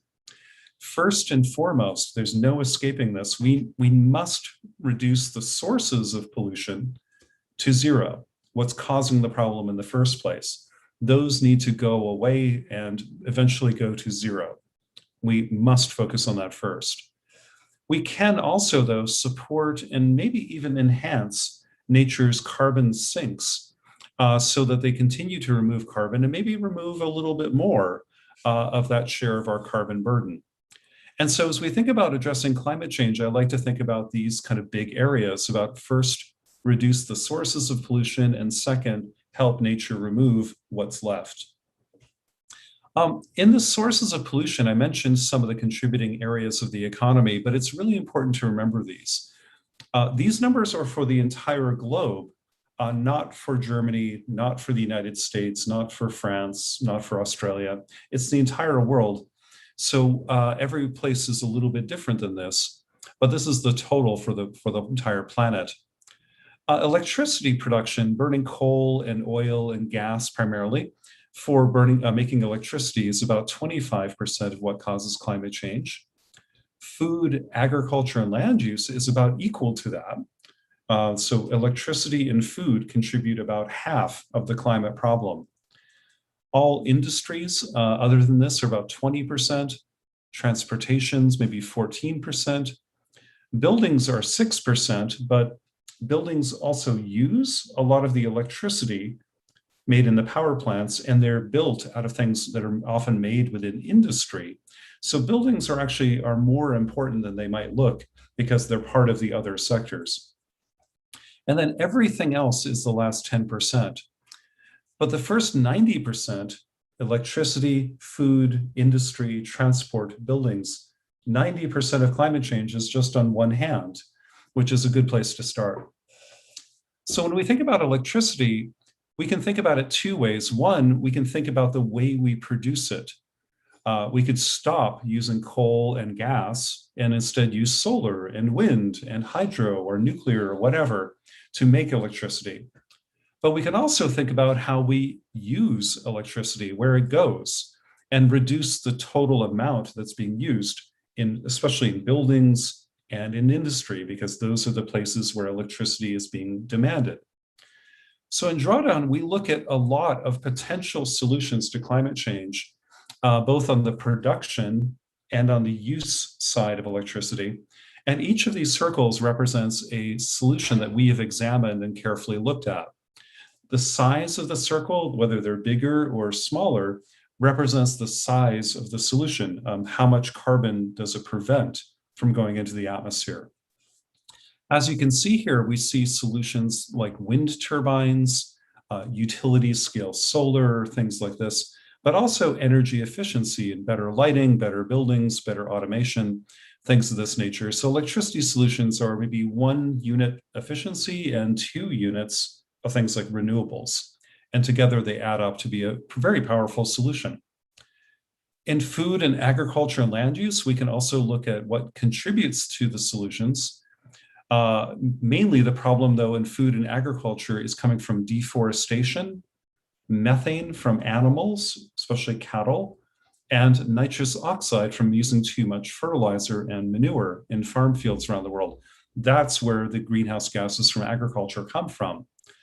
The solutions we look at are in areas both about efficiency, like reducing food waste, which is 30 to 40% of the entire food system, an enormous opportunity, but also shifting to more plant-rich diets because meat production and dairy are such a kind of disproportionate part of the climate issue.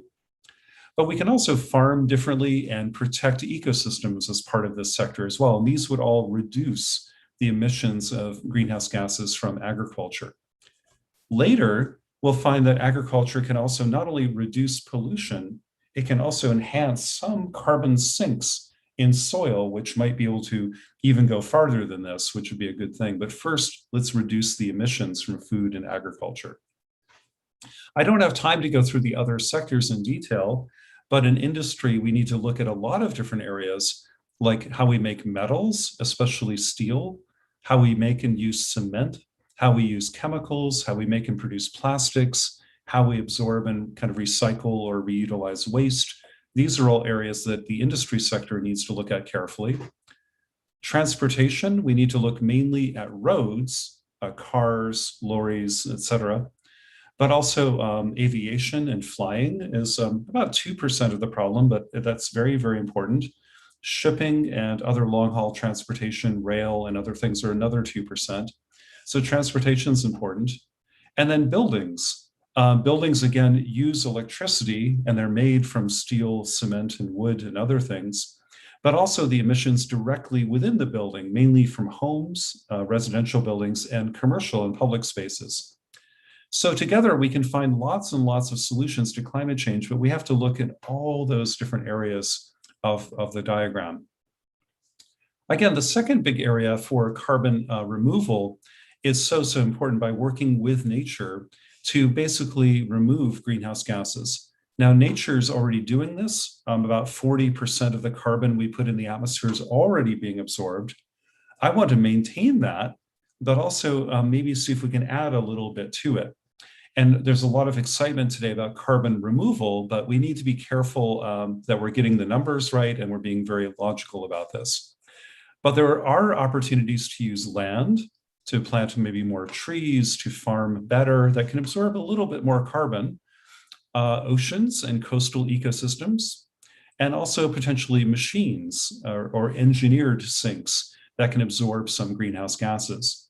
But I would urge a lot of caution here because these will probably be much, much smaller in land, oceans, and machines than some people are saying right now. The numbers are not looking as good as some are saying, and we have to be very careful about betting the future on unproven carbon sinks.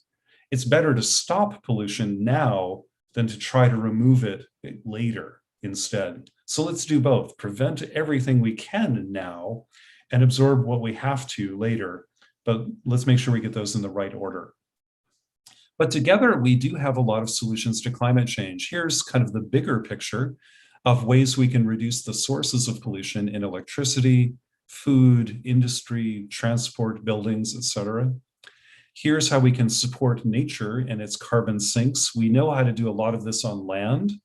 There are opportunities in the oceans, but the science is still exploring how large those numbers are. I expect those will get larger.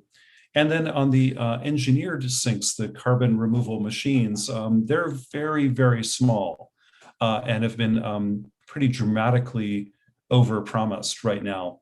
But they may grow in the future, but it's going to take a very long time. But together, even with all these solutions, what we have today, let alone what we might invent tomorrow, we can now change the future. We can actually shift that curve dramatically from an increasing greenhouse gases that continue on into the future, causing more damage. We can choose other paths, like the yellow or green curves, where we actually stop climate change, perhaps as early as the late 2040s, maybe into the 2050s or the 2060s. All of those are possible with tools we have right now, if we really make concerted efforts starting today. If we do that, the good news is we can stop climate change somewhere between 1.5 to 2 degrees of warming, depending on how aggressively we move forward with tools we have now. The good news is we've learned a few things here, is that it is not too late to stop climate change. The only thing stopping us is us.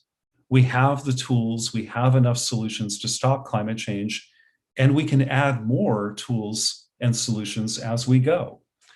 The important thing, though, is time. We don't have a lot of time to waste. We have to dramatically reduce the emissions of greenhouse gases starting right now, and then over time, build up more carbon removal with machines, with forest, with soils, but that's going to take time. We need some immediate kind of quick wins right now to dramatically cut emissions, though. We need to find things that work in the next 5 years right now in order to make some huge progress. We also have to work very hard all over the world to change almost all of our infrastructure and energy, agriculture, transport, buildings. All of that will have to be rebuilt and re-engineered and changed, and that's going to take time and a lot of money. In the meantime, we can slowly start building these natural sinks of carbon like forests and farms and oceans. And then later, hopefully, we'll have even new, better technologies that can maybe reduce emissions even further or absorb some of the carbon that we can't avoid. But those will probably take decades to really, really manifest in the last 2040s to 2050s.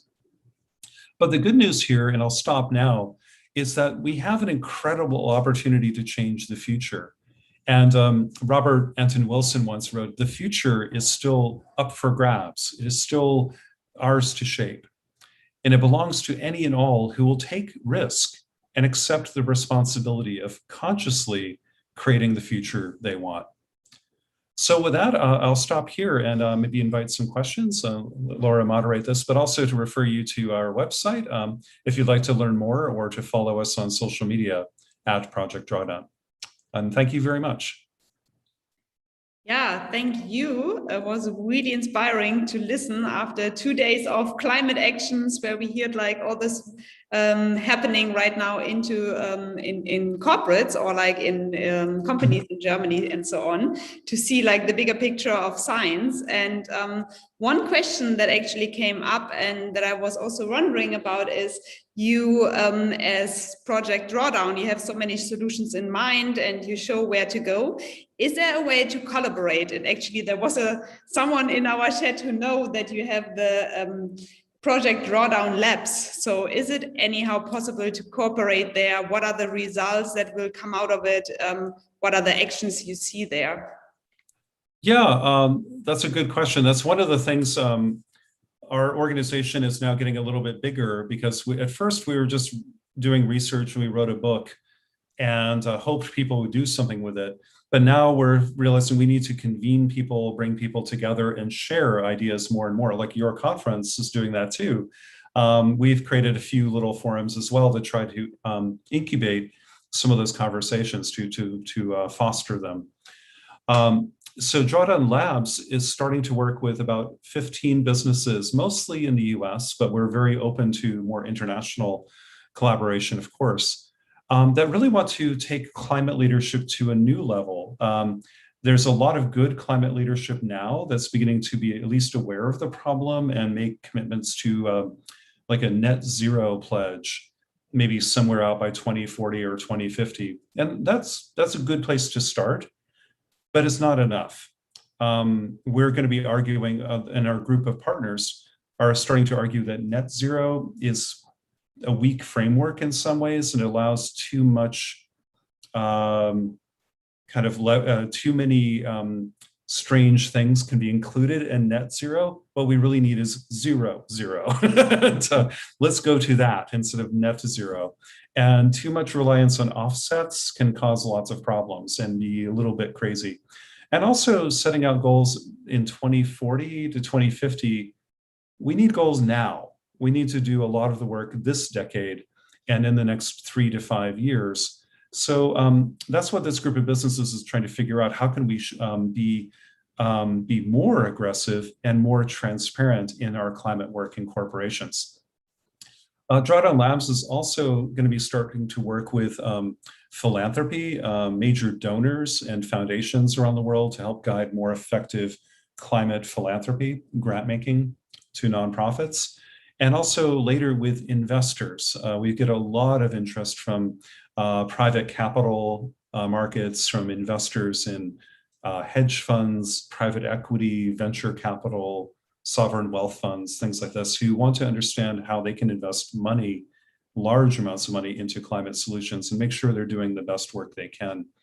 So that's very, very exciting. And we'd like to do more of that. And so I'll invite people to, I'll put this in the, well, you can send this out later, I guess, but people can contact me if they like to find out more. We're still a small organization, so we can't handle like hundreds of partners, but maybe a few more. And it'd be wonderful to find some in Germany or across Europe to work with as well. Cool. Yeah, that's a good sign. I think there are probably a lot of people interested. One question that we also got is, you are talking a lot about these quick wins.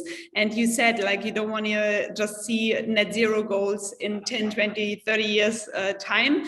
So just to be a little precise, what is like the 1 or 2 quick wins that you would say you want to see from all companies? Is that something you can nail down, or is it so individual? Yeah.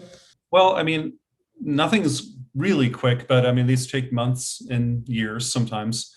But dramatic improvements in energy efficiency, the minute you stop using power, you stop emissions today. That's an immediate win, and a lot of them pay for themselves. You already know that. moving to renewables, getting away from coal and gas as quickly as possible. Those are pretty quick wins. But some of the longer ones are like, how do we make steel? How do we make jet fuel? How do we make some? And those may take decades to figure out. But moving to on energy efficiency, reducing emissions dramatically right now, and pivoting to renewables and electrifying everything, those are really immediate wins. But for some of your companies that might be in the food space or other things, food waste, #1 priority. 30 to 40% of all the food on the planet is wasted. No one is seriously addressing this, as far as I can tell. We talk about it, but I have not seen real movement on that yet. Nothing that's showing up around the world. And yet it's probably one of the largest levers on climate change there is. Everybody will say that, acknowledge it, nod, and then ignore it. We cannot ignore that anymore. Also diets, things like this also need to be very seriously thought about. And these are like immediate. If we can stop waste, emissions go down immediately. Another area, the last one I'll mention, is deforestation. That again, about 10% of all climate change, more than, that's what 2 or 3 Germany's worth of emissions right there, probably 4, is caused by deforestation. And the minute we stop deforestation, we stop the greenhouse gas emissions. Also, the loss of biodiversity and the harm to indigenous communities that can cause as well. So those are all like things we could do right now. So stopping deforestation, stopping the waste of food, stopping the waste of energy.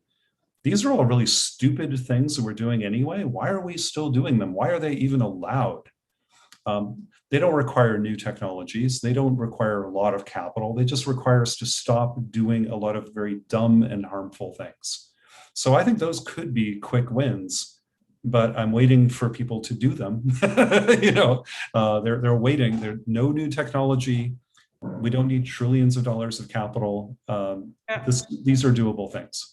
Actually, we had an online fair and we're presenting a few solution providers, and one of them is working with like waste, food waste to farm insects and then feed them back into the food loop. So to reuse that at least when the waste is produced. Maybe one quick last question. So we had companies setting science-based targets here, and everyone was very much showing that they are willing to change, willing to take action. But one thing that also always popped up is that there is this human factor. So we know the solutions, we kind of know how to set goals, and then we have to take them.